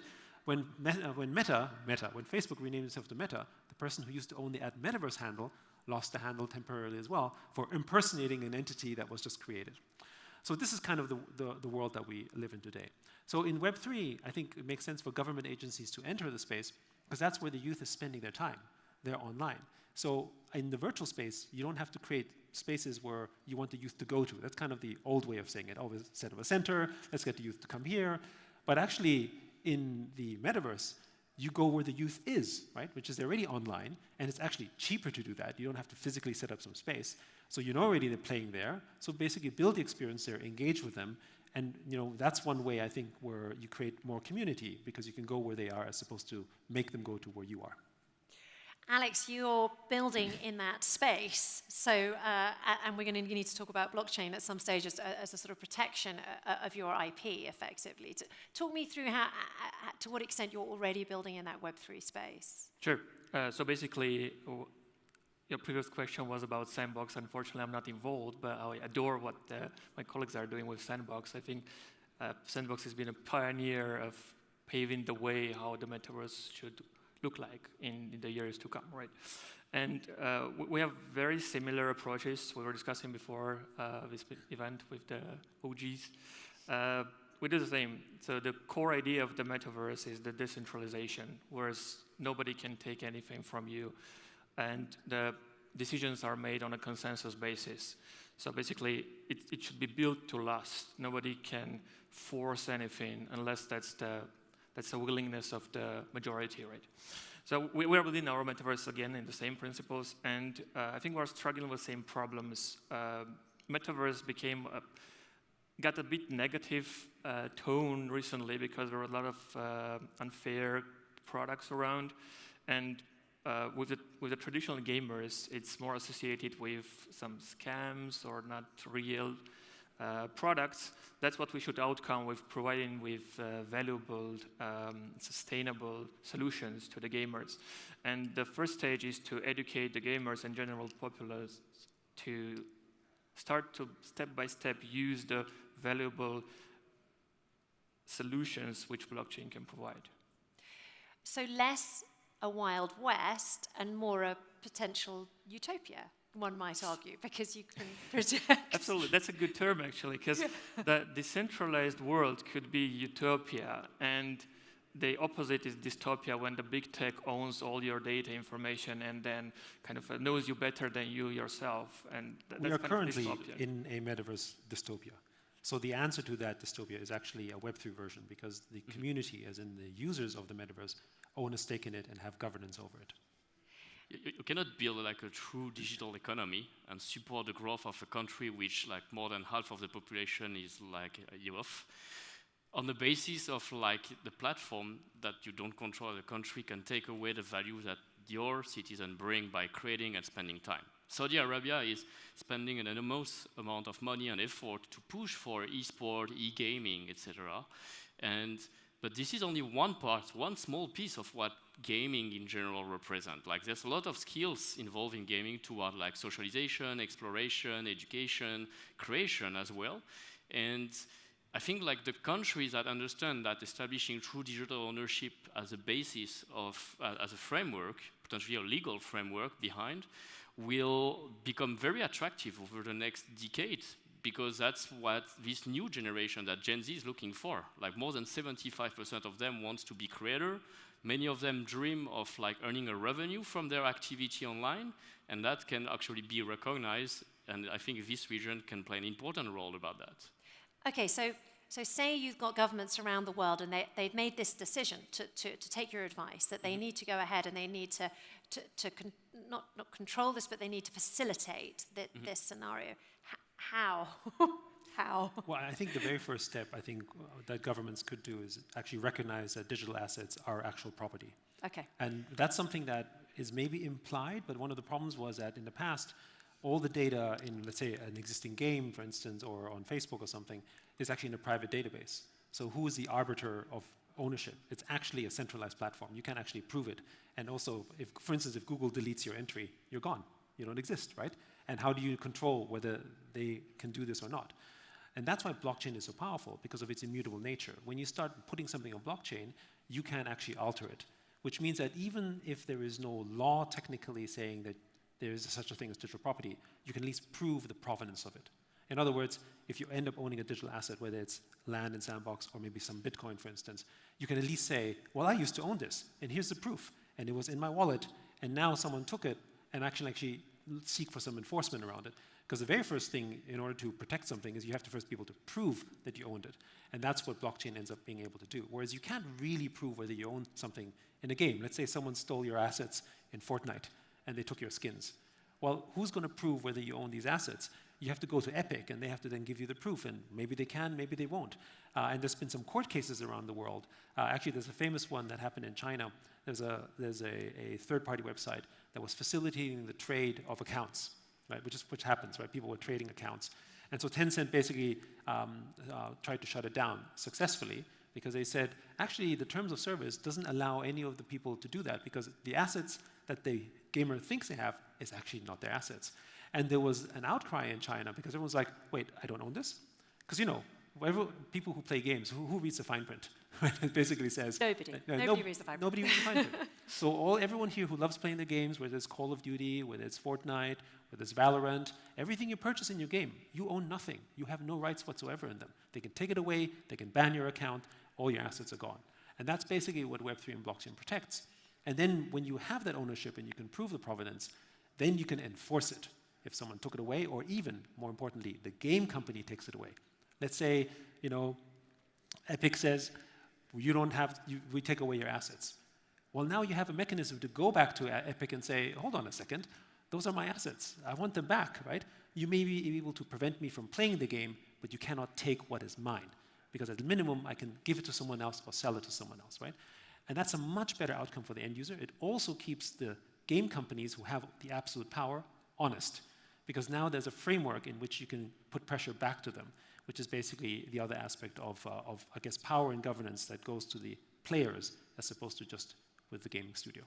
And if you allow... I was going to come to you, Alex. I mean, as a games creator, is this something that you're happy to embrace? Absolutely. So coming from game publishing background, we always had this problem. In the big games, in the big game economies, there's always valuable assets that players want to monetize. Their accounts are very valuable. Their assets are valuable. Sword they built for many years, they want to sell and build something else. Or they are tired of the game, they want to leave, and they spend a lot of money in the game. They want to monetize their experience, right?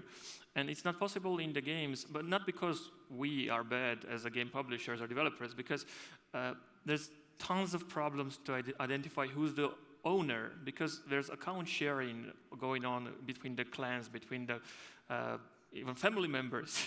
And sometimes somebody just sells something just because he wants, but he does not own it. And then they start complaints in the customer support, and it becomes a big problem because you cannot identify who had it in the beginning. They shared it for a long time, and you just don't know what to do, and you just ban it. You cannot allow them to trade because fraud will happen, right?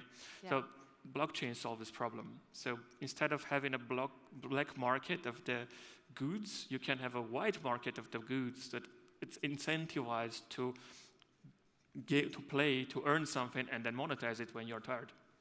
So we have this system. Have you got examples of countries that have dealt with this, that have created a regulatory environment where it's ordered and it's controlled?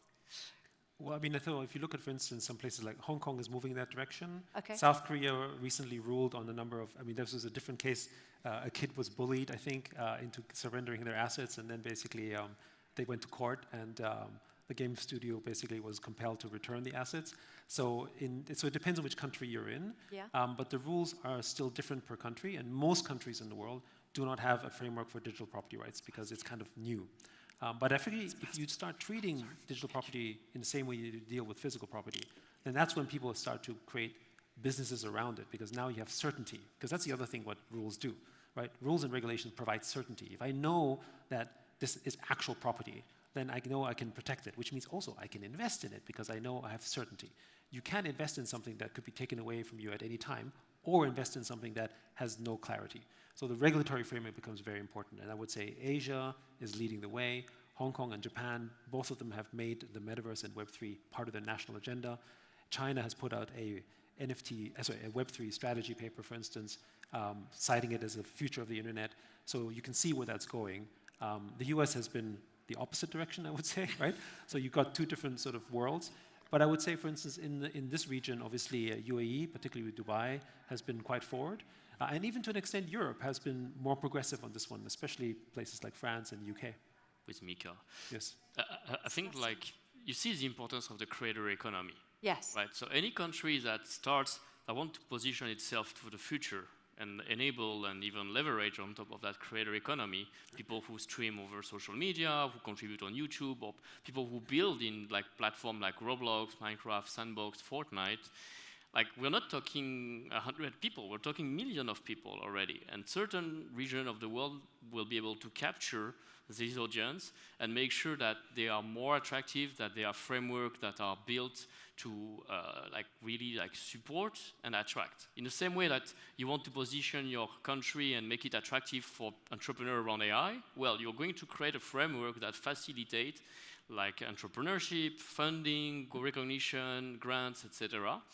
I think like there is a chance, there's an opportunity to start fresh here and not try to build on this legacy, even like prehistoric age of like digital asset, virtual asset that we were spending for real money but didn't belong to us, and shape the future. There's some put stats. It into a big agenda. Right, and there's some stats to support what property rights do when you actually have the ownership of these assets. So last year, which was obviously a tough market for NFTs, $24 billion of NFTs were sold, which is a big number, right? But of course, in the scale of gaming, it's obviously a little less than 10% of the gaming revenues. But what's important about that $24 billion is not the sum, it's that 90% of that value went to creators and owners of these NFTs. So the majority of the value went to, if it was a gaming economy, went to players and the creators of these assets. That's a huge value shift, which means over $20 billion went to basically the participants of the network, which is still only in the millions of users. One of the largest creator economies in the world, which is Spotify in Web 2, paid only $8 billion to its creators in that same year. Yet they serve hundreds of millions of users and several times millions of more of creators. And we all know that you can't make a living as a musician on Spotify, but you can make a living as an NFT artist or as basically someone sort of making sort of Web3 games. So this is sort of the difference, because in the Web 2 environment, you basically don't have property rights, so the asset value is very low. But basically, those places where you have property rights, you can have capital formation, and therefore you have more value to share across, and the value is shared fairly across the ecosystem, which frankly is better for your nation, better for your country. One easy way to put that is, imagine a country where like you can buy a house or an apartment, you only spend it once, and then afterwards it cannot be resold, and like the value that the country puts into developing the economy, creating job, business, doesn't reflect on this real estate market, and it's all gone. Like that's really the big loss ahead of us in the virtual world and Web3. The example we sometimes put is that the Web 2 world is a little bit like North Korea on the extreme. No property rights, right? Yeah. And no capital formation. But of course, the Web 3 world is like the developed economies.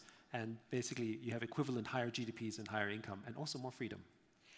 As a publisher, is this exciting or nerve-wracking? It's exciting. Even though the money's not all going to flow to you.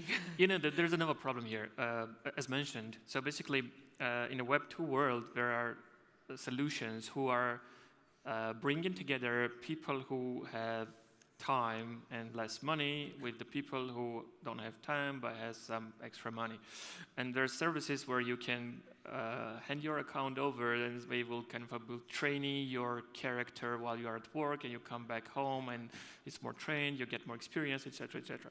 So again, if we are trying to solve a if we're trying to bring a disruption, we should solve a real problem. And a real problem is existing, right? There's people who want to do something for money, and there's people who are ready to pay for this, right? And if you have a global platform based on blockchain where you don't have any disputes about the ownership of the account, you can share your account, hire somebody to do some tasks for you, so you kind of get the desired result, and the person is paid, and it's also on a smart contract, so nobody lies to each other. I think you had the question on the value. I think the thing is that even though the value is actually maybe as a percentage seems to go less to the publisher, the pie is bigger, right? In the same way that we see in developed economies. I love how animated this conversation is. Go ahead. No, it's brilliant. Exactly, I love it. Yeah, I just want to piggyback here on what's been said is like new business model also create new jobs. Like we're only thinking of like jobs in gaming as like esport player, like very competitive, only the top 1% will make it and all the other one will be lost in the mass. But with this approach, with Metaverse, you are also leveraging many different skills and enabling new models for like people to engage in earn revenue. Creator, architect, game designer, fashion designers for avatars, event manager, host, everything around hospitality in virtual world, like renting assets, playing with other people's assets, farming assets, etc. There's a lot of possibilities. We're just really early on tapping on that. But we've seen the power of like decentralized gameplay. And that's the big novelty from before. Before, the economy were designed by the game, they were a closed economy, and you could only have maybe one or two roles, player, and that's it. So, I think one way to think of it is that in the game, in Web3, every participant, including the player, is now an economic participant, which is not the case in Web2. The only ones that participate in the economics of a game is the investor and the owners of the game, and maybe the studio that publishes it, right? That means the hundreds of millions of people who play games never participate in its benefits. But in Web3, every player is an economic participant, which basically means that you could really onboard an entire population onto, I guess, economic participation through Web3, because everything's an activity, everything is a stake, everything's an ownership. And it doesn't have to be a lot of money, but it means that they now have rights to it. I mean, that is hugely exciting, and it seems almost ridiculous that I'm going to ask as my sort of final question to all three of you to look to the future, because everything you're saying feels so incredibly futuristic already. But obviously, in this context where we are talking about an economy, we're talking about economic benefits, you can understand why governments feel the need to get involved from a regulatory point of view. And obviously, Sebastian, considering your relationship with the Saudi government now, as we see more governments, such as the Kingdom, exploring the metaverse, what best practices do you think you would recommend they adopt? Big question. That is a great question. First, don't get it wrong. Like, this sounds futuristic, but this is already happening right now. Like, it's been 12 months roughly that like we're seeing in Sandbox over 1 million people played experience already. So it seems small, but it's already becoming significant, specifically in Web3, and we work hard to keep growing. We're seeing like various regions of the world entering, embracing this technology, creating cultural neighborhoods. Like we have Turkey, we have Hong Kong, we have Korea, we have Japan, we have museums from British Museum who entered recently. The Kingdom of Bhutan acquired land in Sandbox, developed the Bhutanverse to raise for their youth like new creator jobs and opportunity to showcase their heritage, their culture, their history in this virtual world and educate on those possibilities. So that's really what we're looking at first, like how we set first experimentation, first example, learn by practice, learn by example, train the trainers, start an ecosystem locally, but reach globally to an audience, things that they cannot have done before on the existing platform, and progressively kickstart that economy until there is a whole industry sector here, for example, in Saudi Arabia, but in other markets that have been traditionally left off and ignored by Web 2 or free-to-play revolution. Ultimately, Alex, would you say, do you predict that the metaverse is going to sort of shape the different ways in which, not just governments, but games developers interact with players, with citizens in the case of their government? Yep. That's a very interesting, open-ended, difficult question to answer. We can just only think about it. But what I feel is necessary is the government's involvement in the metaverse, because metaverse is not its only entertainment. That's the metaverse to be, right? We're in a very early infancy stage of the metaverse, and we're just still exploring some small bits, training with the gamers, because that's already known mechanics, but it will grow. The metaverse will be some vibrant, big online space we spend a lot of time in, not now, in 10 years and 15 years, so we're just building it brick by brick from now. And in that case, the involvement of government is a must, because there's a lot of regulatory issues there. There's a lot of ownership issues, because I want to highlight this aspect. There's a variety of aspects, but I want to highlight this one. Currently in the games, if somebody steals your account, that's already painful. You're losing, you're angry, obviously. You're losing some financial incentives. You're losing some time you grinded, everything. For the metaverse, it will be even worse, because you're going to have some reputational impact if somebody steals your account. You're going to lose a lot of more financial valuables, which are in your wallet, your NFTs, and there's a variety of aspects of the metaverse. There's educational part, there's private part, there's social part. So if somebody steals your account, he or she has access to your life, and it can really ruin a lot of stuff, your business, your life, etc. So the metaverse should work with the government tightly to enforce some laws, protocols to secure our future digital selves. That's what I want to highlight. So I would have thought that the existence of the blockchain would help prevent that stealing, that removal. And that will be, the blockchain will define the ownership. But you still need to have the account, right? You still have the password. You still have some way to identify that it's your physical self linked to your digital self. So here, there's a lot of problems, and people share their accounts. People have their email password as a password. So there's a lot of aspects to this thing. And this is one of the places that the governmental involvement is a must. And there's a lot of other laws, like starting from taxation, ending with disputes solving in the digital world. Can you see any possible pitfalls when it comes to regulation in this sector? Well, I mean, first, I think the governments do need to get involved, because what is the future? Generally speaking, it's online, it's virtual. The future of jobs is virtual. So, I mean, it's absolutely in the national interest of every government in the world to do that, not just for tax revenue, but safety, security, to your point. I think blockchain can prove the ownership, but you need enforcement of these laws, right? I mean, the monopoly of essentially enforcement belongs to government. No matter what you do on blockchain, with consensus, you could do some voting, but that's hard, right? At the end of the day, you need someone to enforce it. So I think there's a role for that. I do think, though, that there's some negatives as well. If governments end up over-regulating or basically sort of stifling it, as we see in some other places like the US, it's actually causing the industry to decline. It's causing basically people to retreat from that market, and that's actually what's happening in the US, versus other places that are absolutely booming. You go to Hong Kong, you go to Dubai. I just came from Bali, okay? So Bali doesn't seem like a hotspot of places at all. It's a nice place, but it's basically become a major Web3 hub because of all the digital nomads, because they embraced it and opened it. Indonesia has been quite progressive, for instance, as a country, to allow sort of, crypto trading and basically embracing Web3 and NFTs. And so now Bali, which is this sort of remote holiday destination, has become a major economic hub, booming in places. So this is really what this is. You want to incentivize the talent, the next generation of developers, the smartest people in the world to come to your place. What do? Create open frameworks that are friendly, that encourage development, so they come here and have the certainty that what they're building actually can last for the long term. Sebastian, do you see that here? Government should embrace open infrastructure, open framework. They should set a fertile ground for entrepreneurs and the citizens to find jobs into this future of digital economy.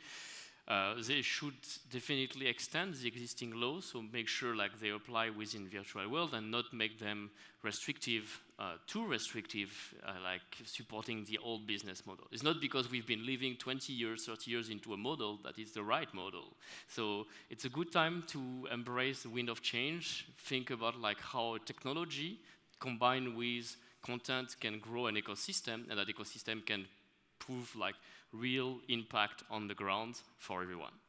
Embrace the wind of change. I like that as a final statement. Gentlemen, you slightly blew my mind with this panel. I think it's fair to say I need to go and do a lot more reading to totally understand everything that was going on. But I think you impressed our audience immensely, and I'm hugely grateful for your clear explanations and looking into the future for us. Thank you very much indeed for joining me here on the stage, taking the time to fly to Riyadh and to settle down with us at the next World Forum. Thank you for your time, gentlemen. I'm sure you want to applaud them as well. Thank you very much indeed, Yatsui, Sebastian Bourget, and Alexander Harut-Yunyan. Thank you very much indeed. Did I get it right? Almost. Thank you. Here we go. Now, ladies and gentlemen, I have good news for you. Not only did you just enjoy that incredible panel with those incredible, fascinating leaders in their field, it is now time for a coffee break. So you can go out there, it can percolate, you can enjoy some caffeine, you can come back refreshed, ready for our final few sessions. So a huge thanks to all of you. While you're out there grabbing a coffee, make sure you check out the hologram room and the avatar engine where you can create your own likeness in the metaverse. I'm going to be heading there in just a few minutes. They're well worth checking out. We'll see you back here around 4 o'clock. Have fun. See you later. Thank you very much indeed.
afternoon and welcome to this. Can you believe it? It's our final session at the next World Forum, our final panel session at least. And I have to say, it's a pretty special one. I'm delighted to say that I'm inviting 4 eminent guests to the stage. For this, our next topic, I'm just going to put my computer down here. We've had such a fabulous long day that I'm not sure that my iPad can take the heat. We are struggling with battery content, which is why I brought my laptop on as well, just in case. But it is a huge excitement that I'm now going to address our next topic, which focuses on the importance of addressing gamers in their own language. Now, too often, one might argue, gamers here in the kingdom or gamers in the wider Middle East are playing on games that are not designed specifically for them. They're not designed for their region.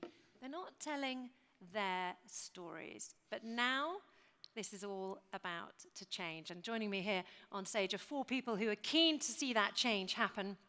They're keen to see it happen pretty quickly. And I'm delighted to say that joining me here, actually I'm going to start at the end because we've got Dr. Abdelatif bin Mohammed Al Abdelatif joining us on the stage. And I really am delighted to have you with us, sir, because you're an important figure in the games sector here in the kingdom. Needless to say, there wouldn't be any games being played in this country if Dr. Al Abdelatif didn't allow them to be played. So he's the CEO of the General Commission for Audiovisual Media. He is the man in charge of the ratings of those games and a hugely important man. And I'm a very busy man, so thank you so much for joining me here on the stage. Thank you. It's a pleasure being here and talking to all the gamers and all our, we call them our partners and customers. Well, in many ways, they are indeed. And it's good to sort of, I suppose, meet them face to face. There are so many gaming fans here who, of course, are grateful to you for the speed with which you get those games into the wider market here. So very, very exciting indeed. Other guests who have joined me on the table here, I'm going to work my way back from Dr. Al Abdelatif. We have Jamie Otterley, a key figure in the gaming sector, of course, CEO of Telltale Games. They've had massive success with all sorts of series, including the Walking Dead series, among others. They've just shipped a new game, quick plug for them. It's called The Expanse, and it's based on the TV series of exactly the same name on Amazon Prime. Also here, Rami, thank you very much for joining us on the stage, video games developer.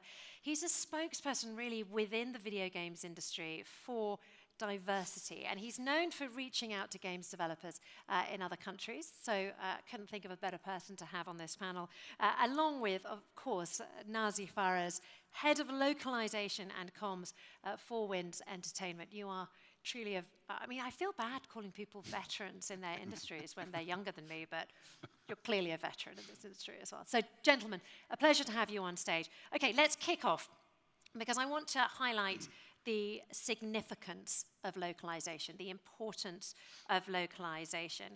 And actually, Nazi, I'm going to turn to you first to give us a little bit of a sort of context around this. This story. No context at all. No pressure at all. Okay, so what is the problems? Okay, to gamers in this country, for the most part, they're playing games that are made outside the Middle East. That's correct. Why is that a problem? The problem is that, language as in general is a portal for culture, is a portal for different nationalities, a portal for different histories and stories, right? So inherently, when most of the gaming industry at its root started between, let's say, Far East Asia, Japan mostly, and then kind of moved into the US with the invasion of Nintendo and Sega and whatnot, that story became more of a Western story, kind of transcending into the rest of the world, right? We started getting stories about US Army, Navy SEALs being the heroes in games and fighting the bad guy no matter what the bad guy was. And sadly, in most of the time, the bad people were our people, right? People from this part of the world, and it was just a continuation of the sort of stigma and sort of a stereotype of what the West would see this part of the world. And I think the change now in localization and let's say in general culturalization and language acceptance in these games is that it is another form of media and entertainment, but it kind of grounds and brings all forms together, right? You got the music, you got the audio aspect of it, you got the narrative aspect of it, and we have no stories. We have no stories being told by these developers, publishers, and whatnot. We have certain plugs where it's just like, you know, let's put some cultural aspect to it, right? Let's put like a skin of a character that kind of is an exotic Orientalism touch to it, right? But that doesn't work. So we are in a situation now where with all this investment that is happening in this part of the world and all this advancement into building an infrastructure to really create an industry here, we have to start telling our stories. It's our opportunity to tell our story and export those stories because we have a rich history, we have a rich legacy. We have Ibn Battuta, we have Ibn Sina, we have iconic figurehead that kind of spearheaded the way the West is nowadays. Without us, there would be no math, there would be no science, and people need to realize that it's not just yet another war zone region in the world. Do you know, you speak the truth. I mean, I have to say, that's hugely interesting to hear that. And considering the texture of these games that we've been getting from other environments, you know, from the United States, from Europe, it is, in some ways, I suppose, Dr. Al-Abdelatif, even more surprising that so many games indeed are approved to be published here in the kingdom. I don't think people maybe necessarily realize how many games are allowed here in the kingdom thanks to your organization. That's true, and we're trying to open the market. One of our mandates in GCAM is to make the content available to people within Saudi Arabia, and the part of the classification itself is to provide the information to families, because we're dealing when it comes to gaming, we're dealing with different age groups, and usually the families are supervising their kids when it comes to finding the best game for them. So if we didn't give the proper classification based on the local and on the local culture, and I don't want to call it restriction, but the local criteria, it wouldn't be easy for the families to monitor their kids and to provide them with the proper guidance when it comes to video games. And this is what we're trying to do. We're not trying to restrict, but we're trying to classify, to give the right classification to each game. I mean, that is a key. I mean, as a parent who has two young boys, aged 9 and 10, it's those classifications that help a parent choose what games they're going to buy their children for birthdays and presents, for example. But it would be even more exciting, one might argue, if some of those games were actually telling the story of people living here in the kingdom. And I know that localization is something that games developers here are hugely excited about. And I know that we've got two gentlemen on the stage here who are super keen to encourage that work. I'm going to turn now to you, Rami, because this is something you've been campaigning for some time, isn't it? Right. Yeah, I think this has been the overarching campaign of my career, has been to enable people to tell their own stories. I think what games do that is really unique is they place players in the shoes of the characters they embody, and they allow people to see perspectives and experience worlds that they otherwise wouldn't.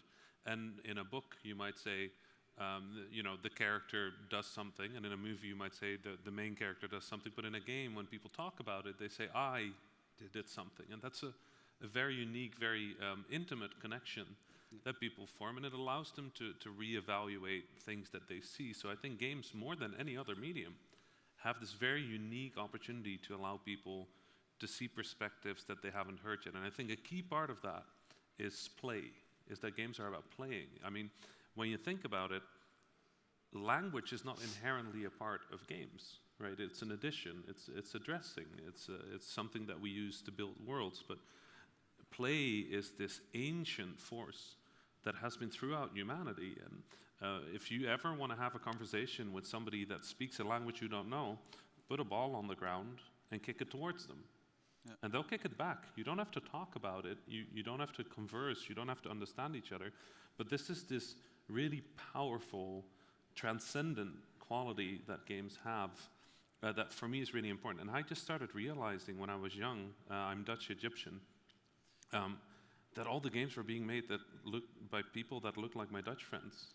Yeah. And that in a lot of games, you were fighting people that looked like my Egyptian friends. And I thought, you know, if I go to Egypt, if I go to the Middle East, I will find game developers there. And I didn't, because the industry at that point, 10, 15 years ago, it was young, there wasn't a lot of opportunity, there wasn't a lot of investment.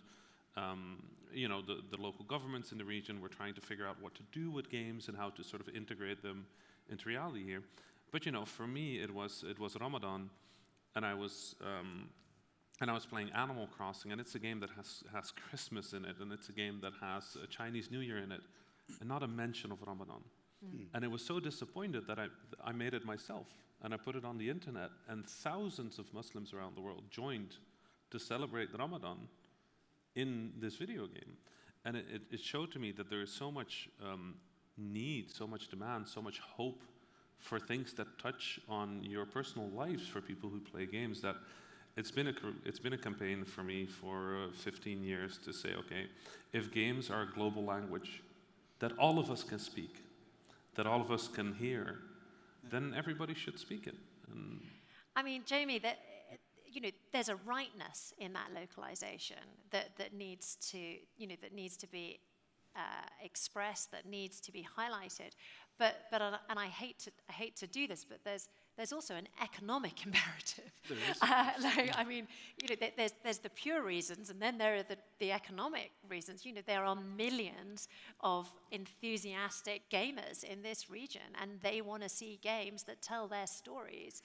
As somebody from the United States, as a games developer from the United States, does that excite you? Do the stories of this region excite you? Absolutely. Our investment here, which is relatively new, initially is commercial. We work with a local partner.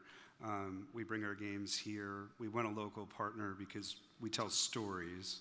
The magic of our games is that we give our players agency over the story, which means we need an emotional response. We can't just change the words. I don't actually care what words are used. I care that I get the same response from the player. And so that means I need a local partner. I'm not going to find somebody in the US or in Europe that's capable of doing that. And then more importantly, I need a talented storyteller, to do that. And so our interest really lies in finding those storytellers and then hopefully at some point empowering them to tell their stories. We want to give voice to the stories all over the world. Like that's kind of our job. And so that's really our interest. And it started when I first took over Telltale. I had a Saudi company approach me and express interest in what we were doing with Wolf Among Us Season 2. And I asked why, and they reminded me that the main character, Bigby, was based on the Big Bad Wolf in Little Red Riding Hood, and the origin of Little Red Riding Hood was actually a Saudi folktale. Yep. And when they said it, I was like, oh, that's right, and I knew that. Wait, this is a culture steeped in storytelling. Like, why aren't we hearing those stories? And so that's really, this is my first trip here, but that's really our interest here as a company and what we're looking for. I mean, that's really exciting. I mean, in some ways, Nazi, isn't it surprising that we haven't got more major games producers from elsewhere coming to this region to do that? Oh, might sound controversial, but I think after 16 years working with way too many publishers to count now, I think it's a bit of the ignorance about the region. really. Like, and I think Still. it sounds a bit harsh, and even after this, but because when you talk with people abroad, even in my position, I used to work for Activision Blizzard, and obviously, you know, I was in a better situation where I felt like I could do a change. I could bring these iconic titles and finally telling the story and finally bringing the story to a population that where English literacy was quite low, where also in general it is the 5th most spoken language in the world. There is no excuse at the moment to say we cannot do Arabic. It's just becoming almost like borderline ignorance where the number match, the youth is here. It's a large population of hungry players that want to consume these games, but the language becomes a barrier, right? You can play certain games that are, let's say, no-brainer, right? Shoot and gun and whatnot and all that. But when you want to play these beautiful stories, these MMOs, these RPGs, where you really need to feel you're into it and understand the true meaning of these stories, you can't if you don't know the language. So we got to a situation where, you know, many games have been trying to, you know, many game publishers have been trying to tap into the market. Game Engine, thankfully, have been starting to support more and more the language, because it is a difficult language to code, because, again, Game Engine, most of the development scene was in the West, which is a left to right language. Yep. So we go to a situation where, okay, we can't really understand what's going on, and oh wait, it's cursive all the time, and there's like also cultural stuff that we have to pay attention, because like I've worked pre-GCAM era, and it was super difficult to sell a game in the region, because automatically developers would sadly self-censor themselves. They would say, oh, this is never gonna play because like we know what the region likes and we know what is taboo there, let's not bother. But it's not. Once GCAM came aboard and brought proper guideline and actually started working with publishers and developers to really guide them through what has to be kind of looked upon, now we're starting to see more games. We're starting to see beautiful games like Ubisoft launching, you know, the next Assassin's Creed with Arabic voiceover by default.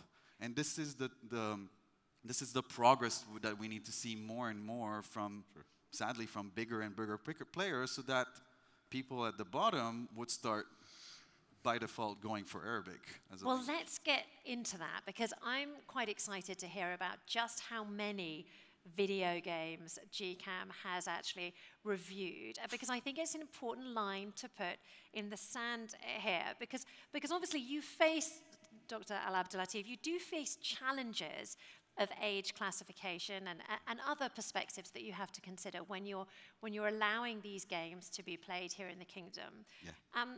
You know, how do you address these major topics when you're looking at whether or not a game is appropriate to be played here in the kingdom? Well, let me first of all talk about, answer your question of how many games have we reviewed. Yes.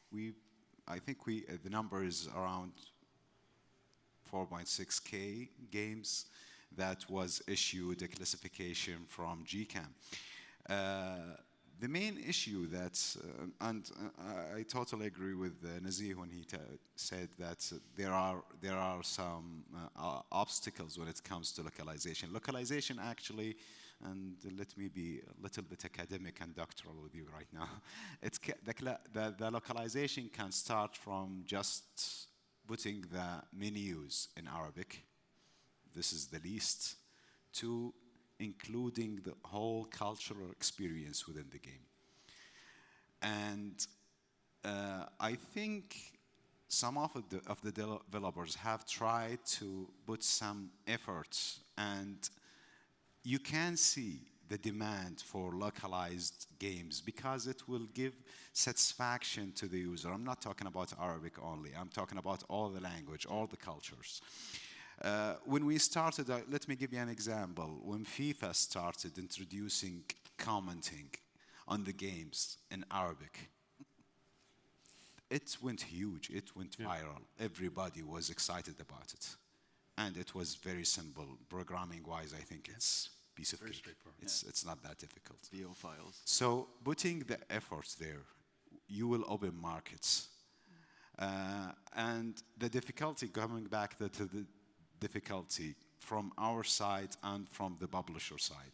From the publisher side, you said, as you said it, Nazir, it's difficult for the publisher to understand what are taboos, what are the difficulties, or what are right or wrong. The publisher is always trying to sell. They don't want to offend anybody. And this is where we come. We have provided around, in the 7 months that I've been in GCAM, we've provided a lot of support to a lot of publishers, and they come to us as a consulting partner to them to ask us about some of the issues, some of the cultural issues. Are they good? Are they bad? And we answer it ourselves, or we go to some of our partners and the cultural agencies that we have in Saudi Arabia that we could help. And we're addressing everybody right now, and if there's any of the publishers who want any help when it comes to cultural issue, we're open. We can answer any question. We can refer you to subject matter experts who would help you to capture the real culture of Saudi Arabia, the real culture of the region, because we are all in a similar, we have similar cultures and values. The classification or the difficulties when it comes to classification, there are very clear criteria that we have, but sometimes we fall into a region in which we ask, it's not clear to us nor the publisher if that's okay or not, if it's going to be taken soft or hard when it gets published, because us as a compliance agency who classifies, we have to listen to people as well. Not everybody have the same interpretation of certain restrictions. I have a different interpretation than Nazir. I have it different than from you.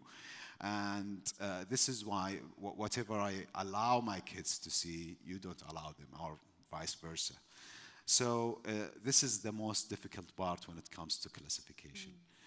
Sometimes it gets subjective in a way. Yeah. And however you try to go down to a micro level, it will still be subjective. And I think this is part of the difficulties of the job. And we're trying to find ways, we're trying to rally enthusiasts to watch it with us and give us their opinion. And this will give you some kind of a relief when you release or give a specific classification to a game.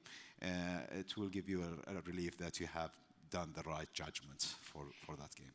I mean, what's so interesting is that I think perspectives from the outside of the kingdom might be that it's quite tricky to get a game classified in this country, particularly if you've made it in the United States. Not anymore. But that number, 4,600 games that have been classified so far, that does not sound like you're turning loads of people down. It sounds like, in fact, that games are very welcome in this country. They are very welcomed. The publishers are very cooperative with us. Yes. When it comes to publishing games, we are one of the largest markets in the area. The market sizes are more than $1 billion, and it is important to them to release the games to the country. We are one of the fastest systems for classifications in the world, by the way. The cooperation that's happening between us and I call them our partners, the publishers, is very high, and we always make sure that we want to give the best experience for the players without any anything that could restrict or could cause any obstacles when it comes to releasing the games.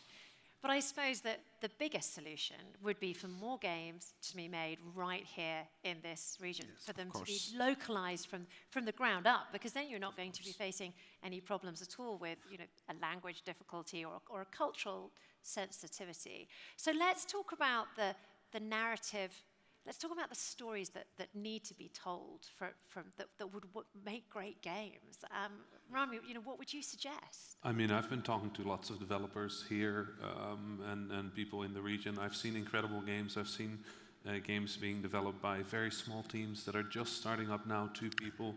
I've seen large international collaborations, including a game that was entirely about you know, the 12th century, sort of like Golden Age and Ibn Sina and you know, all of those stories. Beautiful games that tell of our culture and our story. And I think in that case, actually, the question obviously becomes sort of the opposite. Like, how do we tell these stories in a way that is genuine, that is sincere, that speaks to our values, our culture, that speak to our stories and our history and the amazing achievements of you know, the region?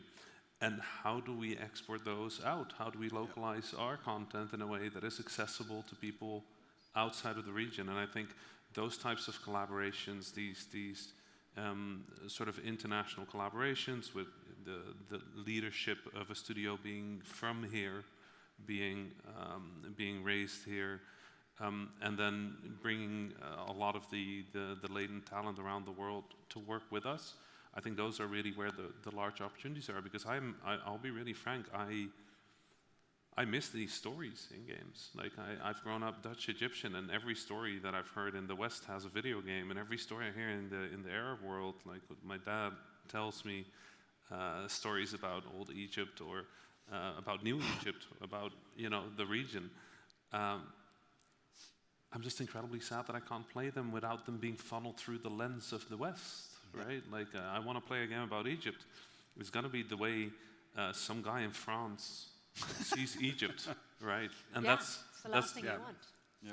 And that's frequently what happens. So I think as the region grows and strengthens, as developers here gain access and confidence and structure to work with, we'll see a very large growth in the creative output of here. And then I think the fun part will be figuring out how we localize our stories for the rest of the world instead of the other way around.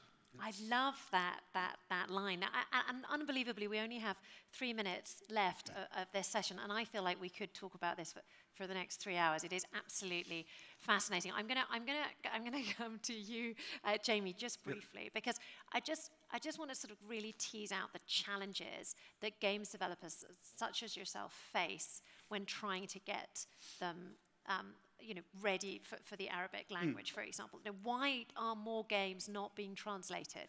I don't actually think it's the challenges of rating. It's been made pretty straightforward. I actually like your rating system better than the one that we have in the US. It's clearer. It makes more sense. It's very straightforward in terms of what we can do.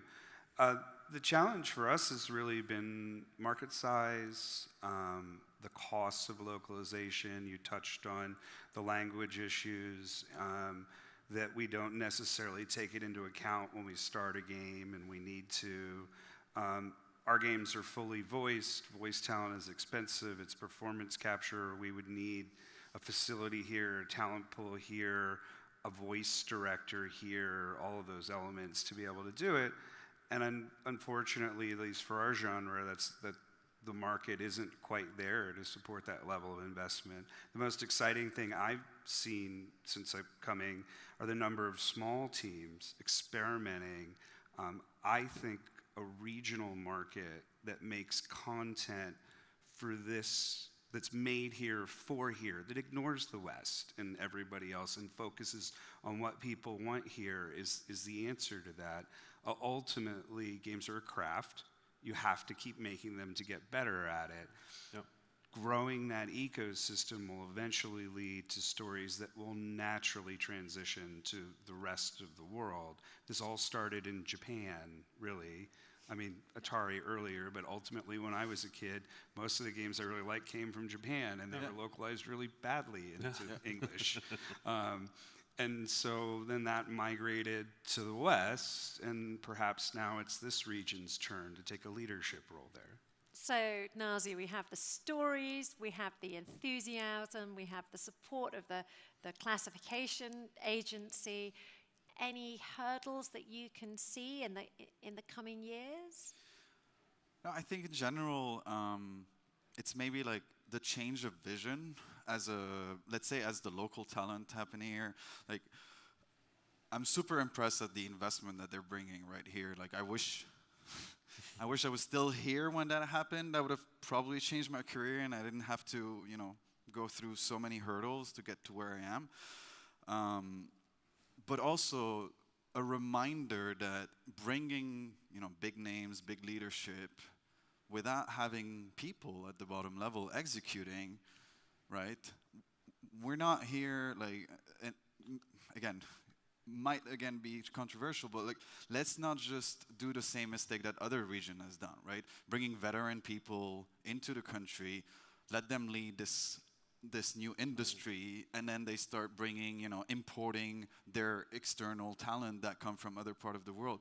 We need to build the infrastructure from bottom up, whether it's through education, building educational program, partnering up with universities that teach that topic, that teach gaming industry topics, whether it is game development, narrative development, script writing, audiovisual, like all that aspect. We have to start on that end, and this is maybe my little recommendation to the future of the industry here, is to not make the same mistake that has happened in every single underserved region, which is, let's bring the West to help us. We can help ourselves. We have the means to do it.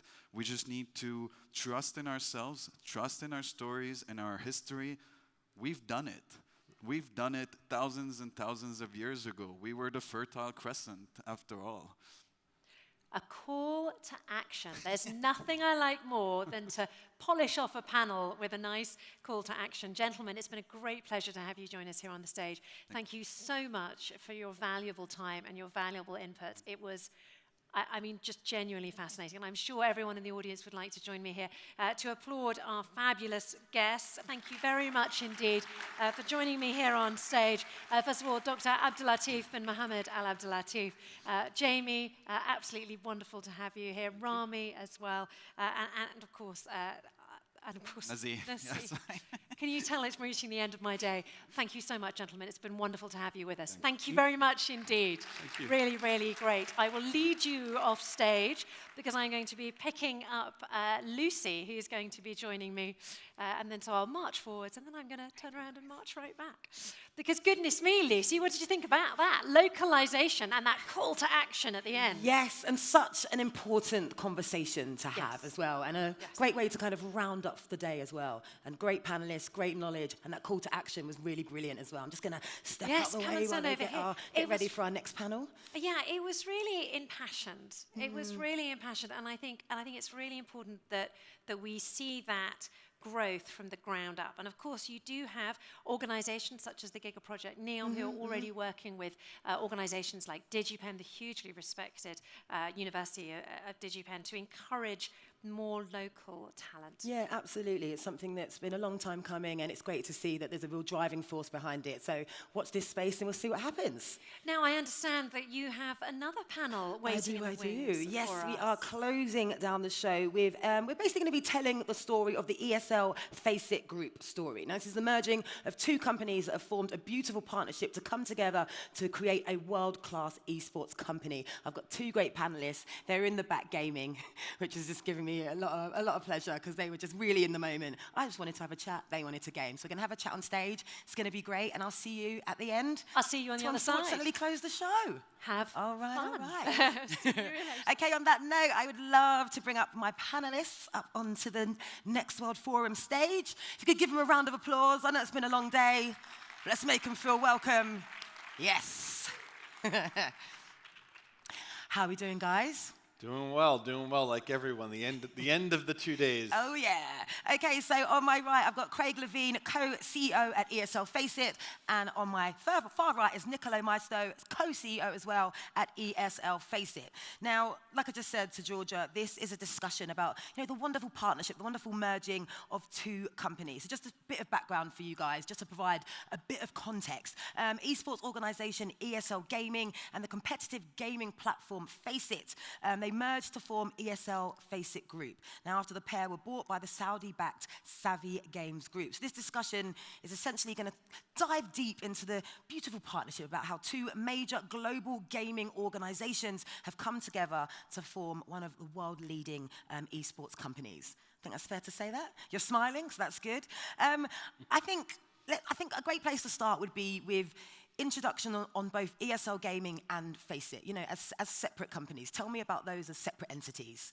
Yeah, so ESL, we were founded in 2001, the world's largest independent esports company. So we worked with all different games to build what we call zero-to-hero competitive communities, sort of this path to pro. So we hosted all different games on all different platforms all around the world, and have products like the Intel Extreme Masters, DreamHack, across the board, sort of different things that serve the community in different ways. So the leader in sort of organizing esports events. Yes. While on the Faceit side, we were more on the online side. So it was an online, or it is actually, an online platform that allows players to join competitions, or better competitive experiences online, and ultimately be part of a community. And some of these competitions were the tier 1 competitions that were really an advertising or an opportunity for us to advertise the platform, and it's the IEMs that Craig has been talking about that ESL has always been the number one at. Okay, so I think it's fair to say that ESL and Faceit have both been fundamental to the incredible growth of esports, helping kind of nurture it, be part of the foundation, because globally, not just in any one particular region, but globally as well, and with many, many years combined. Over 20 years, would I say, maybe, if not more? Yeah, I mean, 20 years ago wasn't an industry, so more than 30 between the two of us. Yeah. So, and what would you say I know you kind of just gave the background of what they do, but would you pinpoint any particular strengths about both companies that made them ideal to bring them together? Yeah, I think it's something that didn't simply happen at a certain point. I think it's something we've been working on for many years. Mm-hmm. I'd say that a year after founding Faceit is the first time that we started talking about potentially uniting or, in that case, joining forces with ESL. And eventually, finally, in 2020, we managed to start a discussion and get to a point where everybody was so excited about putting the two together and the advantages that despite knowing Craig so well and how annoying he can be, we all decided to go forward. Well, it's nice because the two companies essentially complement and support each other, don't they? And essentially, like Power Rangers come together and be super strong. Yeah, I think it was also a lot about this idea that on the ESL side, we had tens or hundreds of millions of viewers watching our content each year, and trying to think how we could build a stronger relationship with those viewers and convert them in some way.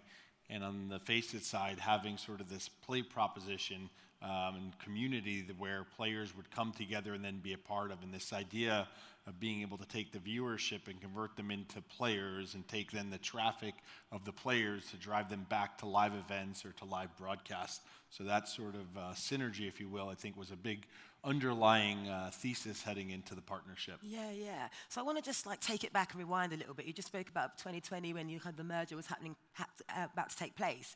Talk to me about those early stages. What was it like? What were some of the challenges, the hurdles? Did you lose sleep? Was it super exciting? Paint a picture for us. Please. So, I mean, if you look at esports 10 years ago, I think it's a very different thing than what it is today. And I'd say when it comes to the challenges we went through, especially as part of a merger, a lot of it was really bridging the two companies and the two ways of thinking, and ultimately creating one company, which I think is something we're extremely proud of. really creating one company with one vision, combining forces and making sure that all these synergies we've been talking about came to life, and really creating one community within the company in a certain sense. Yeah. And how long did that conversation go on for? Was this something that was quite, in the grand scheme of things, pretty whip it quick, or was it, did it drag out for a little while? I think Nicolo and I aligned. Things kind of clicked pretty quickly. Sort of this idea of where we really sort of bonded over. I think became very clear very quickly that we saw the world the same way. We saw the industry, the opportunity, the strategy of the combination. And then it was the challenge to bring it to life, and then ultimately that journey. But I think very early off, we aligned on the vision and the strategy. I think also in some of our earliest conversations, it was about philosophy of the organization and leadership style and values and the type of company that we wanted to build. And I think that started to really accelerate once you start to align on ultimately the most important fabric of any organization. And if you think about it, the company is people, right? And we knew each other since quite a long time, but we never had an opportunity to really sit down and build a relationship that was an open relationship. We had been competing a little bit, some rivalry, and I'll never forget the first time we actually had an opportunity to spend a full day on something. We spent the full day talking about values. And that tells you something about both of us and the two organizations. Those were basically the foundations on which the merger was built. At the end of the day, your principles, your vision, they all have to align, because otherwise somewhere down the line there's going to be a kink in the road, and you're not going to head to that path for success. So how did you know that a merger of two companies of this scale would work? Or didn't you know? Did someone say it worked? No. I think it was that woven deep into the DNA of each company was a little bit of the other. So I always like to use the analogy that on the ESL side of the house, 90% of our business was the big flashy arenas, filling arenas, selling out crowds. But also there was this side of ESL Play, this online matchmaking community where we're hosting competitions. And we knew that those two fit together because we saw the seeds of how you would convert viewers to players and so on. And I think on the Faceit side, similarly as Nick described earlier in the history of Faceit, they had done these esports events as a way to create marketing for their digital platform. So sort of knew that, this idea of we take 90-10 and 10-90 and we put them together, we're going to create 500. I think that sort of proved out pretty quickly from that, and still, early in the merger too, right? It's really only been about 16 months or so since we'd officially closed the transaction, built one company, and are still early and haven't yet even launched most of what we've been working on and got us most excited. Ooh, exciting. Are you allowed to talk Teaser. about any of that? Yeah, you're just teasing us. Unintentional. I've got to ask, were there any, naysayers? The haters in the sides, in the wings, kind of not supporting this merger, not supporting your dream, your vision. Did you have to experience any of that? I'm sorry? Did you experience any, naysayers, people who were not supportive of this merger? I think plenty. I think it's always like that when you sell a dream. You're always going to find someone that is a disbeliever. And ultimately, it's all about showing that those advantages, those benefits, and that dream is not just a dream, but you can actually achieve it. I think it's been our job, especially internally, in making sure that two organizations came together. It's been our job to make sure that we could show on how we behaved, that dream was something we believed in, and that dream was something that we could all work together on. And I think by now the whole organization is one. Yeah, I think, when it comes to anything that's worth pursuing, or a dream or something that not everyone's aligned with, unfortunately at some point you do really have to prove your worth. But that's that amazing moment when you have proven your worth, and then it's like, Actions speak louder than words. Yeah, exactly. So a year on, or 16 months on, talk to me about what's changed since the merger. So many ways, I'd almost say everything. This, I think first is the combination of ESL and Faceit, like we've been talking about, and really figuring out how now we've created a canvas that's bigger for ourselves than just esports. So our vision or mission with EFG is to create worlds beyond gameplay where players and fans become community.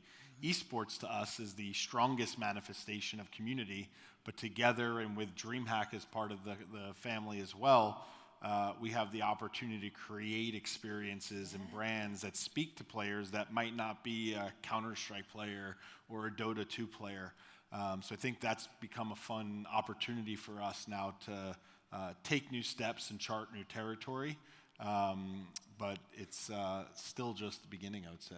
Yeah. So with everything that's happening in the esports and gaming space, it really is such an exciting time. And no day is the same. It keeps you on your toes because there's so much innovation, there's so much happening. So would you say that this merger has come at a critical or just really crucial time in the esports landscape, so you can really make your mark?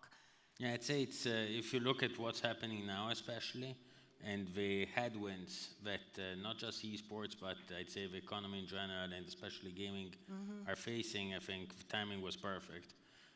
Perfect because it gives an opportunity to the company, thanks to the offering that we have combined, to really have an impact and accelerate that as well. Basically taking advantage of what's going on today and being able to offer ecosystems that are end-to-end and are actually sustainable, or think about long-term sustainability, is something that today is more crucial than ever. Yeah, and even reflecting back, sort of, I remember, we announced the partnership in early January, and something like this same week, Take-Two announced the acquisition of Zynga. Microsoft announced the acquisition of Activision Blizzard.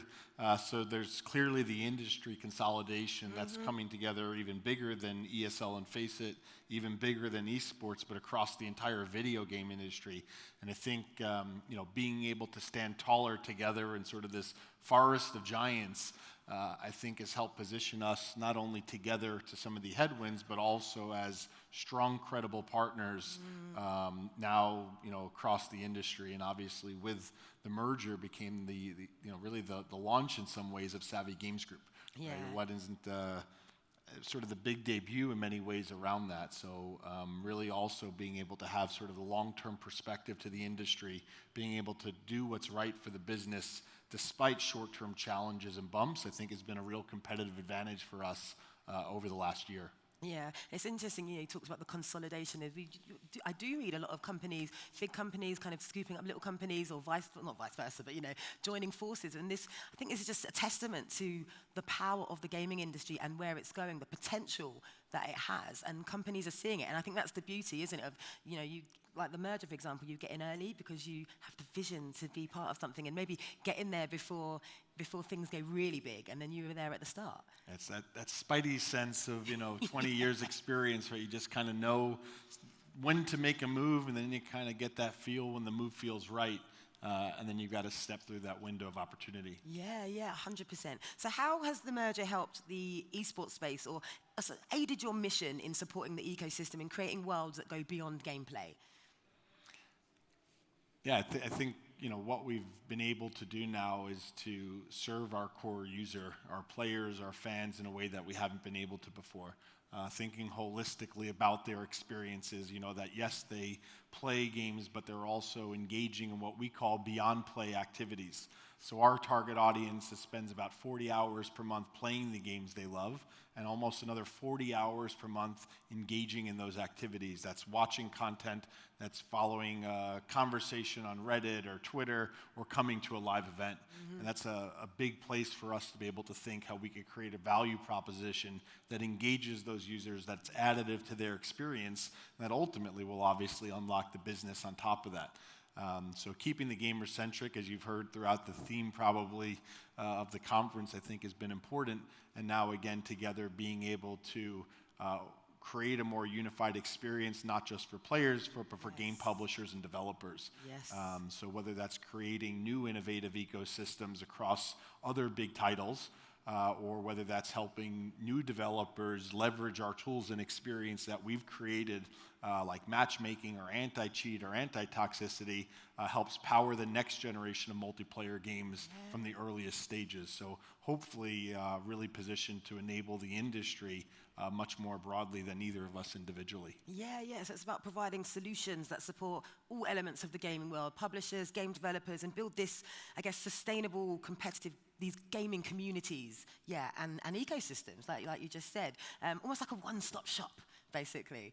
And maybe it's the one-stop shop concept, and it's also, I think, another concept, which is the focus on long-term growth, and really focusing not on the profit today, but on building something that becomes sustainable with a very long-term view. That is something that today we can do, we would not have been able to do on a standalone basis. But I think that's what's so great about you guys. You've got that long-term vision, and that's really what you need to be sustainable and to have a sustainable company that's going to continue to do amazing things. So as a global player that spans such a vast amount of the industry, what is your take on esports profitability at the moment? We talked about profitability, right? So it had to come out. I mean, I think if you look at the industry, especially today, it's clear that many different things have been tried, and we're going through a moment of truth for some of them. So some worked, some didn't, and I think a lot of the ones that didn't are becoming clear slowly, and it's something that needs to change. I think what excites us is very number of headwinds, but ultimately the growth, the underlying growth is there today, was there yesterday, and we expect it there tomorrow for a very simple reason. This is a generational shift. We're not talking about someone starting to play esports or new funds coming in and convincing my father to play video games. That's not going to happen. What's happening is, I like to say every time that a new baby opens his eyes or her eyes, a new esports player, a new esports fan is born. Because every newborn is a future esports fan. And that's a generational shift. It's generational growth that is steady and we keep having. When it comes to today's headwinds, I think we have mostly an opportunity for us, thanks to the fact that we're together. And Craig, you want to comment a bit on the opportunities? Yeah, and I think, a lot of the opportunities also stem from innovation.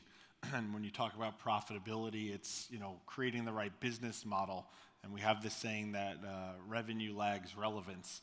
And to Nick's point, what we see is, more people playing, more viewers, more attendees at our events and competitions. So we know that the audience is there. But what's happened is that a lot of esports business models and industries in general get modeled on those before. But with the generational shift, not just in esports, but also in the consumption of media and the way that technology is, esports has become the tip of the spear of the disruption that's coming across all of traditional sports and entertainment. So I think that opportunity for us is to really think about the next generation of fan engagement, seeing how traditional sports as businesses are built on, large carriage fees with media rights, but our audience is consuming content for free on Twitch or YouTube or TikTok or wherever.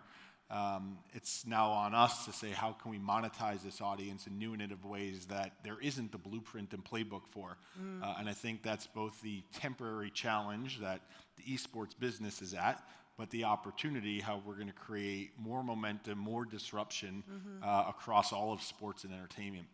So I think, again, the power combined and the position to take a long-term view and the opportunity to create alignment across stakeholders. So to think how we work with players, how we work with teams, how we work with publishers to build the business and put our assets together in a way that's going to unlock more value for our players, our fans, and our viewers is ultimately what's going to create that unassailable position, that long-term perspective. And I believe that in the early days of esports, a lot of what we had done had mirrored and mimicked that of traditional sports. I think in 5 or 10 years' time, you're going to start to see the opposite of traditional sports, looking to video games and esports as a way to reinvent and reimagine fan engagement. So I think there's a lot that's still to come to that, and ultimately, again, with a planet of over 2 billion gamers and over 500 million esports fans, and as Nick put it, as new fans being born every day, it's only a matter of when, not if. Yeah, for sure. And things, it's just even in the last 10 years, just how things have shifted, to your point earlier. And just it's going to be really fascinating just to see how things are going to change in the next 10 years. I mean, you really have to have your finger on that pulse. Things are changing all the time. And I feel that if you don't keep up, if you don't maintain, if you don't keep that knowledge or retain that knowledge, and you're going to get left behind. And it's just more important than ever to make sure you understand all facets of content consumption, fan engagement, retention, all that kind of thing, because it's just constantly changing. That's the one constant change, right? It's, and again, the games industry, how much it's changed, right? And we're a follower to many in regards to that trend. So whether that was PC gaming to console gaming to mobile gaming, and eventually, right, mobile gaming to cloud gaming, you could see sort of this path of disruption ahead of us still. So the agility that you spoke to, I think, is important for the industry overall. Yeah. So how is EFG set to tackle the economic headwinds? Going back to talking about money. I think we talked about different models that worked and some models that didn't work, right? I think we had the luxury as an organization to do two things. One is we've been part of models that worked and models that didn't work, and we know what works usually and what doesn't work usually. I think this gives us an edge, and the fact that now we're together, we're actually able to build ecosystems that are end-to-end and don't simply stop at one event, but really think about a game as an ecosystem. And thinking about an ecosystem gives us the opportunity to build something that is bigger, is better, usually with these models that work, and with a long-term approach.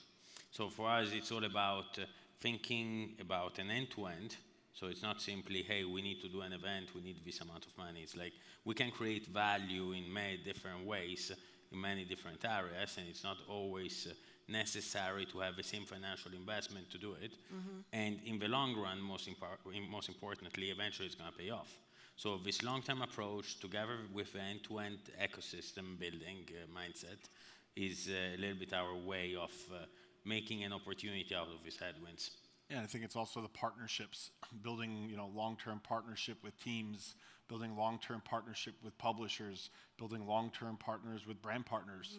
That allows us to take, to run through headwinds with a little bit more security because there's more predictability into the business.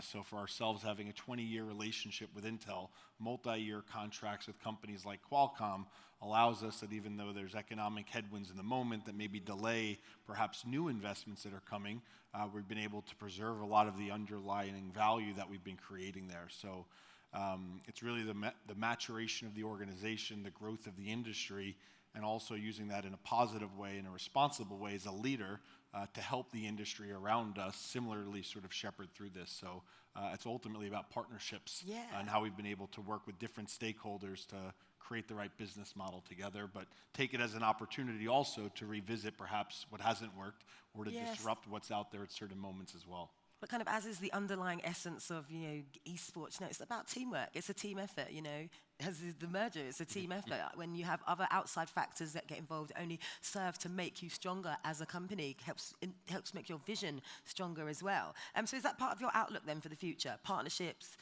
teaming up with people? Yeah, I think for us, it's about building partnerships, with AAA IP, AAA publishers.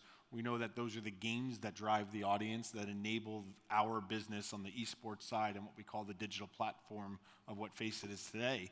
But we know that it's more than that. So I think that's place one where it comes from. Certainly the second place that we've seen is within the region.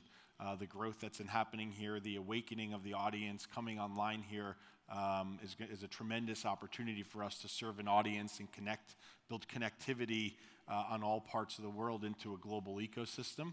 And growth is going to come for us across sort of our ambition and investments that we're making into the digital platform. Yeah. So it's exciting, as I say, to have that growth and have that direction. Yeah. There's a lot of work that needs to be done to get there. But all of that's on top of the day-to-day of 50 live events, 20,000 live hours of content that we produce, the biggest moments of the industry from the biggest games. That feel that you get when you walk into an arena, or that sense of belonging that you feel when you come to a DreamHack event, or this idea of community that you have when you're on Face It, I think becomes captivating for people that start to experience it. So it's more exposure, more time. It's on our side. So for a long time, the MENA region was considered to be the next big market for esports and gaming, and it's already made huge strides to create a really strong player base. Gaming is already huge in the Middle East, thanks to its youthful population, and Saudi is already a global capital for esports events, as we know. With the recent Gamers 8 series offering prize money of about £12 million. That just makes me feel very poor. What are your plans for the region? Talk to us a little bit about that, and how do you plan to build a connection with local communities? I think that's quite an important question to tackle. So I think it's something that we started working on already before the merger even, or as we started talking about the merger, and reality is it's mind-blowing to see it in reality. I remember the first time I came here almost 2 years ago, and we spent the day at the local Saudi league, and the scale of that event alone was larger than anything you could ever think of under a local perspective for a local event anywhere else in the world. And when it comes to our plans, we already have a local team. We keep investing in the local team, and we're already supporting some of the local events, one of which is Gamers 8, and we're very proud of being a part of. Yeah. And in general, we are going to keep investing and localizing resources here. Yeah, I think it's building, the last panel, about localization. So I think it's, for us, it's not even thinking about Saudi as Saudi. I think it's thinking about Arabic as a language, the fifth most spoken language in the world. Yep. And the young demographic that everyone's heard so much about over the last 2 years, and our market strategy in many ways is language-based, because everything we do is digital. So how do we localize our content? How do we put familiar and fun faces in front of those fans? How do we create the next opportunity for players? So I think it's from a content localization and a marketing channel localization. I think it's about working with groups like SCF and others out there that are developing the local scene and creating opportunities to connect local talent into global circuits, as well as then attracting and hosting global competition within the region and showcasing that passion that Nick was describing earlier. So for us, we always say we want it all, we want it now, It's only been a year. I think the last year and a half for us has been learning the region, supporting different initiatives that are going on, and really trying to be thoughtful on the approach that we make to enter it, to do it out of respect and in a successful way that complements all of the different initiatives that are going on here. But to Nick's point, we've been building our local team. We've got a lot more growth that's going to come, and we have the roadmap of content here that we think is going to be pretty exciting to do. So, and like the panel just discussed, and the previous panel, that localization is so important, that equity, that inclusion, that accessibility, and it just opens up the realms of possibility for people. And gaming, esports, it's supposed to be a realm for everybody, and it's great to hear that you guys in particular, but also other companies, other initiatives, other projects are really going out of their way to bring that inclusivity forward, because I think for far too long, that's maybe something that's been overlooked. Yeah, I think gaming's always been about the core idea as a community. It's that sense of belonging. Yeah. And you create a sense of belonging in different ways. And sometimes you build new friendships, and some points you lean on old friendships. But really that opportunity to come together again in that accessible and familiar way, I think is what's so exciting. And it happens on the most local level. People playing together in each other's homes. It happens online with people joining clubs and clans and hubs on Face It. And it comes to watching esports at a local or national level. So it's just doing it in a way that makes it approachable. Yeah, 100%. And are there any other emerging markets, territories that you've got your sights on? Are there any emerging markets? Yeah, are there any other emerging markets that you've got your sights set on? MENA is an interesting one. Yeah. I think for sure the Middle East, that's where we're focused now. We've been born out of, in many ways, North America and Europe. Brazil for us is a market that's incredibly interesting. We've done an event down there with the Intel Extreme Masters for the last 2 years, and it's been one of the most electrifying sporting events I've ever been to. Brazilian fans are very passionate fans. Yeah. And even players like Neymar are players on Face It, so we see the way that games and sports intersect. Also, certainly, we've got a partnership with VSPO as well to help with the Chinese market to really help us sort of develop that. So that's sort of the focus for now. We keep our eyes on markets like India, right, 1 billion plus population. Yeah, India is a huge market that's yet to be truly infiltrated, I believe. Yeah, Southeast Asia, markets like Indonesia, right, 350 million people or so. So the world's shifting around us, and I think there's different trends that emerge in each of those. And again, why things like mobile gaming become so important to make sure that we have the tools in our toolbox to serve those audiences and those players in a way that they want to be served. And recognizing and respecting those local preferences and local flavors. Yeah. So early on in the conversation, guys, you teased me or teased us about potential things that you're working on. Is there anything, before we wrap this up, is there anything that you can tell us to get us salivating at what's going on in ESL Face It Group? Without getting you in trouble, of course. No, I don't want to get myself in trouble. No, I think overall, again, it's just this idea, more games, more big IP, more incredible experiences, and more ways to create content and experiences in front of gamers in the way that they do it, from the physical to the digital world. And when you look out of, again, how gaming industry is changing, things like UEFN, and I hate the word, but the metaverse and Roblox and what's creating, we know that there's so much opportunity. So it's nothing specific. Those are broad generalities. It's probably been the topic of 9 other He didn't panels. take the bait, guys. No, but we appreciate you giving us an outlook of what's going to happen. It's an exciting time, and it's an exciting merger and a great addition to the esports world. So I just want to take the time to thank you guys for being my last panel, for being an excellent end to day 2. Give it up for Nick and Craig. Thank you. All right, thank you. Thanks. Thank you. All right, guys. And would you believe it? That is the end of day 2. And it's time to officially bring Next World Forum 2023 to a close.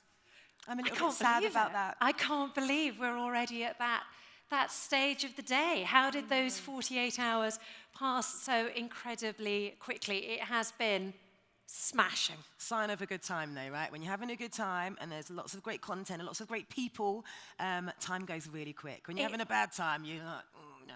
It really does. It really does go fast. I mean, let's have a think back to the beginning. I want you to tell me about your highlights from the last 2 days. Okay. So I loved my star-studded panel.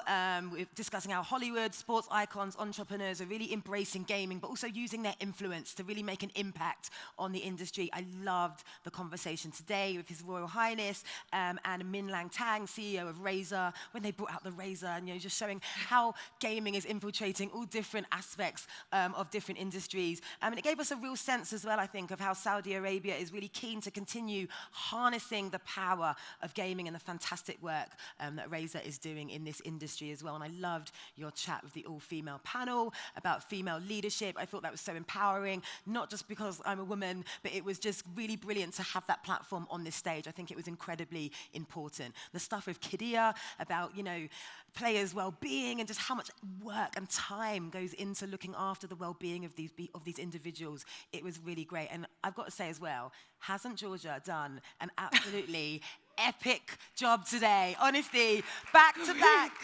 panels. She's just brilliant. I think you've got such a great way of engaging with people, and I think you've been a fantastic addition to the show. And I said that to you out there, but I just want to say it to you guys as well. Well, we need to, I think we need an applause for Lucy as well. If we're going to be running along those lines, like we can't just do it a one-on-one thing. I mean, I suppose if I'm going to think about my highlights, it was those controversial elements of this Next World Forum where, the organisers here, they weren't, scared to shy away from those tricky subjects. We asked, whether AI was going to render us all obsolete. We mentioned Terminator on stage, and and the lights didn't go out. And then there was that really lovely speech just after lunch today from, of course, the CEO of the Esports Federation, Tariq Fawzan.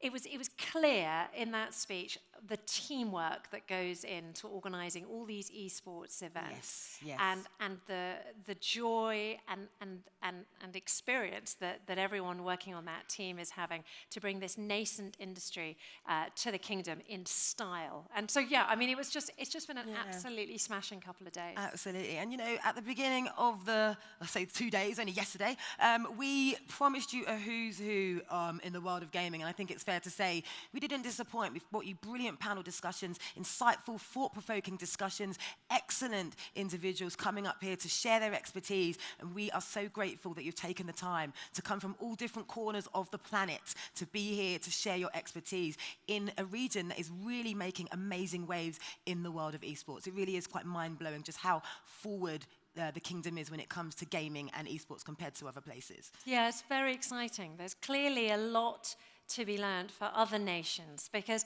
whereas they've started from you know, a reasonably low base just only a few years ago, look where we are now. The game is the most incredible competition in the world, and then closely followed by this fantastic Next World Forum, a day like which, as you said, an event that brought the who's who of the gaming industry right here to Riyadh for this extraordinary 2-day event. Yeah, and I think it's fair to say Saudi, you know, really continues to be a driving force in the world of esports, and I, for one, am really looking forward to watching the kingdom continue to make waves. And it's just been an honor, I can speak for George as well, just being an honor to be a part of this story and be a part of this journey.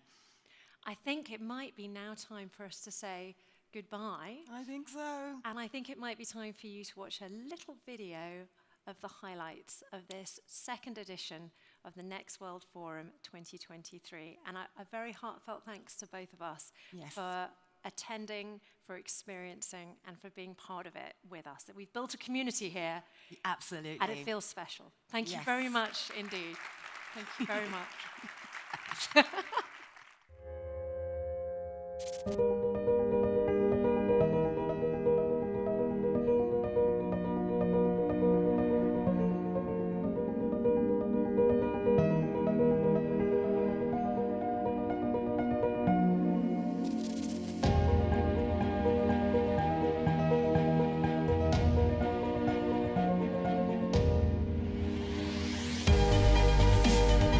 The journey ahead promises to be as thrilling as the most intense video game we have ever played. Let's seize this moment.